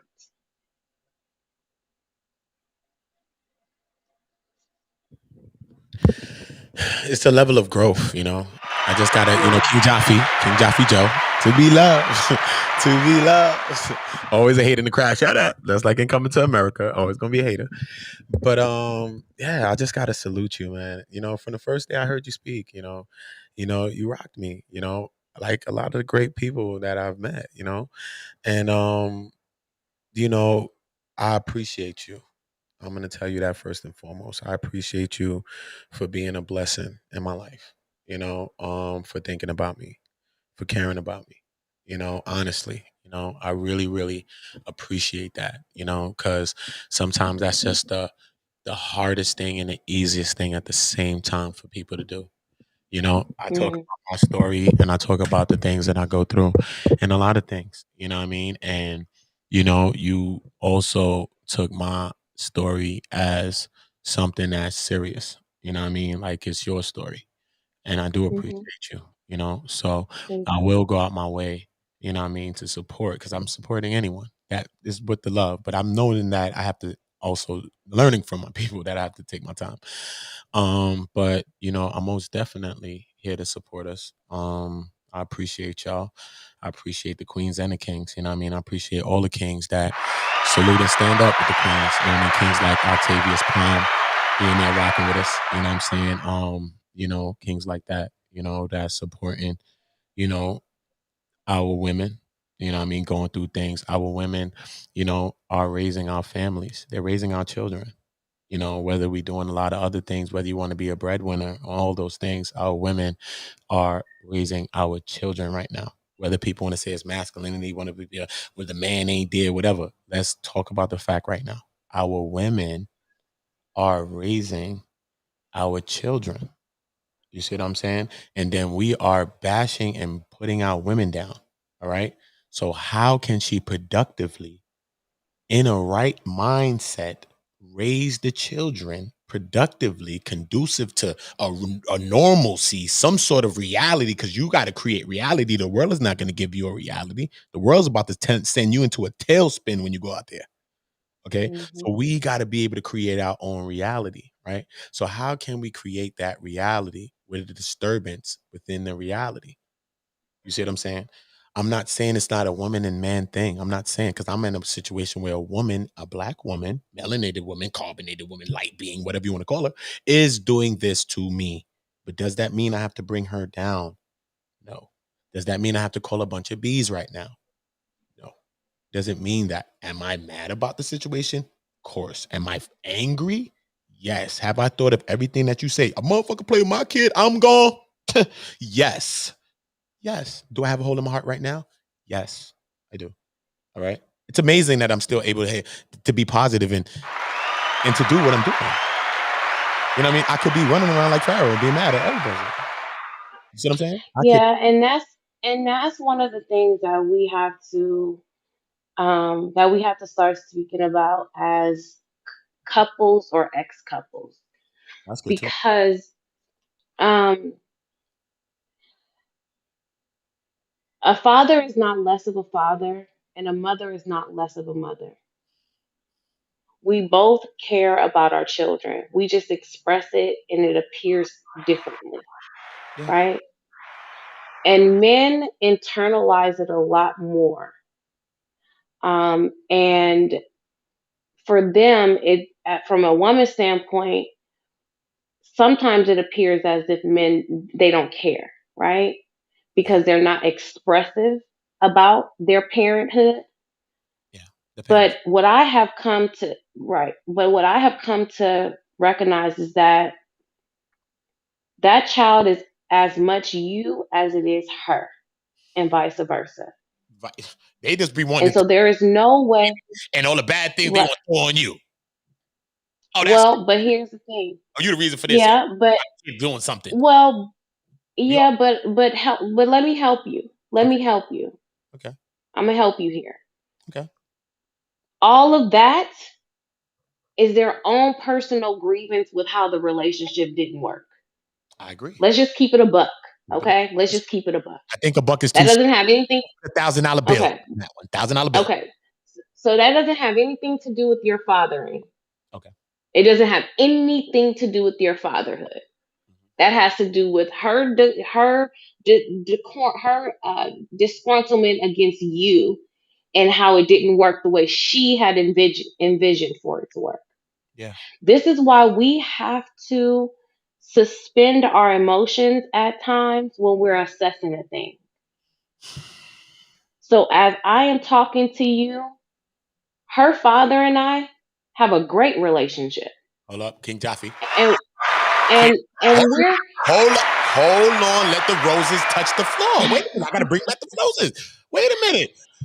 That's good. That's and we're not together. good. Wait a minute then. Hold on again now. Jaffe Joe. Co-parenting, working together. It is not a myth. No, it's not a myth. It's not Okay. a myth. Let me get one more But Jaffe. Jaffe. Because it's not a myth. no, no. Because what we have learned is that we have to deal with our own issues of our disappointment with one another and the relationship ending, whatever that looked like, right? So we recognize that that has nothing to do with parenting her. So when we're talking to one another, it's about the best interest of her. And in the best interest of her is for us to be able to deal with our own stuff individually outside of her and find a common ground. Yes, man. Okay? Yes. Is it Yes. Why is this so hard to understand? Yes. Yes. it is hard to understand because emotions are tied. And that's why I said we have to suspend our emotions. Myself from my emotions, and I could look at that because look, the people that send me to jail locked me up 4 times. You know, from the first day I went to court, they tried to send me to jail 4 times. I had to lock her up twice because these people playing legal games with me, and I got records, audio, video of the girl talking about. Trixie, you say you got her. Trixie, you say you got her muted. You know, Unmuted she me. good. I was You know what I'm saying? y'all finish. All of these things. I got a bone to pick with you, Uda. Oh yeah, just pick it a little This bit. is your Hold third on, time pick it later. doing Pick it later. this, Hold sir. on. Pick it later. I'm on a topic, and you can pick it later. I'm right here on something, and I'm staying here. I'm And staying. I've been I'm sitting at. here real patient for 15 minutes after you asked me to come up and you put me on mute. I Then you didn't put quit you me on mute. You was making noise while she was talking, then I unmuted you. and I But cut while I it unmuted off you, immediately. All you had to it say probably was to muted. cut it off. My program is slow. I'm in restream, not streaming. But listen though, we're gonna listen. I love you, Sri. So you know Like it's I not. said, I ain't trying to change the I love you. topic. No, I love I you. just Don't worry about tell it. you real quick, you a little mute button happy, and you need to watch No, that. I didn't mute button because the noise was going on at a critical part of that conversation. I need to hear that. But when I unmuted you, I just double back and muted you again. And it was That's what I'm saying. You mute happy. I got a little trigger. I got a little trigger. And I then got a you little don't trigger. Hold up. Look, let me give you the roses. Here, see. Yeah, let me put the roses leading for the community to the treehouse. Like I said, this ain't the first time that you've done this to me. And then you be like, oops, my bad. I'm sorry. Listen, let me, because you ain't see the roses that was leading from the treehouse to the community. Listen, man, let me put the roses again, man. King Johnson. Come on, man. King Johnson. Again, I'm not mad. I'm just saying All right, that man. I know you're not. I know you're my sister. but Don't worry. You know, back on topic. you know, I want to hear what you got to say, Queen. You know that. But I thought you was doing something because you was at work and you was still. No, somebody sent me something, and instead of doing what I clicked on it the wrong way on accident, and it opened up. Oh, that's what I thought. I thought you was working because you told me that you were like 40 minutes late. Oh, okay. None of that. That would just be a little ding or whatever. But she going. I just had to get that set up. Okay. No, I don't talk to nobody except for via chat. Hey, Shadow. Mm-hmm. Yeah, though, melanin, man. You know, I think, you know, dealing with these types of situations, man, you know, it's all about the awareness. You know, just to see how you and, you know, your partner, you know what I'm saying, can, or your child's father, or however you want to name these things, because we got words and titles for everything in this world, you know, however you want to put it, you know, how y'all can come together and work for the greater good. That is something that is very vital. You know what I'm saying? That's something that, you know, I never also seen in my own household. So it was something that I strived for twice in situations, but sometimes also understanding maybe I had to even step back from situations and look at my own self to say, damn, I tried this twice and I'm trying to make this thing work twice. Then everybody gonna say, yo, it's hard. It's them. I maybe have to look at me. Maybe I'm trying to help people. That's why you don't let nobody else in your relationship. Not just that. Yeah, that's I agree with that too, though. But even just internally, even after situation, you know what I mean? I look at my own self. You know what I mean? I just don't look at people. And as people, we only use the other highlighter. As something I tend to tell people, even in my ex relationship. I talk to people about stuff. Like, it's a highlighter. Like, when we meet each other, right? The days, the time creates the book. So let's like I met Melanin, I met Cece, right? So now since I met you, every day, hour and all that is creating the chapters in this book, our book. And you got a book with everybody. So I got a book with them, right? And then every good book is highlights, right? Okay. So now when we go into the revision of this book sometimes, because remember, this is life, right? Then we go into sometimes cataclysmic thing. Yo, what's up? And we start going to this thing when we revising this book that we got, right? Remember, in every highlight, they got the green one. They got the pink one. They got the blue one, right? So the green one was the first one that I knew, right? Okay. So in your book, you're the green one. So in your book, the people is the opposite color. Let's say they pink. Let's say they blue. Okay, cool. So now every time you get into this communication about this book, the people are only going to pick up the green highlighter. They'll never pick up the pink one and say, look, this part I did, and that's what led for you to do that. No, they're going to just pick up the green highlighter and highlight all parts of what you did in your life and in the relationship and in the story. And that's it. They don't ever okay, so that they do. At least the part. So let me help you. Because because what you're doing is trying to explain something that is not going to be rational because emotions are involved. That So is, this is I agree. so this is why I say you have to suspend your emotions. Yeah. Okay? So anytime someone is trying to defend themselves, they're going to always point out what you did first, Yeah. right? And this is just human nature. This is what we do. Yeah. So in my experience, no conversation of that is going to occur. Mhm. Now, again, I'm not talking about a relationship that just goes blunder, um, and I have to have communication with that person. That relationship is done. But I'm talking about a relationship where there's a child and you're going to be in each other's life for the rest of your lives. Yeah. Not until that child is 18, not until one passes away. You will forever be attached to that child Yeah.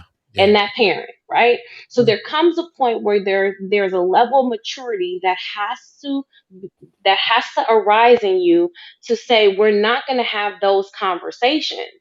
Let's just avoid those conversations altogether because your interpretation of how it went down is always going to suit you. And my interpretation is always going to suit me. So That's let's not even have the conversation. that's true. That's true. That's true. That's true too. I want to answer truth comment in the chat. Yeah. Question. When they test for all of that, and a child can have ADHD and have autism. But when they check them for ADHD, they also check them to make sure they're not on the autism spectrum, or at least that's from my experience.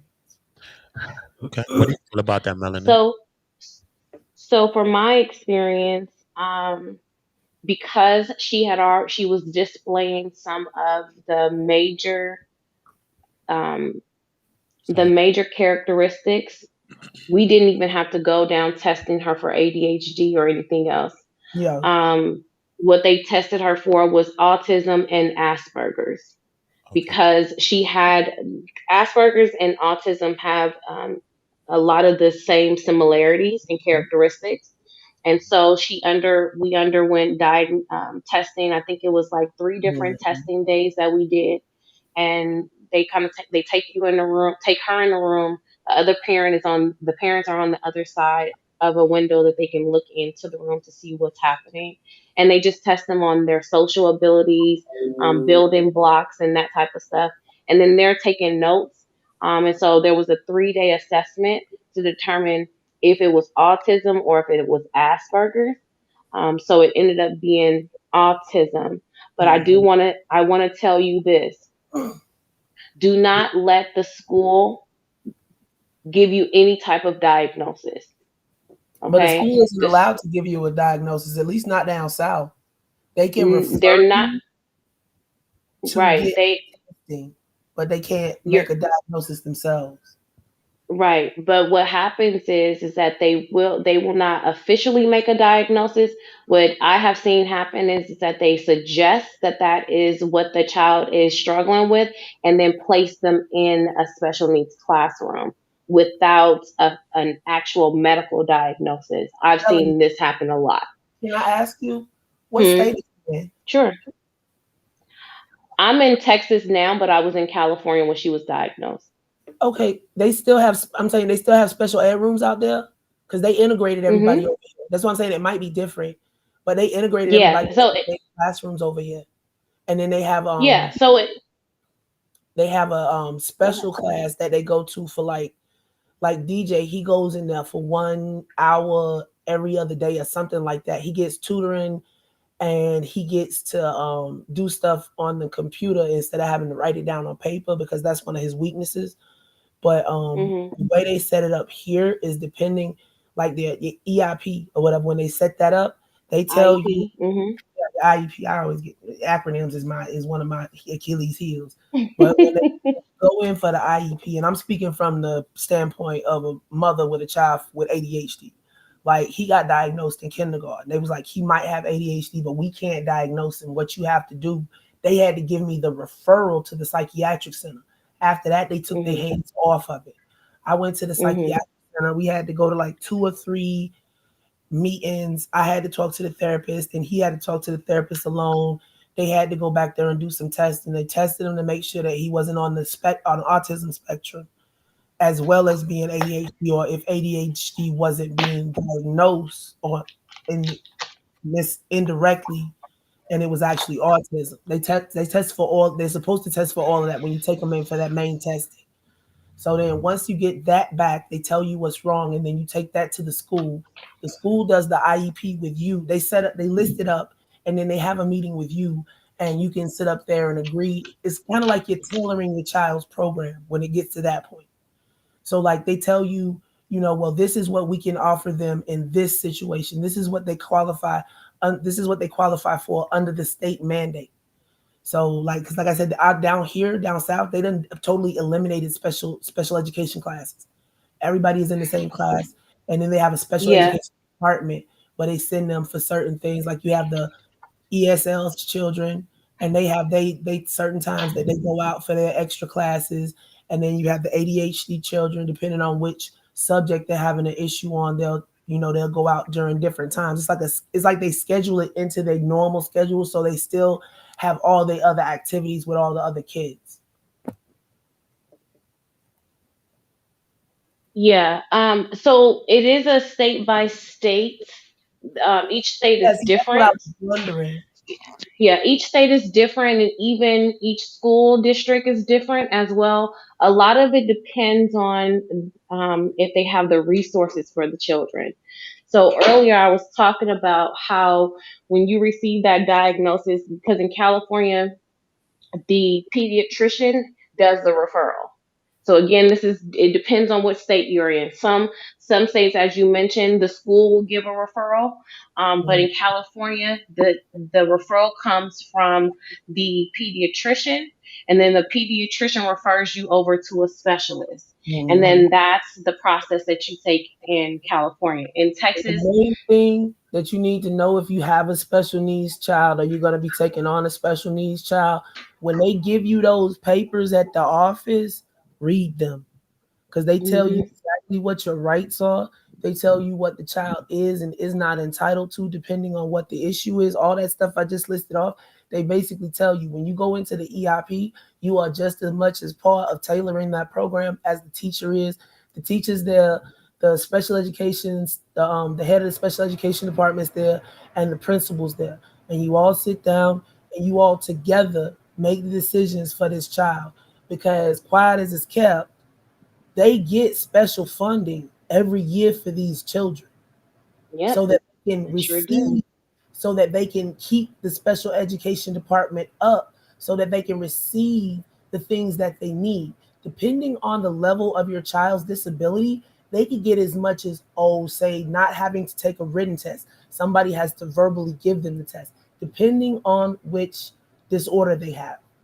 They can get an extra hour taking their test, or they can be put in an environment that isn't as distracting for them, because as we know, children with those type of problems are sometimes easily distracted. Mhm. um there's also, like, I'm looking into getting one of those reminder watches. Have you heard of those, T? A reminder watches for. It's like it's like for children with ADHD and those type of problems. It's not really it's kind of like a smartwatch, but you set it up Oh with, yeah, yeah, yeah. and like it Yeah, buzzes. I So remember. like for ADHD children, they can set it to buzz. Like, oh, I feel like I lose interest after 10 minutes, so the reminder will buzz them, and it's like get back on Hmm. track or whatever. So they say that Yeah, helps. Well, and it does depend on what the diagnosis is. So yeah, my daughter, she's on this autism spec. She has autism, and she's close to mild. Not quite medium, so she's in between mild and medium. So yeah, there's some things that she doesn't have to have that others have to have. Like she mhm, can communicate and point to some of the things that she wants. Some children need an iPad to speak for them. She yeah, prefers not to. She's one of those ones that she wants to speak, so she will, she'll push yeah, herself to say the word. yeah. And so it just depends on where they are, but you are absolutely correct about parents knowing their rights, and And then the that is thing is, You I'm have to creating a position, business to help parents with learning how to be advocates for their children, you because have to that is something. participate, and you have to fill Yes. out those surveys that they send you every couple of weeks. They ask you these questions. Well, no, that money is specifically allocated for the special education department, indigenous black man, but they can lose if they don't hold. It's called because like in Alabama, it's called like Title A schools.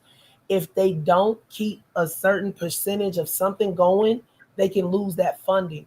So they make sure that they use that stuff properly. Look, they all got Chromebooks. They have a whole computer center for these kids, and they go in Hmm. there and they do what they have to do. Football and basketball, all that, that's from endowments from legacy legacy legacy students that went there mostly, like at least down south. Our stuff is always funded by some big time philanthropist that has a business that's been in the community for 50 years or some shit. Like our band in my hometown was funded by the Roddenberry factory. You know, and every year they have an endowment set up. The Roddenberry factory been bought out by Dean Foods for years, but they still got some kind of allotment set up to go to the music department Yeah, because indigenous. Every state is different. Every state is different on how they schools are run handle by the education. schools are run by the state. They have a set of rules that they have to abide by the federal government, but everything else is left up to their hands. And just so you know, the special needs program is a federal mandated. Even though the state overtakes it and does the education, it's Mhm. federally mandated. They have to provide a space for these children. So and these are things that we have to make sure that we have the information about, because when we're speaking, we do have to make sure that we're speaking about each state. Each state has their different laws. Each school district has a different way of how they set up the classrooms for those children. And then also, there are some school districts that allow you the opportunity to select which classroom your child is in. So I know in California they go off of the recommendation of the doctor that diagnosed them. And so if the doctor says that they need to be in a classroom where there is a ratio of 2 children to every one aide, then that is the mandate. That is the classroom that that child has to be in. So it doesn't matter if they're in the proximity of the home address, they have to find a classroom that suits that diagnosis that the doctor has given. So a lot of these things, it takes familiarizing yourself with the school system that you're dealing with. The other thing that I really want to encourage parents and even family members, it's overwhelming when you have a diagnosis such as this with your child. Okay, I talked about the grieving process that happens, and that is very, very real. And so once that child is diagnosed, your mind goes into this, what do I do? I don't know where to start, because it's a lot of information, especially if you're not familiar with this world. So it's a lot of information that you need. And whenever you have a family member that you come across that has been diagnosed, I want to encourage you to be as supportive to those parents as possible. If that means doing some research and sharing the information that you have to see if that's applicable to them, that's going to help, because there's so much information that they need to have at a period of time that it seems like they don't have enough time. So, for instance, my daughter was diagnosed a year before it was time for her to start for, first grade. She was a late diagnosed. So I had to fumble through all of this information, asking questions, because they don't tell you, once they give you the diagnosis, they don't tell you what you need to do. You learn this as you go. And this is why it's important for parents to know their rights. And like I said before, I'm creating a business so that I can coach and assist parents with learning what their rights are, how to advocate for their children, the steps of talking to the teachers making sure that you're present at those IEPs, doing addendums if you need to. Like there's a whole process that you have to go through, but you have to be engaged as a parent. And it's overwhelming because not a lot of times do the parents have assistance to help them through the process. They're maybe working, so they don't have that opportunity. Mind you, they're also dealing with this child that has an inability. So there's a lot of things that's happening where parents become overwhelmed. And sometimes it seems easier just to say, let the school handle it, and I'm going to entrust the school to know what's best for my child. And I definitely want to say, don't do that. Reach out for help. And so those family members that have family members that have autism or ADHD, and the parent is just now getting that diagnosis, please do whatever you can to be as supportive as you possibly can, because it's a world that a lot of people don't know, which is part of the reason why I lended myself to have this conversation with you all, because I know that it's something that we've heard about autism, but we don't really know what it looks like. And, it's something that we haven't talked about at great length so that we can become aware of the children that we have within our community. But yeah, any other questions that you have for me, you guys? I'm gonna drop off. I'm I get off work and I I'm gotta. looking in the chat. Okay, But I I'm see just y'all. perusing. Okay, see you later. All right. I'm just perusing through the chat and I'm looking for any questions. Um, Truth Hurt, it looks like I answered your question. I know that Nikwa BS says something. She said, my daughters are very friendly and nice. It scares me because people would take advantage of that.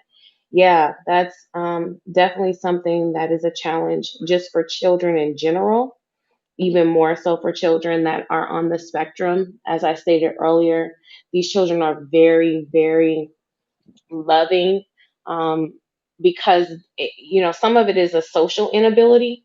They don't understand danger at the same length that we do. So they tend to think that everything is okay. And so because they don't understand the social norms of potential dangers, and they don't see other people as dangerous, it is a challenging thing. It is very fearful. I'm always a little bit on nerves when she goes to school, because again, I don't know who she's encountering throughout her day. I do the best that I can to vet the teachers and really build a core relationship with them to ensure, but you can never be sure, right? So, you know, as a parent, your child is only safe when they're in your space, right? When you have them, that's when you feel that they are the safest. And again, I'm just talking from a perspective of a healthy parent. Um, and so whenever that child is not in your realm of reach, there's always that possibility that they're encountering someone that's going to take advantage of them. So it is very scary to have children that are so loving and accepting and kind, and don't recognize that people can be dangerous. People can harm them.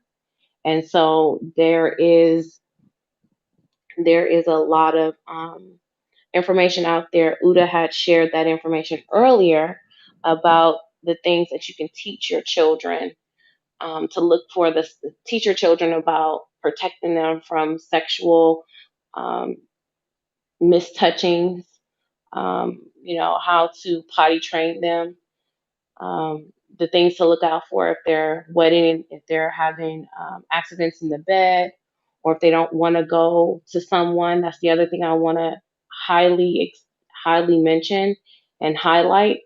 If your child is resistant to go to someone, please do not force that child. Please do not force that child. If that child shows reluctance to go to anyone, I don't care if it's a family member, I don't care if it's their parents, please do not force them. There is a reason why they are reluctant. And when you see that reluctance, it's now time to begin your investigation to find out what's going on. And again, that's not just children on the spectrum, that's any child. A lot of times we're missing the signs because we're not paying attention to our children. And one thing that this has taught me is that we need to pay more attention to our children. You know, I'm forced to do so because my child is not verbal, but I will tell you, a lot of things are not slipping through our hands. We're ignoring it. We see it, but we just want to pretend like we don't see it. But the day has come and has long came that we need to pay attention and we need to act on the signs that we see. I'm just looking through the chat to see if there's any other questions. Like I said, I wanted to come here to share my experience, but I also wanted it to be a dialogue that we have with each other. I like to capitalize on the time that we spend so that we can, ask questions and learn from one another in sort of instead of just being spoken to and dictated to. Yeah. Um, I agree totally. I agree totally. I like to converse and do it like that, like dialogues. But guess what though?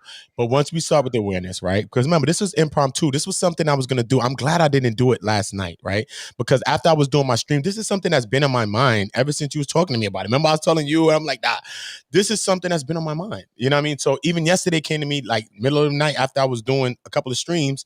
I was going to do it, but I was like, this is not the right time. I need to do this early in the morning. I need to get rest, go to sleep, wake up with a fresh sense and do this fresh. You know what I mean? So that's when I did that today. So I woke up with the intentions to do this video today.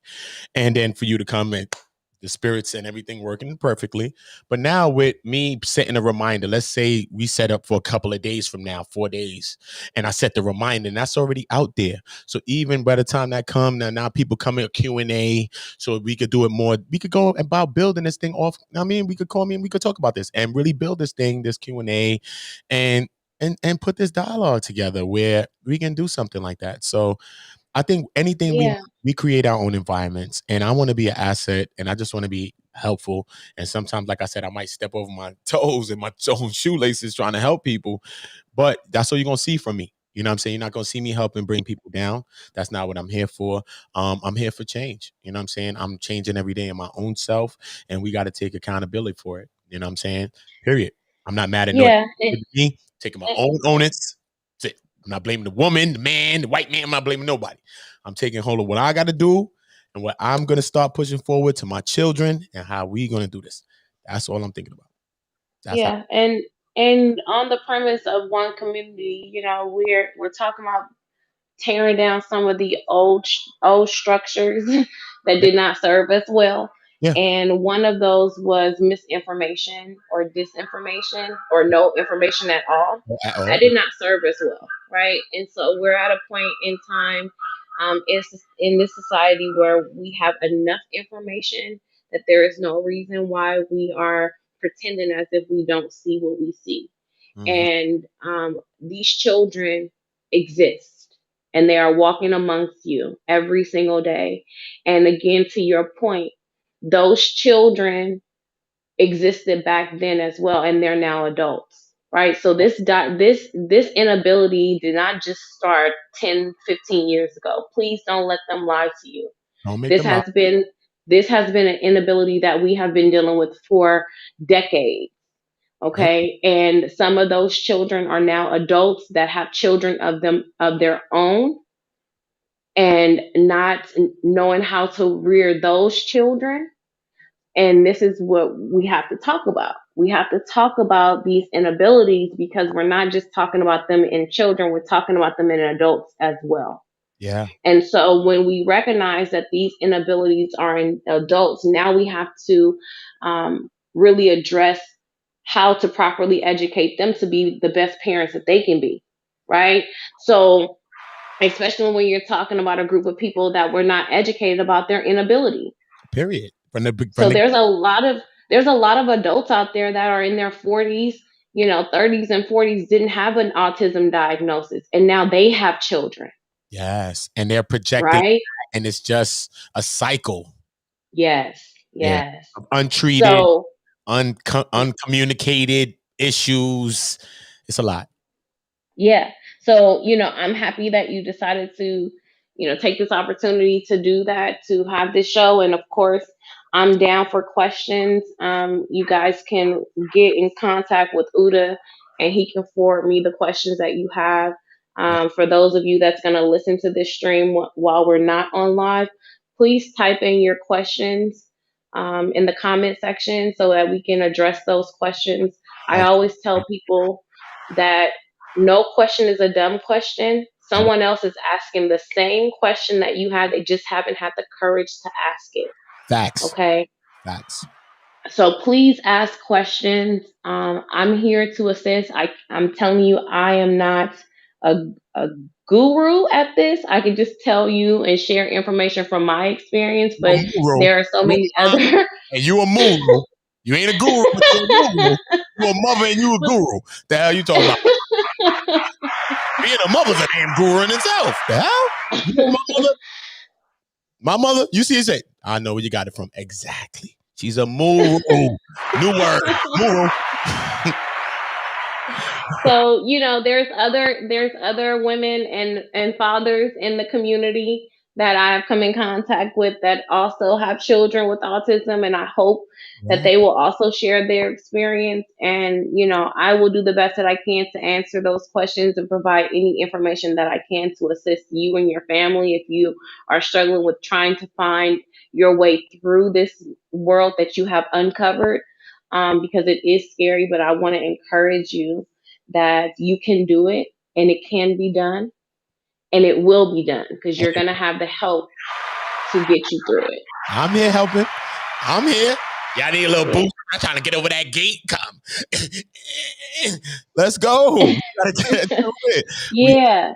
To it, man. We got to support each other, man. And we got to build a support system. Everybody want to support. We got to build a system of support. We got to support each other. And that's what it's all about, man. So it's all about the Q&A. It's all about those types of things. I want to do further streams like this as well because anything I'm doing, I just don't cover stories. I just don't do things. I'm always going to give further context, go about that. When I went into the narcissism and figured out that I was with a female narcissist, that's my own assessment. I'm not a doctor, so who knows? But that's what I was told. And when I went through my little thing, that's what I think I discovered. I ain't no doctor. You know what I mean? But I seen Leonardo play a doctor. Talk about he concur. So I could concur too. So, you know what I'm saying? So I understand though, but it led me to do history. Go down to 12 traits if you have more traits of this thing. And you start to understanding things, not just taking things for face value. So me even reading today, and besides the other knowledge that I've read, the things that I read today, I learned things from, besides the other things that I was reading ever since T came and brought this to me. Just the whole awareness, because we know this, and I mean I have people in my family as well, but as we're speaking about this and the correlation between this, keeping our children safe, our children with inabilities, disabilities, different things like that not being spoken about like that, that's creepy alone. Because why don't we speak about it? Why is it always a conversation that's an unsaid conversation? And then we're dealing with things like what we got going on the internet right now with the Brother Polite type, Dr. York type, Kelly type. That's a scary thing, especially when we're dealing with because Melanin Royalty is the one who, told me about this really and brought it to my mind, saying like some children are verbal, like some people and some kids are nonverbal and some people are verbal. It's like a spectrum. And you started to understand that. That's why you see I got my thumbnail that I created. Like these are based on me going into the research of understanding what it is and what we're dealing with here. You know what I mean? So at the end of the day, we know that a child is more than likely to be abused, especially sexually abused by someone that they know and someone that's down going to be like a caregiver or somebody like that. And they said that 9 times out of the day, this happens like in the daytime. During the daytime, these assaults and abuses happen. I like to get into stats like that. These are things that pop out in my head when I'm reading stuff like that. You know what I mean? These abuses happen during the day. You know what I mean? Watch who you got your kids around. These are things. Well, yeah, and you think about and this was one of the fears with me and her father was that a lot of these aides that are teachers aides that are helping these children in school, a lot of them do not have the education behind them to support them being in those classrooms. Sometimes it's just as simple as them completing the application and being hired. and having no background at all, no information about these inabilities. And so when you're talking about who they're around, they're at school for almost 8 hours, right? Yeah. Each day for 5 days a week. So if that information is correct, that most abuses happen in the daytime, who are they with most of the time? They're at school. And this is why it's important to vet these teachers. This is why it's important to be a part of your child's education. I have my child's teacher's text telephone number. I talk to her all the time. Yep. I know the aides. I talk to them all the time. I do not let it. I know the bus driver. I know every single person that is in contact with. As I know as many people as I need to know that's in contact with her, right? I'm And talking. not even just their name. Like I've had conversations with them Mm, mm. and on a consistent basis, right? So if I'm not getting a good vibe, I'm alerted to no, something has to be done. But we can no longer just send our children to school and look at the school as being the babysitters. They're No. not, because they're at more danger at school than they are at home if we know that those statistics are correct, that the abuse happens during the daytime. It does. And I'm telling you, you know what's so crazy? Listen to me, y'all. When I'm covering stories, I'm telling you, man, not only did children, like people in my family, get abused, I'm talking about when I was 12 years old, right? I discovered the gift of music at 12, right? I was hit by a car at 6. I was in a body cast at 6. I ain't walked till 7. It's crazy. My life is wild, right? At 12, I was struck again. Music struck me, right? I was doing music, all type of stuff. I had a music teacher. His name is Mr. Williams, right? In my school in Brooklyn. I was learning to play instruments, all types of different things like that. I was already singing. This is when I started to write music and things like that and play instruments and all these types of things. I play saxophone, you know what I mean? All types of stuff. Right. So now in this process, I had a classmate, right? This is in my 6th grade class. I had a classmate, and one of my classmates was being sexually abused by Mr. Williams. All right. None of Mhm. us knew. Look how we found this out. Okay. We all found this out because Miguel, hold up, King Jaffe Joe for Miguel, because Miguel saved her. It's a Spanish janitor. Miguel is a Spanish janitor. He cleaning up the school, go into the classroom where we got our music class because we had home. I was in cooking class. All I know how to cook, chef. I know how to do mad stuff. Right. So they go into the class and find him sexually assaulting my classmate. You hear me? Who is like 11, 12 years old. All right. The whole time he was talking about, listen to this. In my school, we didn't have no after school program. But my school had different kinds of programs, and I was in like an Excel class, right? So I was doing mad different things in my school, right? But it was no after school programs. Like I was in cooking, home ec, I was in mad stuff, cooking lasagna. That's how I learned how to make stuff in school, right? Some stuff, right? But at the end of the day, he was telling the parents that she was taking after school music classes. All right. And he was sexually assaulting my classmate. So how long was this going on? Right? Was this Mhm. outside of the school? This is happening? Because if he getting away with it in school and he feels so brazen and so brave enough that he feel to do this in the school with people, because people get off on his power trip, what can make him want to do that there, right? So what's the Mhm. sense? So you got to be very careful, knowing exactly what's going on with our children, these programs, after school program, this, that. Yo, I'm growing up as a kid understanding that. Like, yo, program, I need to know. Because I had a classmate who was assaulted and Mhm. was Mhm. being assaulted And by see, a grown and and weirdo. He's and not. and So here's the thing that they set it up, that it's set up in such a way that it's not easy for the parents that have to work to really be hands on at the school, unless they have to go pick up their child from school for behavioral issues or whatever.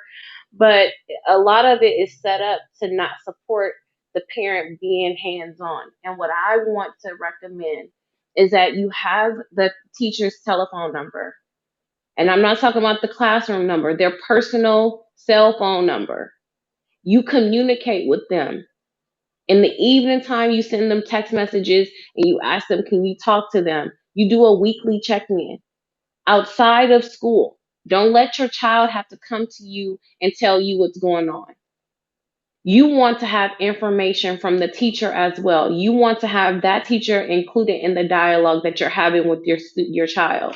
Yes. The minute your child tells you something, you have the teacher's telephone number that you can call and have this conversation with the child right there. Right? So this is why it's important. This is why it's important to have all your hands on deck as much as you possibly can, because it's not about the teacher. It's not about the parent, it's about the child. That's it. About the child and what's best for the child, right? Mm-hmm. Okay. Mm-hmm. That's what it's about. Sometimes people make it about something else. Like, what is it about? When you No, and that's why I was telling you earlier. But that's why I was telling you earlier when we were having that conversation about, breakups and stuff like that. This is the part that we have to get to. We have to recognize that it's not about our own personal grievances with one another. I It's know merely about the what is in child. the best interest for the child, Exactly. right? Yep. Look how scary that is, though, Queen. Look how scary that is, right? Because I'm scared for my child. Is why I went to court. Right? I didn't want to have to go to court on my son's mom. Why would I want to bring her down? Like, come on, I have 2 children. This is my second child. This is her first kid. Why would I want to do that? You see what I'm saying? Why would I want to do this to you? I'm trying to help you through this process. You see what I'm saying? But then in the process of this, what it's crazy, man. In the process of that, man, I can also see, like, I could have been locking up still to these days. These people making threats, these people doing weirdo stuff, driving around my neighborhood, gabbing people come stalking me online. The judge said, don't follow him online. The people come to court, make 3 social media complaints about me. And the judge's like, okay, going to jail. What are you talking about? The person ain't supposed to even be following me. I don't follow these people. What are you talking about? You see what I'm saying? So at the end of the day, I can understand and say, look, me sending you to jail is hurting my child. Even though every time I talk about my situation, they give me a new warrant because they want to silence me. Okay. Everybody wants to silence me. Her whole family's trying to silence me. They don't want to talk about it because they understand that she did what she did. She knows she's wrong. She did what she did. So when I speak about it, they have to live in that. And then for the family that came back after they done kicked the baby out, my own son, right? After them wrong for everything they've done, right? Now they feel bad when I speak about it because these people condoning the thing that this person doing, which the person tried to literally kill their own grandchild's niece, cousin, whoever this baby is, which is my son. So at the end of the day, this is all true factors. And when people cannot deal with the truth, right? I always say, if you can't find something to claim, then you are going to find something to blame. So me personally, you know what I'm saying? I like to just always take myself out of the situation. But that's me in my mind. So I can't put myself in another person's mindset. But all I know is that things affect the child. You know what I'm saying? They even said there's programs when you're dealing with certain kinds of children, like with inability and stuff like that, certain programs and systems, right, that you come up with, like how you said you got to have a system, right? And they know when something's off. But then You have to have a routine, not only you have the routine, everybody that is around the baby or your kid, you know what I'm saying? Like your significant other, the family members, they understand this routine. So everybody understand, like it's kind of like a village raise a child concept. Right, but it and that in theory it sounds simple. Yeah. But I'll tell you it's difficult because I came from an era where we were told the children are supposed to be seen, not heard.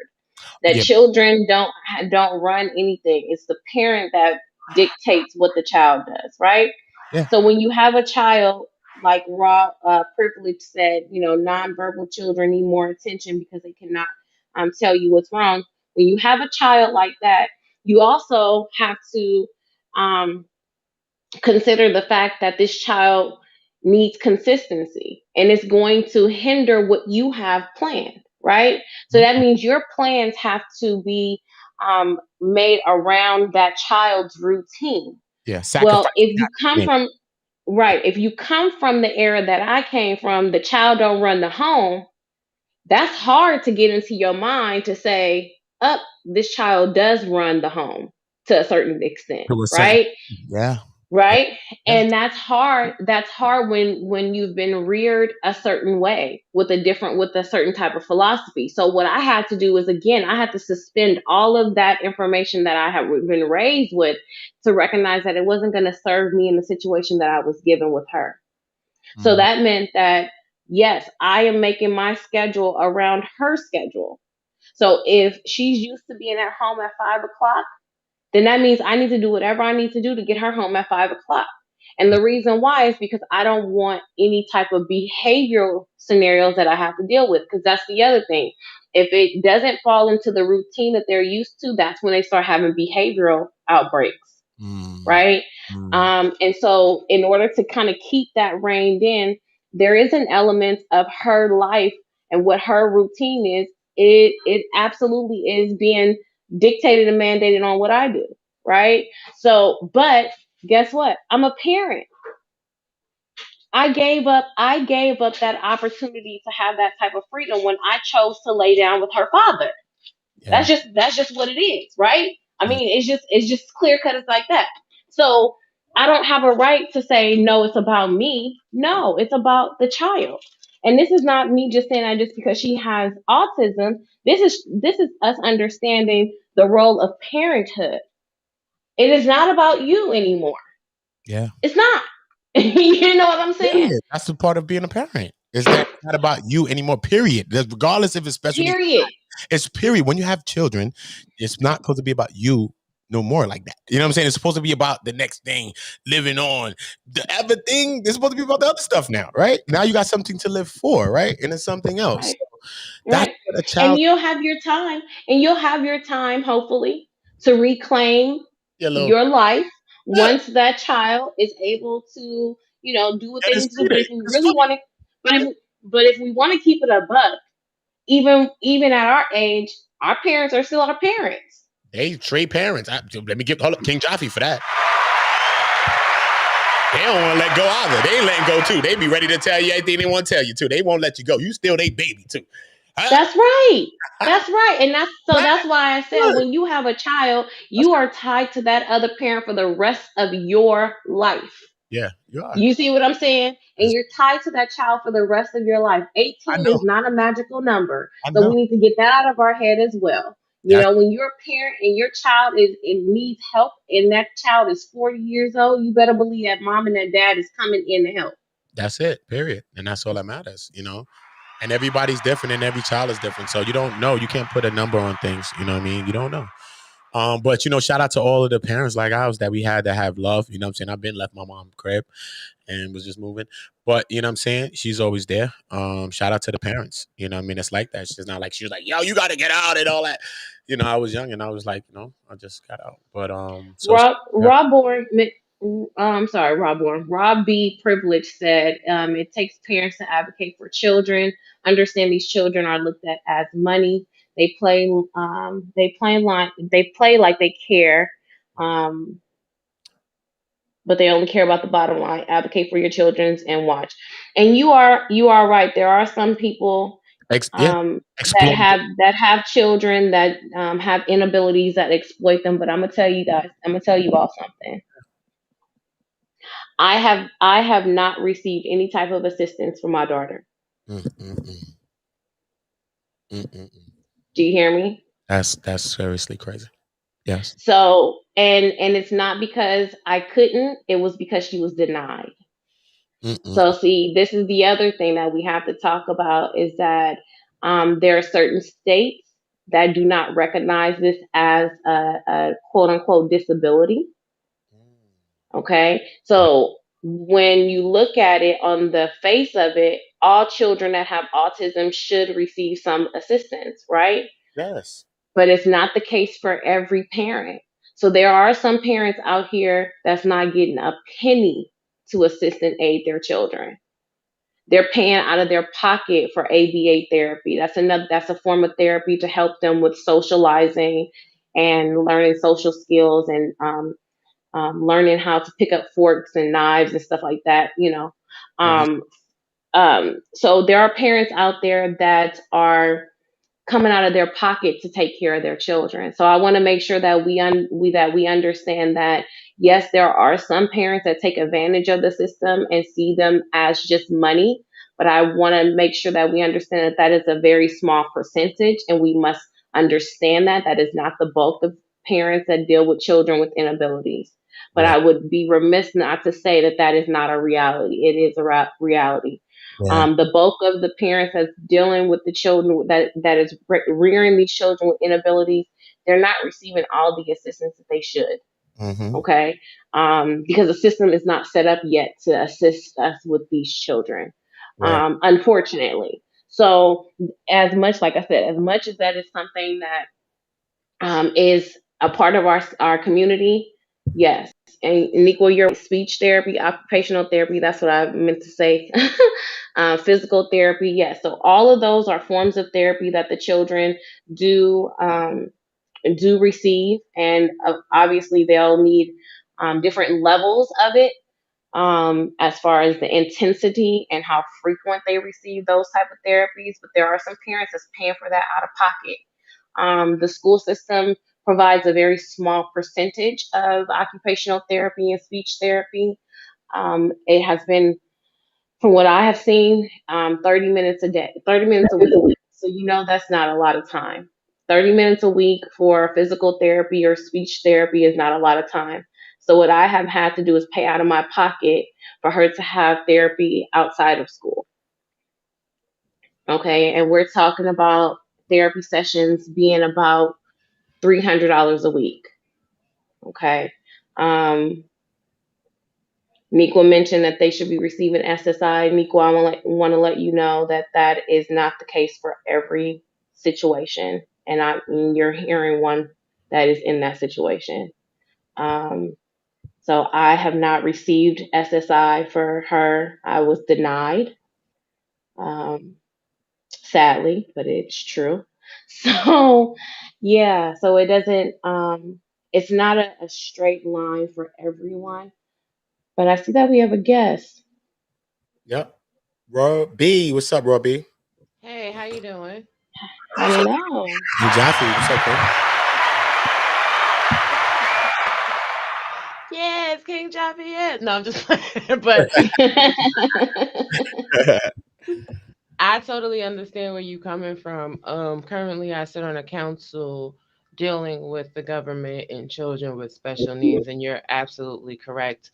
Depending on your financial status, your child can qualify for disability from Social Security, but not receive any of the benefits. That's a fact because I live that life as well. But I do want the audience to know that in each state, there is an advanced stage of Medicare. Now, it takes a while, it's quite a lengthy application process, but you can apply for insurance for children with special needs, and it will cover their therapies. But how I found out about all of these things, and even my seat on the council, was through advocation for my child. These doctors will tell you, especially when you have babies, you need to be paying attention. I put up a couple of things on my channel in the community about the signs to look for with autism spectrum disorder in little children. Like if you see your babies just following fans or playing with their fingers a lot, they're fixated on things in a distance, they're not giving you a response, they're speaking late. You need to be requesting evaluations. You need to be requesting how they play, their fine motor skills, how they speak, so they can start getting early intervention. But once you get a confirmed diagnosis, even once the evaluation is done and they find a problem, you need to be fighting with your insurance. You need to be fighting with these providers, and you need to get your child in there. You also need to be making sure they're giving appropriate therapeutic interventions, because sometimes they will do the bare minimum because they don't care, because they're getting paid quite nicely for your child being in attendance. That's what I meant when I said that people look at children like the bottom line. Yes, parents do look at children like the bottom line as well, but it's more so these facilities and these therapists. And the young lady is absolutely right. You need to be involved with their therapy hands on. If they're giving therapeutic goals, you need to find out what it is that they are trying to achieve in their sessions, and you need to be replicating and mimicking that. Sorry, when you have children, your life is over, which is why I staunchly advocate for young women waiting until they have achieved some of their goals in life, if not all in life, before they have children. Because once you have little people, damn all that we were raised with, children must be seen and not heard. No, children are always going to be seen. Children are always going to be heard. And if you neglect them, and if you ignore them, and if you don't give them the love and attention and pour into them what they need go out in ways that you will not be able to contain. But shout out to all the parents dealing with children with special needs. If you're able to stay at home like me, or if you have to go to work like the young lady, it is a lot of work. It is sleepless forever. You're never sleeping, honey. And stay strong, because it'll be all right.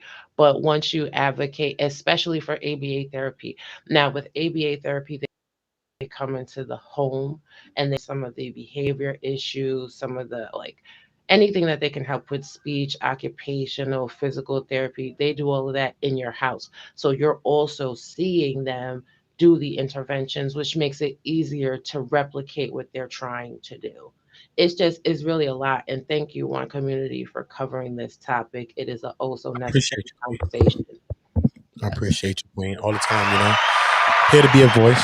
Just try to Thank help lift the you. voice. You know. Thank you. And I'm happy that you all have joined on the panel. This is something that I that is dear to my heart, and it's something that we have to speak about. And I know that it's hard to speak about it, but it is a reality. And so I thank you, sisters, and everyone in the chat for being engaged and asking questions and making comments, because we need to continue to have a voice for these children that do not have a voice at this moment in time. But we do strive that they will get a voice and they will speak. And so I thank you all for joining us on the panel and sharing your information and your expertise, because it's going to help all those that are listening that's just trying to find their way. It'll help them understand that they're not by themselves. It's true. Melanie, I appreciate you even sharing such a vulnerable subject with us and what's going on in your life, as well as what is your name, Queen? Raw. I don't. Raw be Raw, be privileged. privileged. Yes. Yes. I thank you for that information as well. I don't have a special needs per se child, but however, um, my oldest son, he was diagnosed with ADHD, and he was very hyper. But I just felt like he was also very talented, and as a young mom, because I was a mom at 18, so I had to deal with, like you said, once you're a mom, once you're a parent, it's all about your child. So like when he started going to grade school, he knew how to draw, like sketch you. Like he can sketch, he can dance, he had a lot of energy, and he had a little too much energy for what the teachers say. Like, oh, well, I don't think he's going to be able to focus on his work because he's doing this and he's doing that. So I actually had to go outside of the school and have him evaluated, which he was diagnosed with ADHD. However, they wanted to automatically put him on medication. And I said, no, like, I'm not taking away what I think is so great about him. He's himself, he's happy, he's doing the stuff that makes him who he is. And why would I want to give him something that's going to like alter that? And now he's 16 and he doesn't even have that issue anymore. He's a little too laid back, like, and that's what I'm saying. Yay! Thank you so much. But this is the point, like when you say advocate, advocate, advocate for your kids, because they will do anything, first of all, to get these pharmaceutical companies money and to also give them money. I got him his own therapy outside of the school, like social worker or whatever, like so he can like talk and like express his grievances also, as well as with me, because I'm an open book. Like we're like, I'm his mother first, but I'm also his best friend. We talk about everything, and I want it to be that way. And I say to like all parents and to both of you strong queens up here, including One Community, like, can continue to strive and to fight for your kids, because nobody else is going to do it. Nobody else is going to look out for you. And I mean, unfortunately, we're in a world where our kids aren't really taken seriously due to our our skin. Let's just say that, like, we are not taken seriously, and we are under. Um, they don't really, educate us how they would educate another one, or take their time with this one. They automatically want to put a stamp or a label on you. So, I really appreciate this conversation because I had to come on, like, just, kids with any kind of, disability of any kind, um, needs to be, every child needs to be taken care of and adhered to, but like, especially those who have these type of elements in their life, they need extra attention.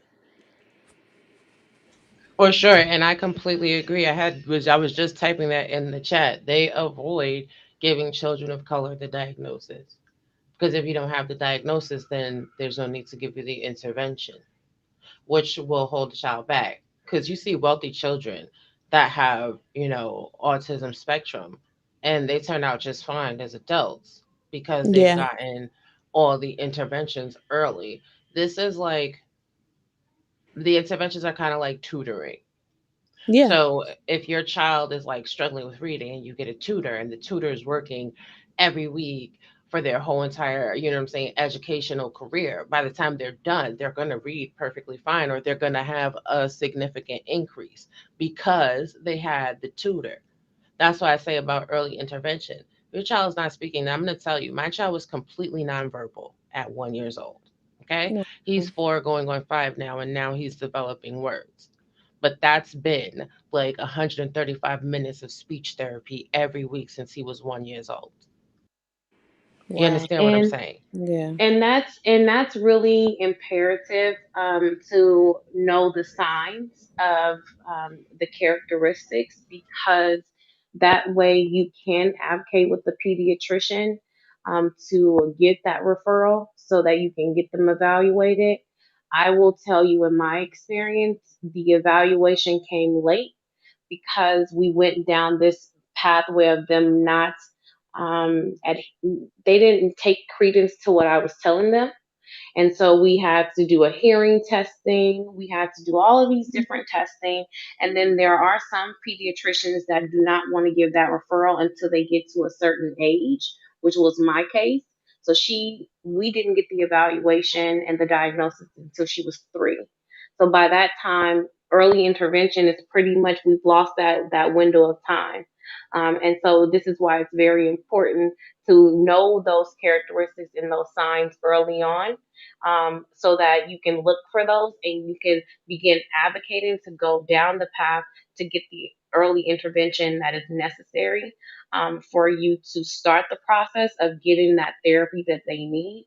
But again, you can't be an advocate for your child if you don't know what you need to advocate for. Right. So this is why it's important to educate yourself.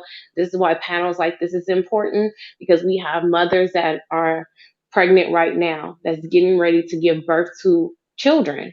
And these are things that they need to look out for when their child is developing. And when they see some of these signs that we're mentioning, now they know, okay, when I have, this pediatrician check my child out, let me address this matter. And don't stop there. If you're told no, go somewhere else. Okay. I do want to let you know that sometimes when you're in, when you have Medicaid or Medicare, you're going to find some stumbling blocks there.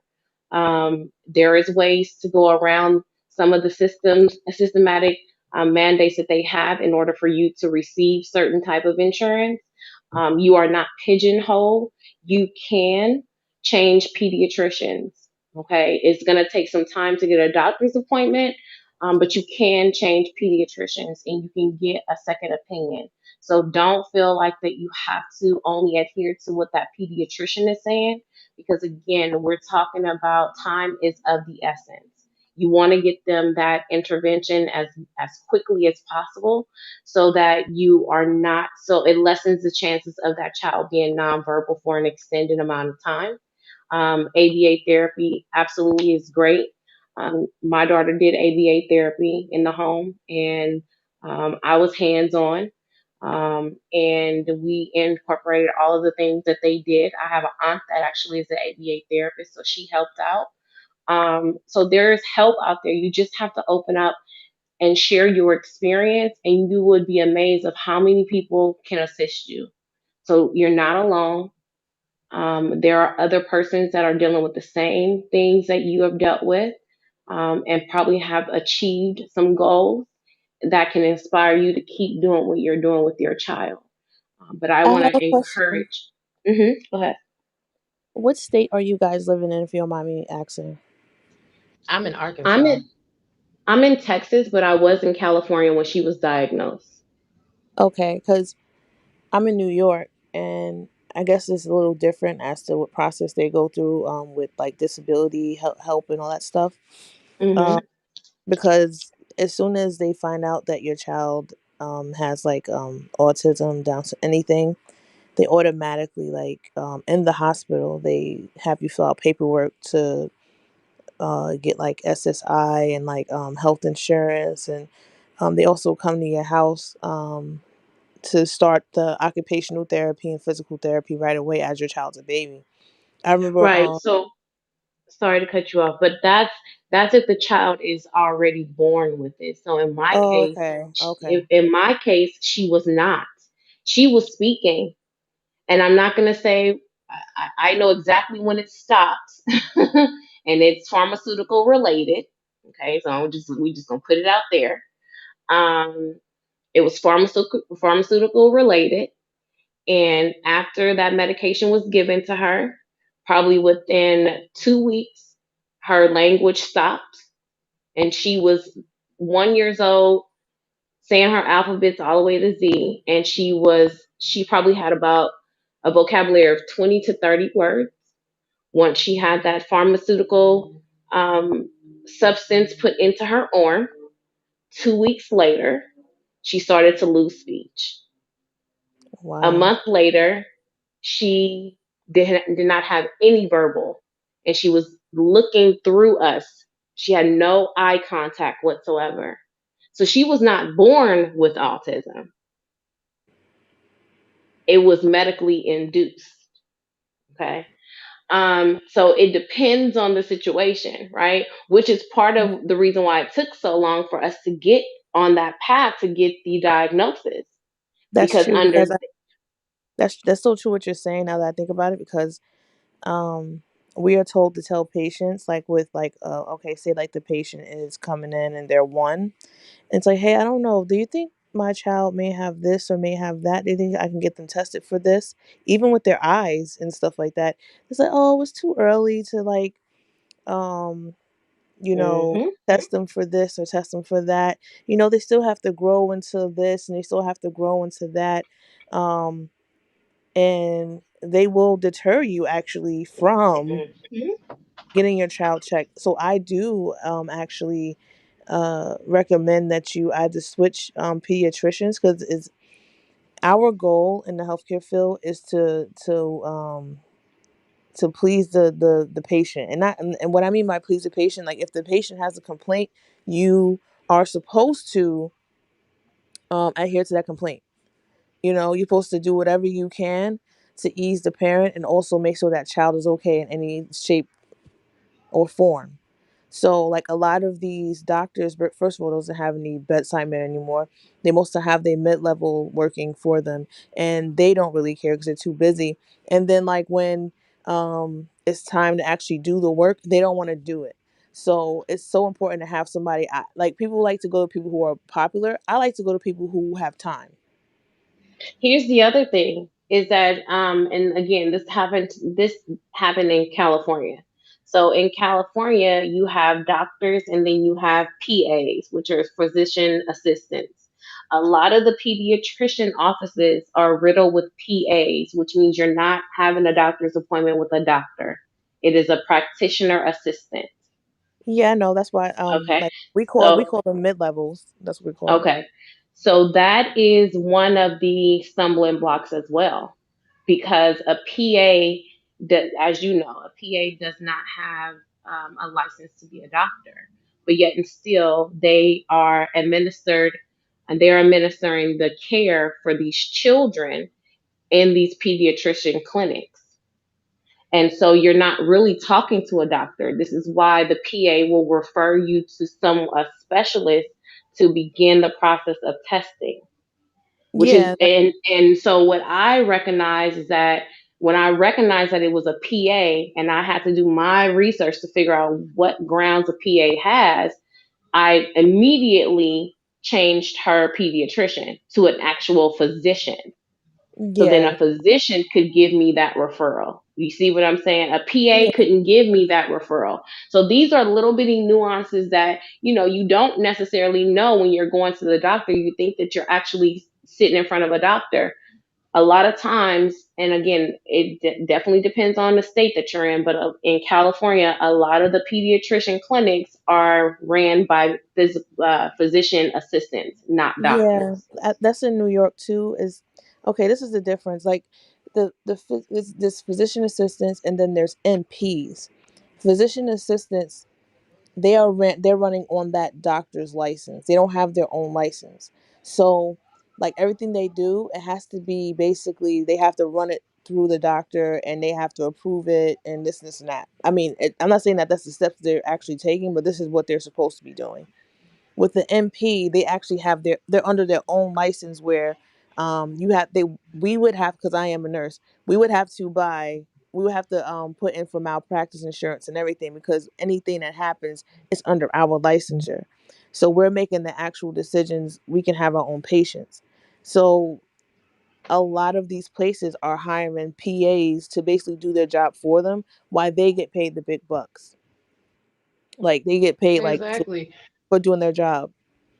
And I mean, it's true. You can't diagnose autism before 2.5, 3 years old. Those are facts. But what you can evaluations to assess where a child is at on the developmental scale. So if someone tells you that, oh, we can't, no, they can give you that evaluation. And if they don't want to do it, then do your research. Go on Google. Everybody has all these fly ass phones, honey. Take out your fly ass phone, go to your browser, type in evaluation clinics near me, and call them, even if you have to pay for this out of pocket. It may be a little hard, but you still have to get these evaluations done. If you feel there's a problem, say something, follow it through. You're your child's first line of defense against, your child better than anybody. Stop letting these physicians, stop letting these nurses, these doctors, or whoever tell you that your child is okay when you know that your child is not okay. Period. Yeah, I would say go with your first your the parents' first line of intuition is the first step of actually making a decision for your child. So if you feel like, you know, like something's not right, just go according to that, and at least you know that you've done everything you could to make sure that your child is getting the proper care. I don't believe in sticking to one thing. Like, that's old school. My grandparents still have their same doctor, or the doctor retired. Now their son is the new doctor, and they still go to that same doctor, and they have not been feeling better. They've been getting worse. You get what I'm saying? It's all like this false sense of loyalty. Go to what works for you. Go to someone who's actually going to take care of you and be reasonable as far as your health care and your child's health care.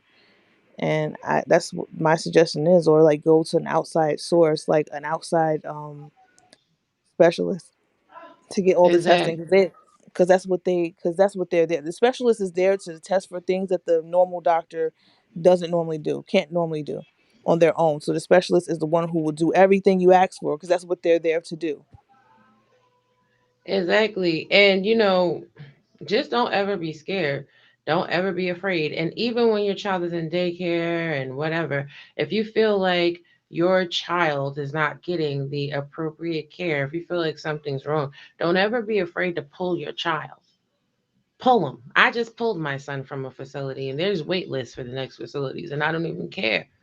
Like, I think people have gotten accustomed to the comfortability of other people taking care of your children. You had your child. You I don't have trust to, nobody. right. I don't trust Well, and the nobody. other thing is that some of that reluctancy is not having a supportive family structure. Yeah, that's So, true. a lot of this stuff is tied to the fraction or tied to the dysfunctional family structures that we have.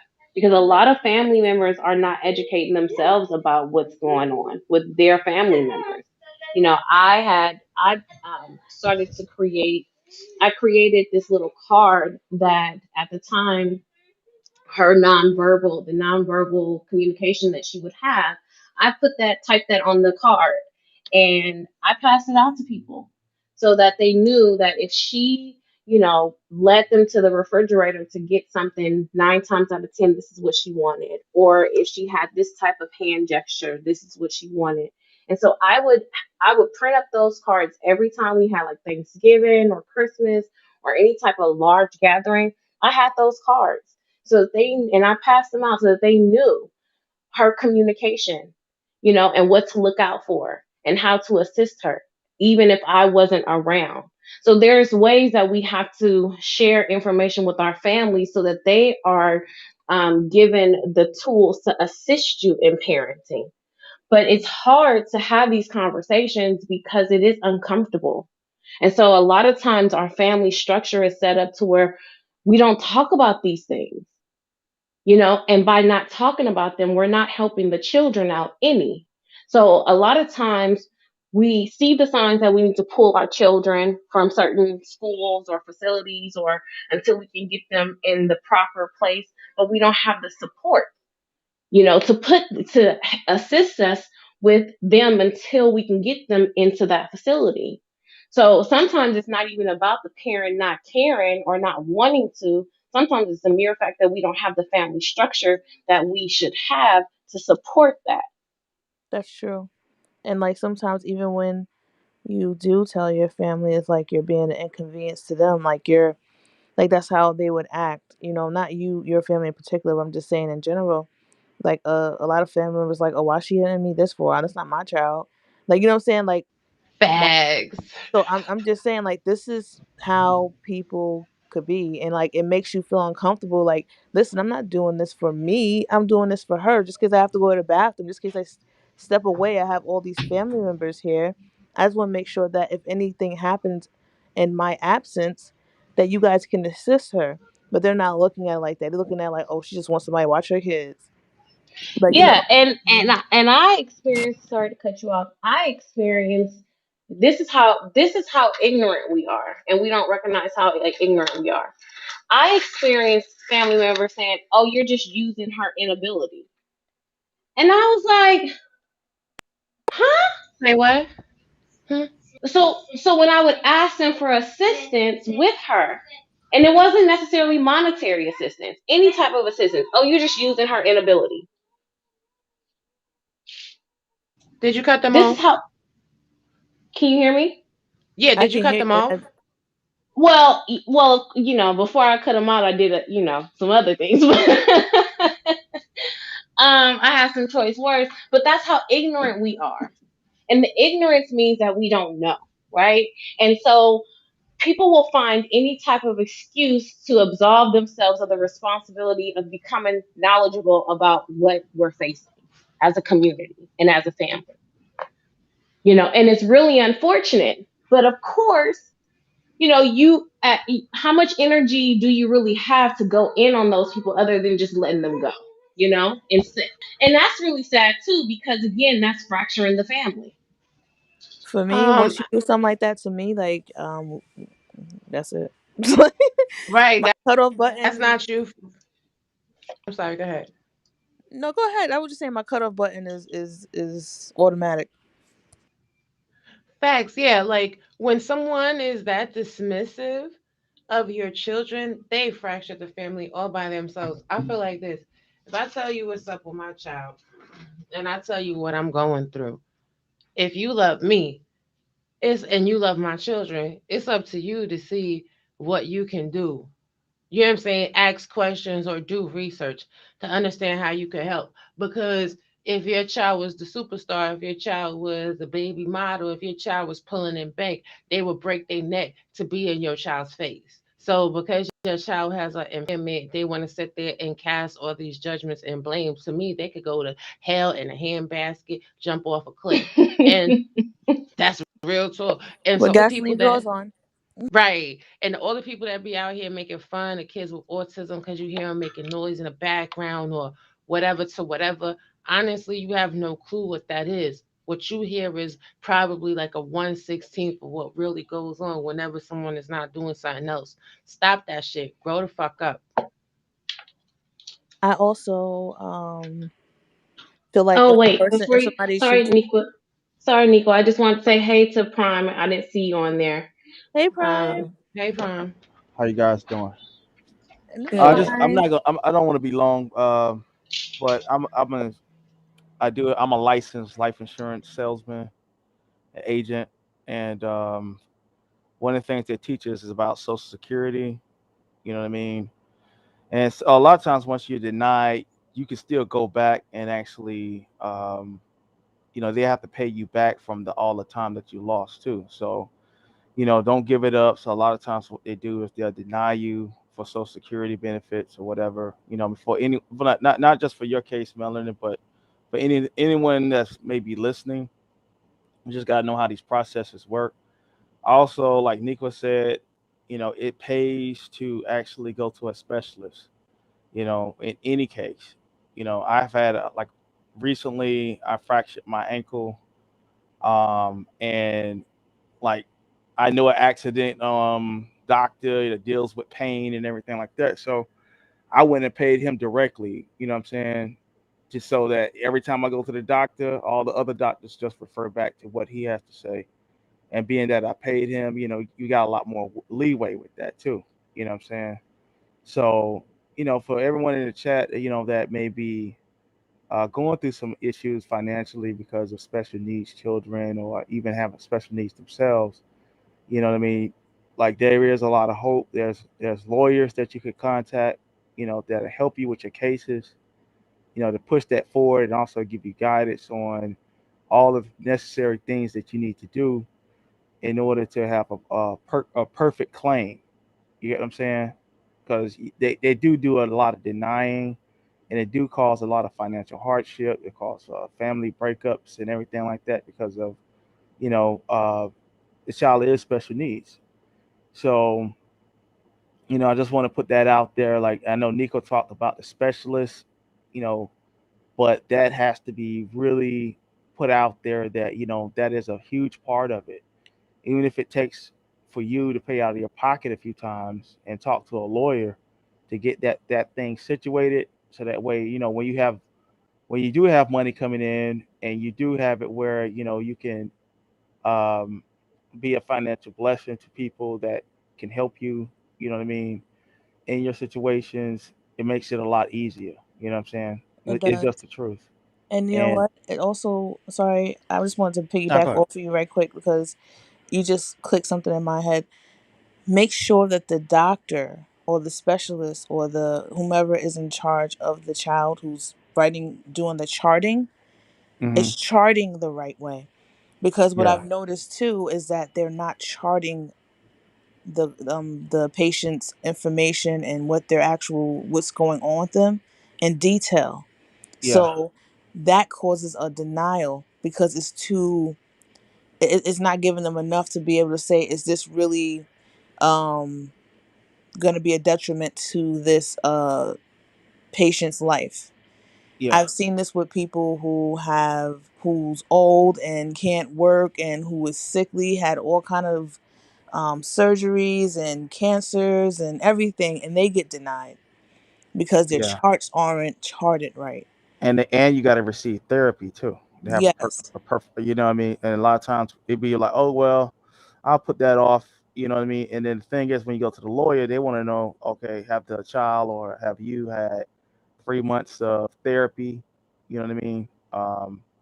All these things add up, and so that's why it's good to also talk to a lawyer about it, so that way you have your claim pretty much solid, you basically know. what you tried and failed. Like you Yes. tried this, but this failed. I tried this medication, but that didn't work, so I had to take this one, and this one didn't Hmm. work because that. Like they want to see that you tried and failed all these things, and it sounds crazy because your child needs help now, and Yeah. obviously they need these things that will help them and it will benefit them, but insurance companies, they think of it in SSI, even though you pay into it. Um, It's they feel insurance. Yeah. it's, yeah, they basically kind of like feel like, oh, well, if I'm gonna pay this out, then it's like them losing money kind of thing. They want to make sure they're paying their money out, and it's for a reason. Yeah. Yeah, but just well, like I said, don't be shy about talking to lawyers. Also, um, I know sometimes in these situations they're so sensitive, and and like sometimes you may feel, well, I'm not just out for the money, but like I said, it just when you do have the finances to help you, you know what I mean, it makes things a lot easier. You know what I mean? And so a lot of times these lawyers are there in situations to give you a guidance on all the proper necessary steps that you would need to take in order to get your claims perfected. Because like you might like by the time it's said and done, you can go back and you got thousands of dollars waiting, because of the first denial. You know what I mean? They'll look at that too. So, but is it just necessary steps? Like, say for example, someone that has severe arthritis, they want to know, okay, have you been out of work for 6 months? Have you been minimum attending at least 3 months consistent of therapy? You know what I mean? What kind of medication you're taking? That makes your lawyer's case uh, perfected. So, just I know it's a sensitive thing, but I do know that there's people out here that are having financial issues because of their own issues and their children's issues also. You know what I mean? So I just want to help make it easier for, I'm glad for these kind of panels. That way, we can give our expertise on certain things. Nico is a nurse, what I'm saying? I'm in the insurance world, and, it's one of the things they teach us about Social Security, you know, and retirement and things like that. And this is one of the ways that you can also ensure that your child, when you're no longer here, you can have annuities set up. You can take some of that money, put it aside, and set up annuity, set up a trust fund, so that way, even when you are, your time has come, and your child is still living, you have a nice nest egg there for them to protect them. You know what I mean? To make sure their life is comfortable. You know what I mean? These are things that we just have to talk about. I'm glad we're having this conversation, but I just want to give that, to you guys.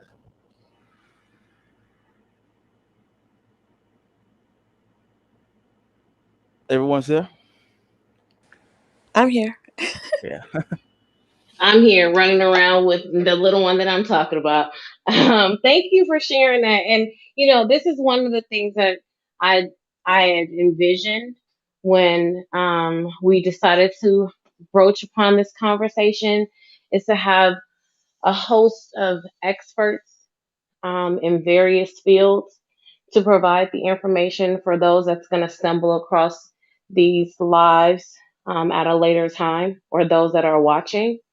Um, because the truth of the matter is when you have an inability, as I said in the beginning, I don't like to call it a disability, um, because it's just an inability for the moment.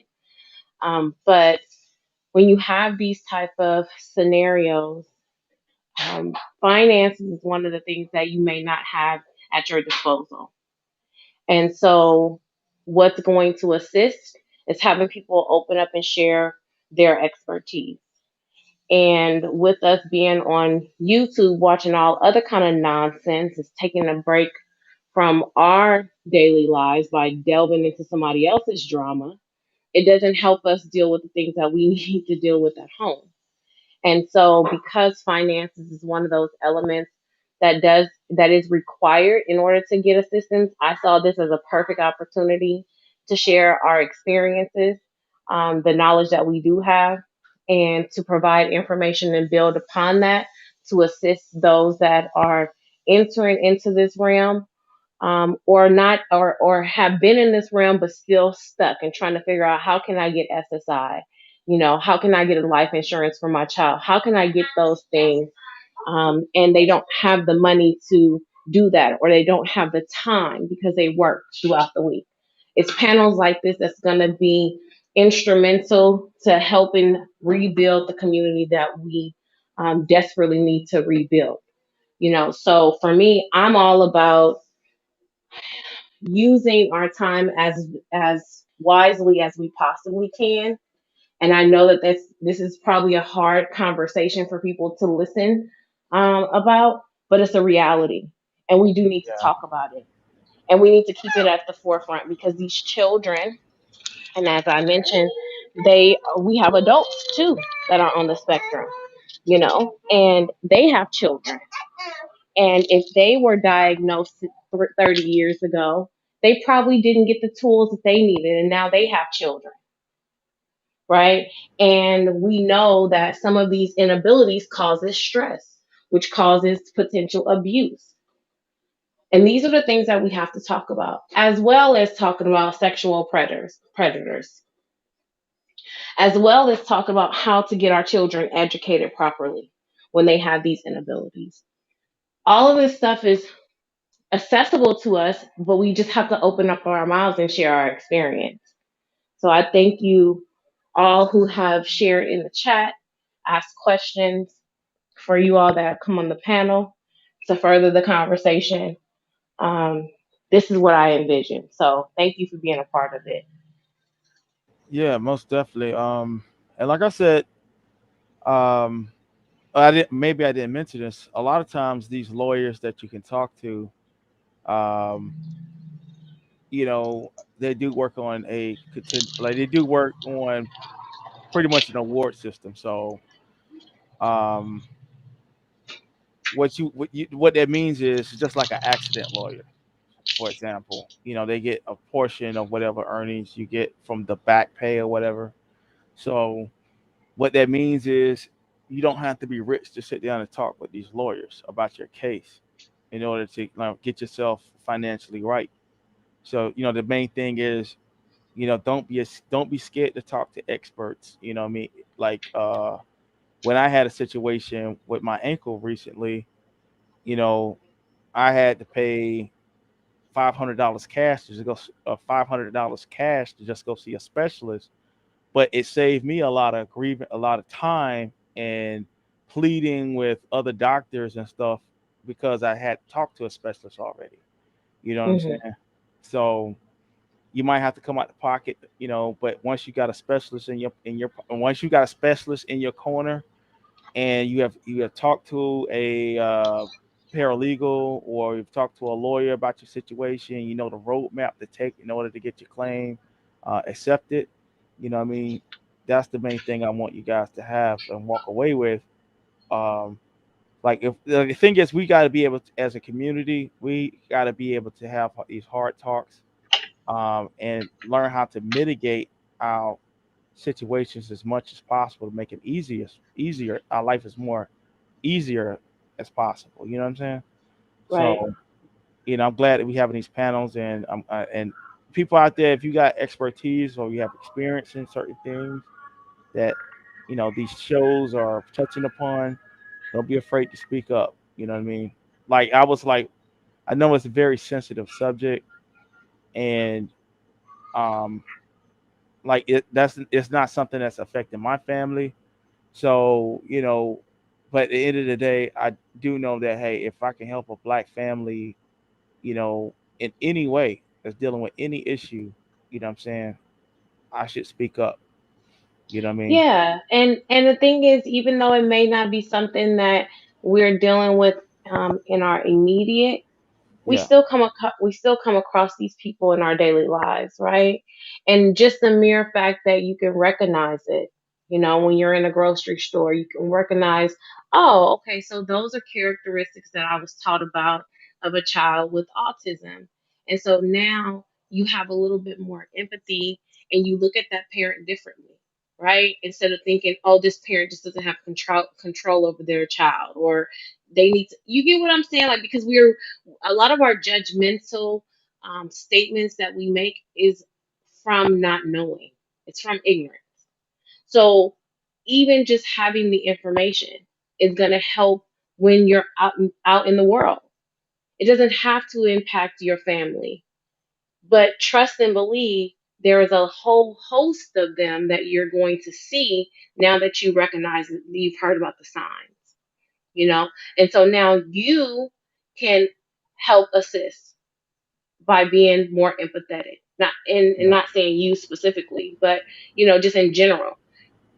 Because now we know. Now we know what to look out for.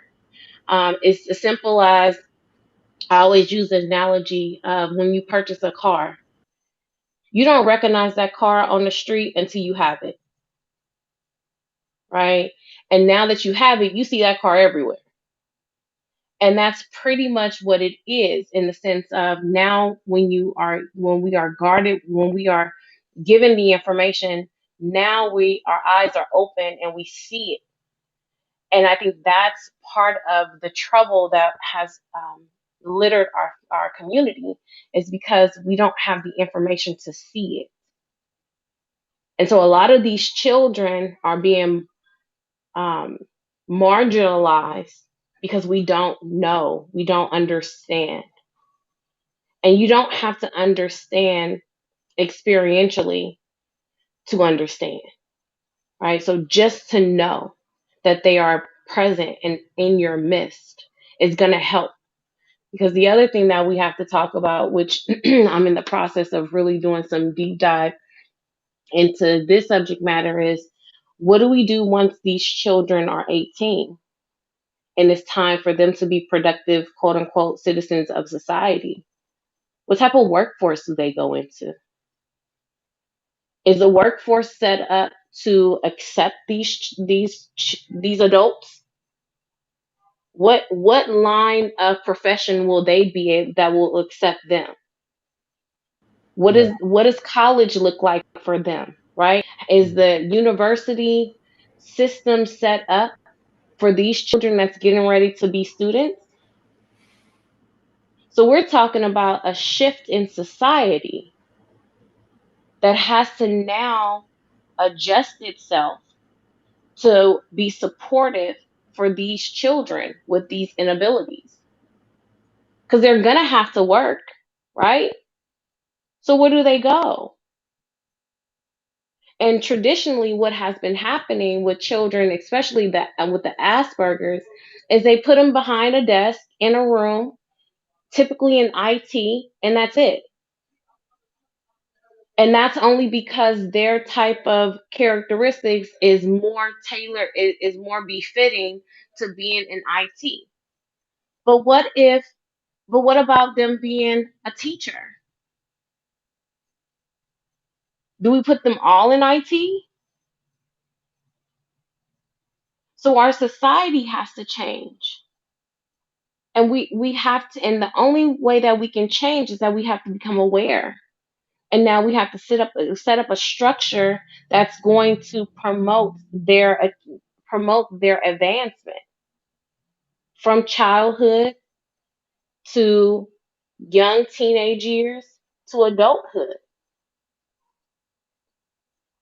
What does driving look like for them?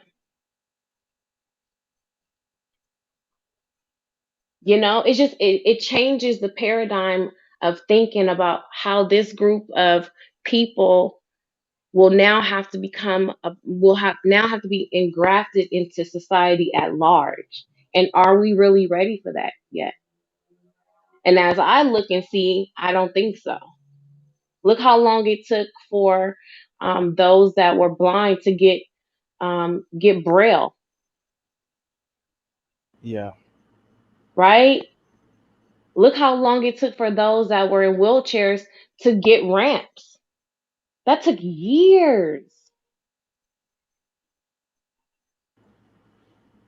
And that's why I believe that's good, to set up trust funds, what I mean, and annuities for these children, or like when you're a parent, if you have the ability to, because like I said, it makes it easier. They want like, and that's why it's also good to advocate and have these things like Social Security, SSI, things like that already behind them, so to just give them that financial cushion that they'll have a home, they have financial means to take care of themselves. You know what I'm saying? So that's why I say the financial thing is so important. You Hmm. know, because to be honest, the government don't have answers for these types of questions that you just asked, you know. Mhm. And that's why, like, even when I was an insurance agent, I did run across families like that, and we had plans.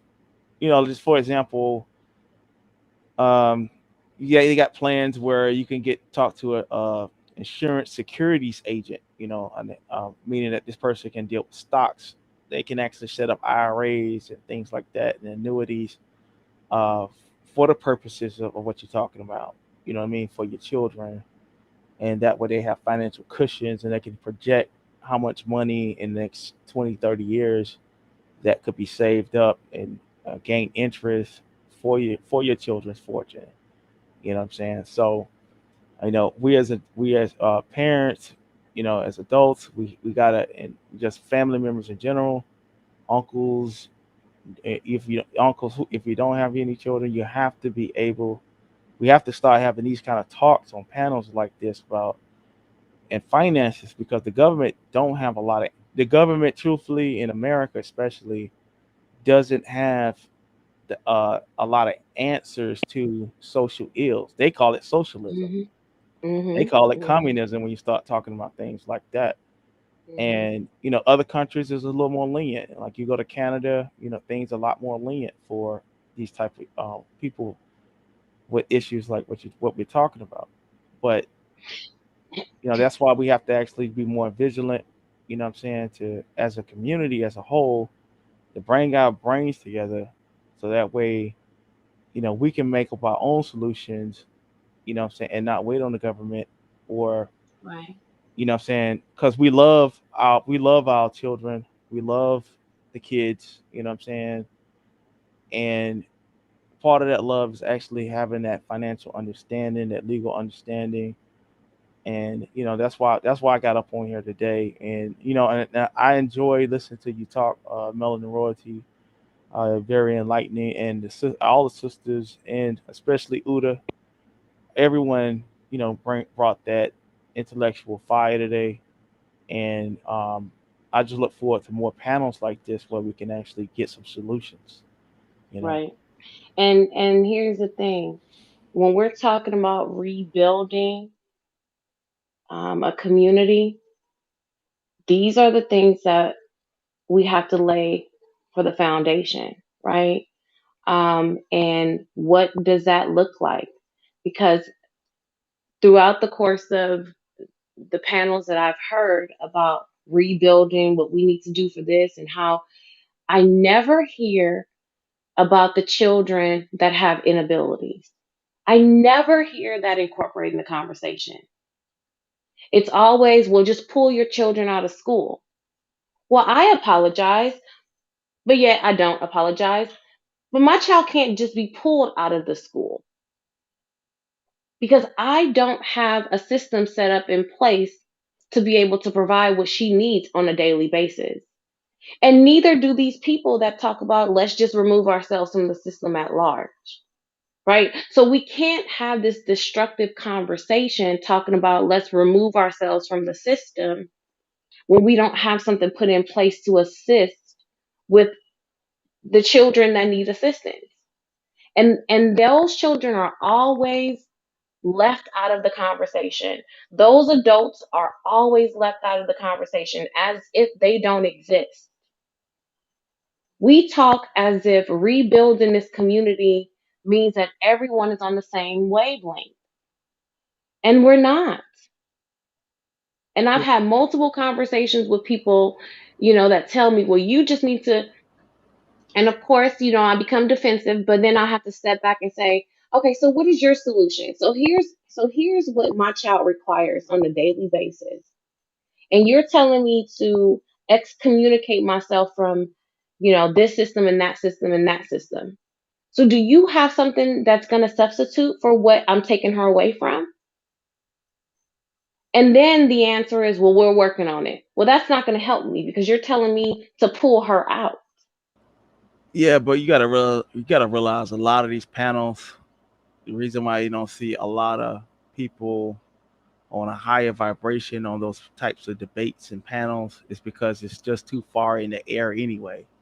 It's fantasy. Mm-hmm. They're not even talking about uh, simple things about getting annuities and trust funds and life insurance policies for their family in the meantime in this system where they can actually have a better life. Because when you start asking people, do you have a life insurance policy?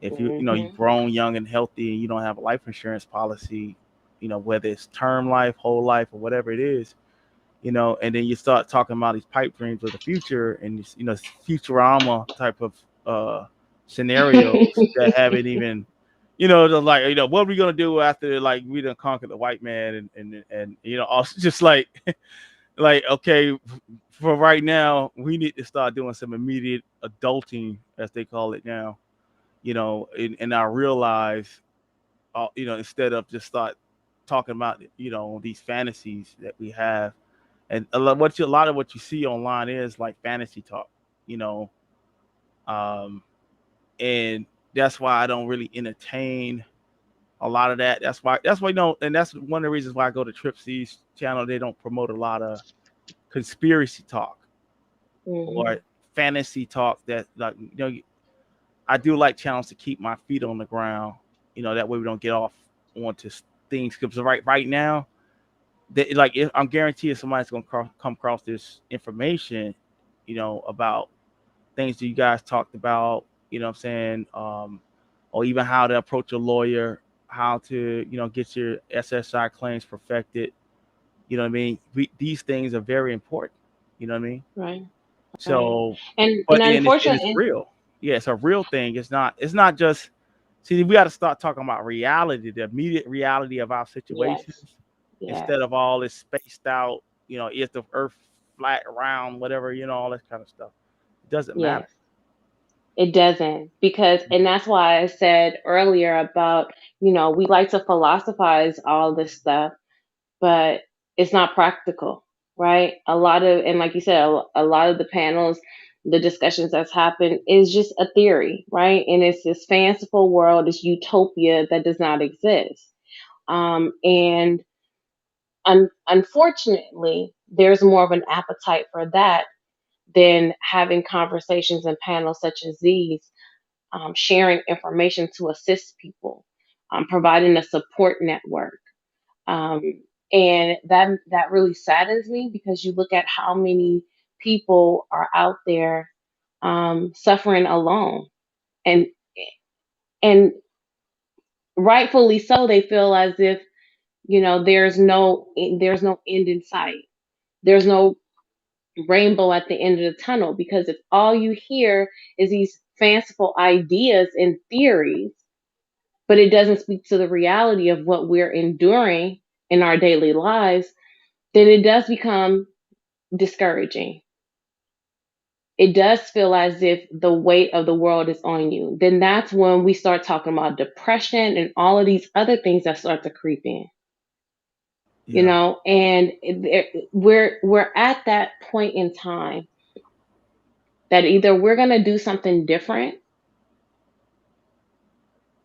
and proceed forward in getting better as a community, or we're going to stay in the same rut and continue to have the same woes every day and complain about the same thing. And for me, I don't want to do it anymore. I'm tired of hearing the same stuff. What are the solutions? And that's what I told Uda. My goal is to set up a panel and have this to be a consistent dialogue with solutions, not just what the problem is. How can we advance? And a lot of these panels don't have a solution because they're not rooted in reality. you know and yeah, that's the sad part. You're wasting a precious amount of your time listening to this madness, and there is no solution at the end of it. Just more madness. yeah. I mean, the average black person doesn't even know doesn't even know the steps to file a civil rights lawsuit. Hmm. When it comes to discrimination. You know, I've listened to all the conscious talk for years, but when I actually had to go about doing that on my own, I was starting as a total novice from scratch. You know what I mean? That's not that talk kind of talk is not even in our cipher. You know what I'm saying? But these are things that are very important, like knowing how to file a lawsuit. You know what I'm saying? Tax benefits and everything, filing taxes, get tax credits and things like that. It's Well, the irony is these are the things that we say that the system has up against us, right? That's how yeah, you would think that we would know how to, we complain about these things, but we don't know how to bring forth a resolution. Isn't that interesting? yeah. How many people That's have been that's why I'm discriminated against? supporting. Yeah, but that's why I'm supporting YouTube channels like Empowered Esquire. You know what I mean? Hmm.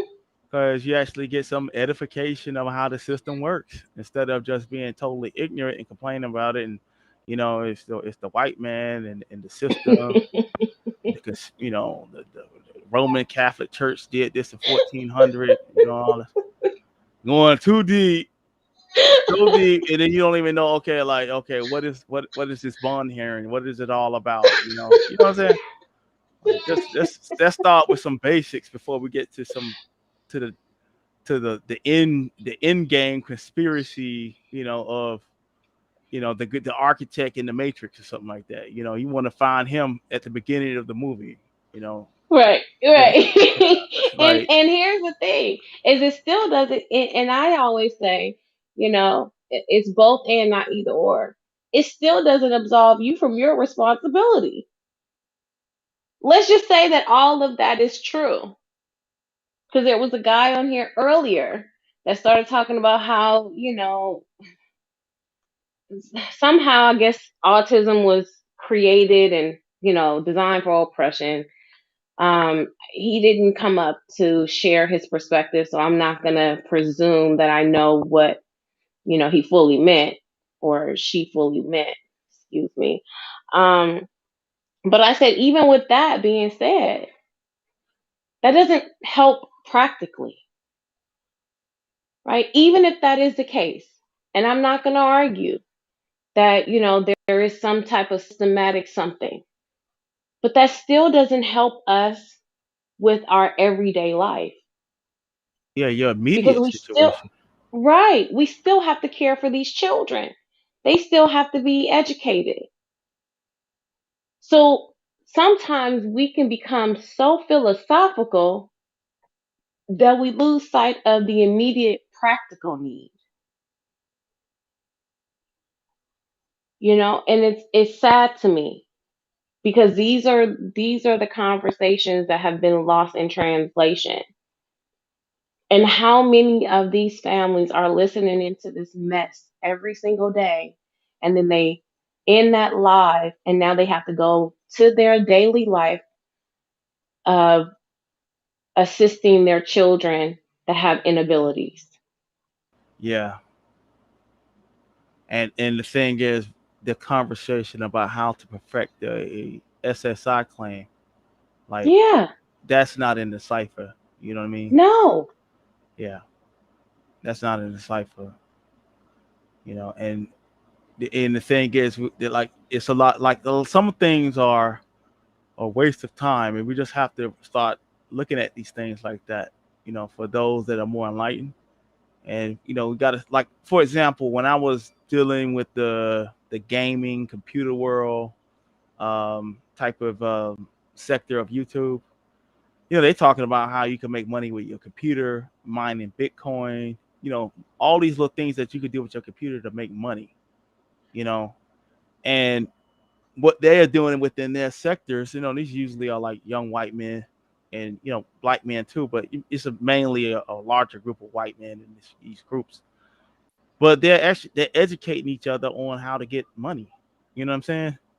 Talking Mhm. about I would listen to this one guy named Tech Deals, it's this white couple from Texas named Tech Deals on YouTube, and dude, he was dropping so many jewels about how how to get money, taxes, tax credits, and these are conversations that other groups of people are having every day. You know what I mean?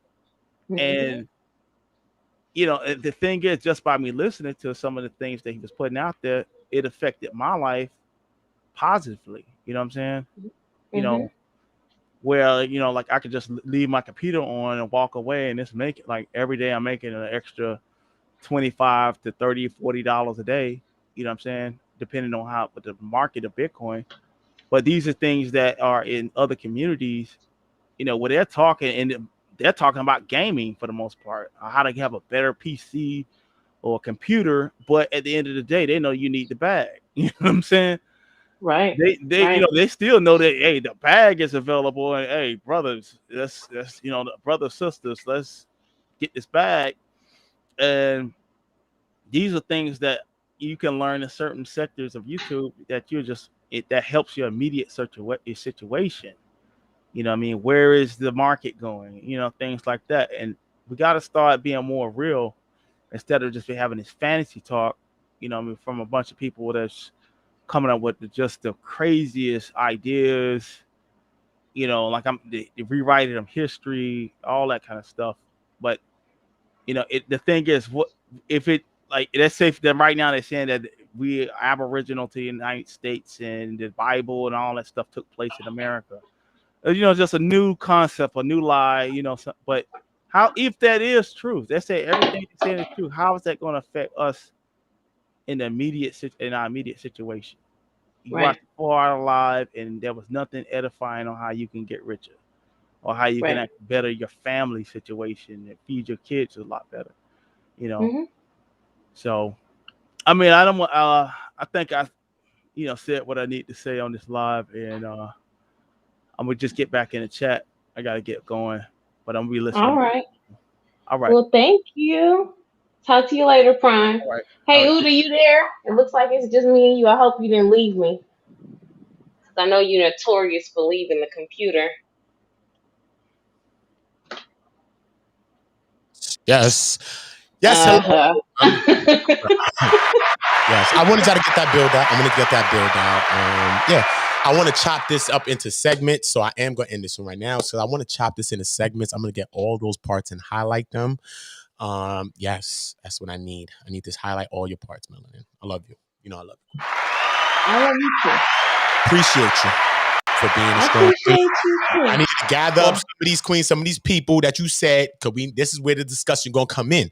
Not just with us with questions. I think for us to really get this conversation going, we're gonna need people that's part of this. We're gonna need you. We're gonna need Queen Noble. We're gonna need Kat. We're gonna need a couple of other people that that's going through the same situation. So we can put together, and imagine if we get a couple of people on this panel, all from different parts, that have a child from different parts of the spectrum. Now, when everybody can converse throughout there, you know what I'm saying? This alone is pretty powerful. You see what I'm saying? So maybe we got to uh something. I mean, maybe we got to get up under that light to see some of that huh. and start Well, opening this thing more.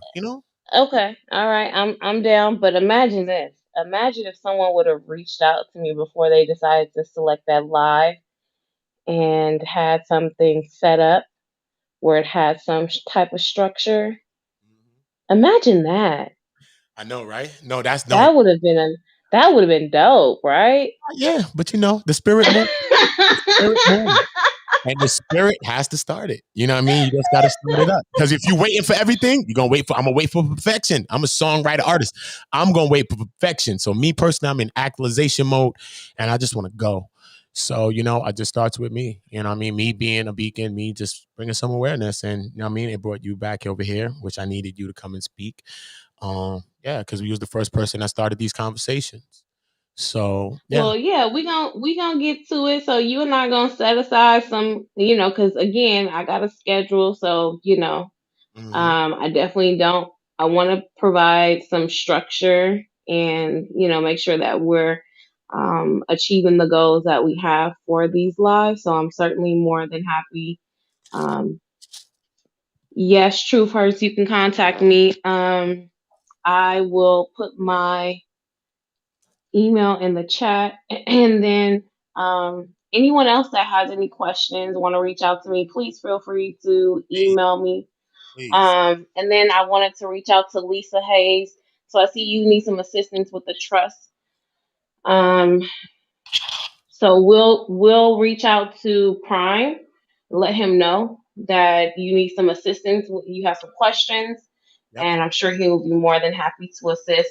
if you can do me a favor, Lisa, if you can type it in the chat of what your question is, and then also once this live ends, type it in the comment section so we don't miss that question.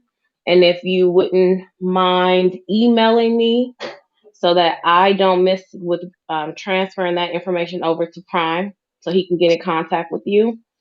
So let me type my email in the chat. I really enjoy spending time with you all on this Sunday.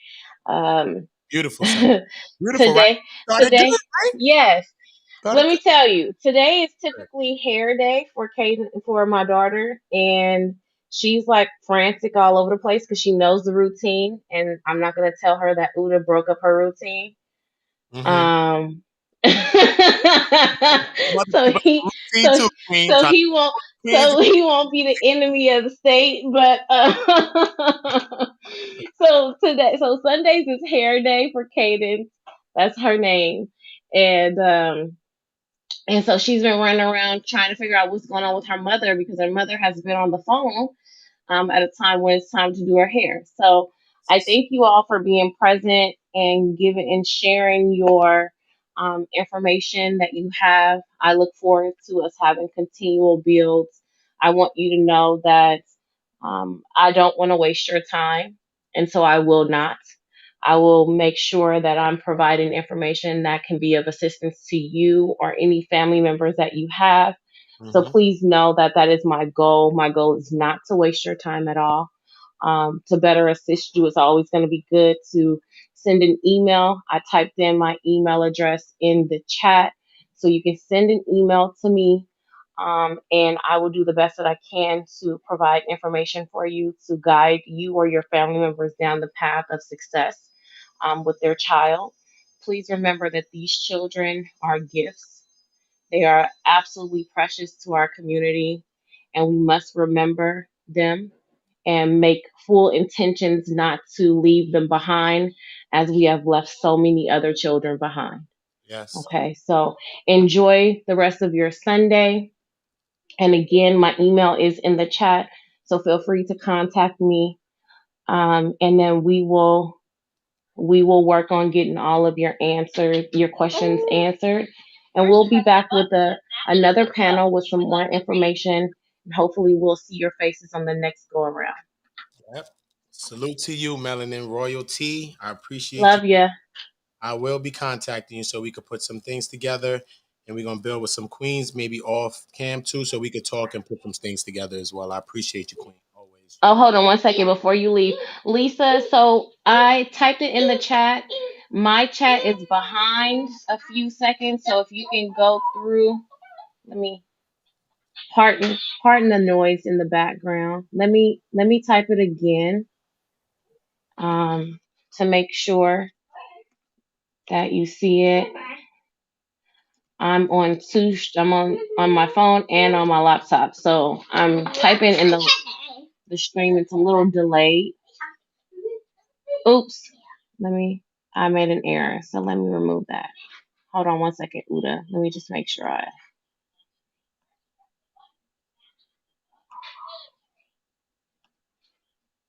it wouldn't delete it. So let me tell you what it is. It's G as in goat, O as in Oscar, D as in dog, S as in Sam, B as in boy, U as in umbrella, T as in Tom, T as in Tom, A as in apple, F as in Frank, L as in Larry, Y as in yo-yo at gmail.com. I'm going to try typing it again because I typed it in error. So it's God's butterfly. Yeah, butterfly, Kaden. At gmail.com. You go, girl. Y'all hear Cadence in the back trying to say my email address. um, so one more time, email me your questions and I will do my best to provide the best answers that I have to assist you or your family members. If you have any questions in regards to annuities and insurance, life insurance, that would be Prime, who was previously on the show. Please email me your information, Lisa, and anyone else that has questions about that. We'll get that over to him so that he can best assist you in that matter. And like I said before, yes, Gwendolyn, they are geniuses. Absolutely. My grandmother calls my daughter a genius. They are. And so in the future, we will have more of these shows. So please, please, please stay tuned in. And I would love to see your faces on the next go around on the panels. Any questions for me, Uda?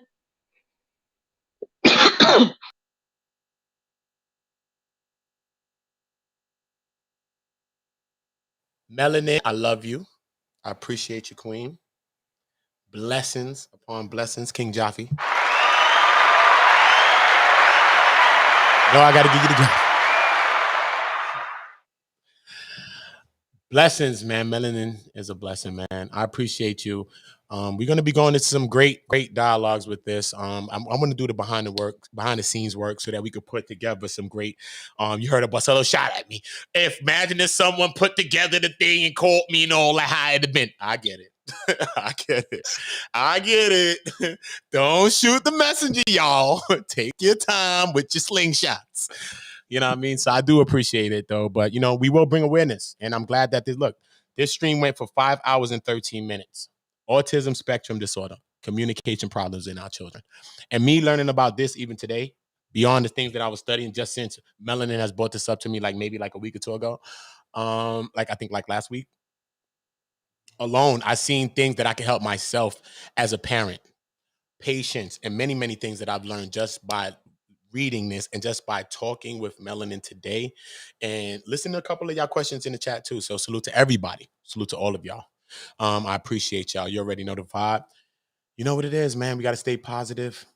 One love, one voice, one community. Make sure you're sharing. Make sure you are sharing the story, even if you're not sharing it online. Tell somebody, talk to somebody about our children, you know what I mean? Especially our children with inabilities. And just know that they are people too, and they have a voice and they have feelings. Just understand that. So you already know how we do it, man. Salute to y'all. Video is sponsored by our first ever sponsor, Don't Hide the Plug. Don't Hide the Plug is an apparel company co-founded by two brothers from Flatbush, Tafari and Rossi Harper. Now these two black brothers have created an amazing, inspiring, high-quality brand. Now you see on Infominds, a lot of our content is New York based. We love New York, so it's only fitting that we partner up with a New York based brand, Don't Hide the Plug. Now they got some fire fitted hats, hoodies, t-shirts, and I'm feeling the old New York design with the bridge logo. They got the clout joints, the dad hats, and you can also have them delivered to you in the resealable merch by the pound bags too.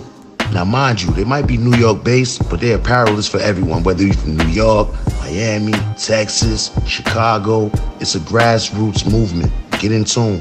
And they offer free shipping on all domestic orders of $75 or more. But if you enter the exclusive Infominds promo code, you'll get an additional 10% off at checkout. You already know I ordered my package. My package is on its way.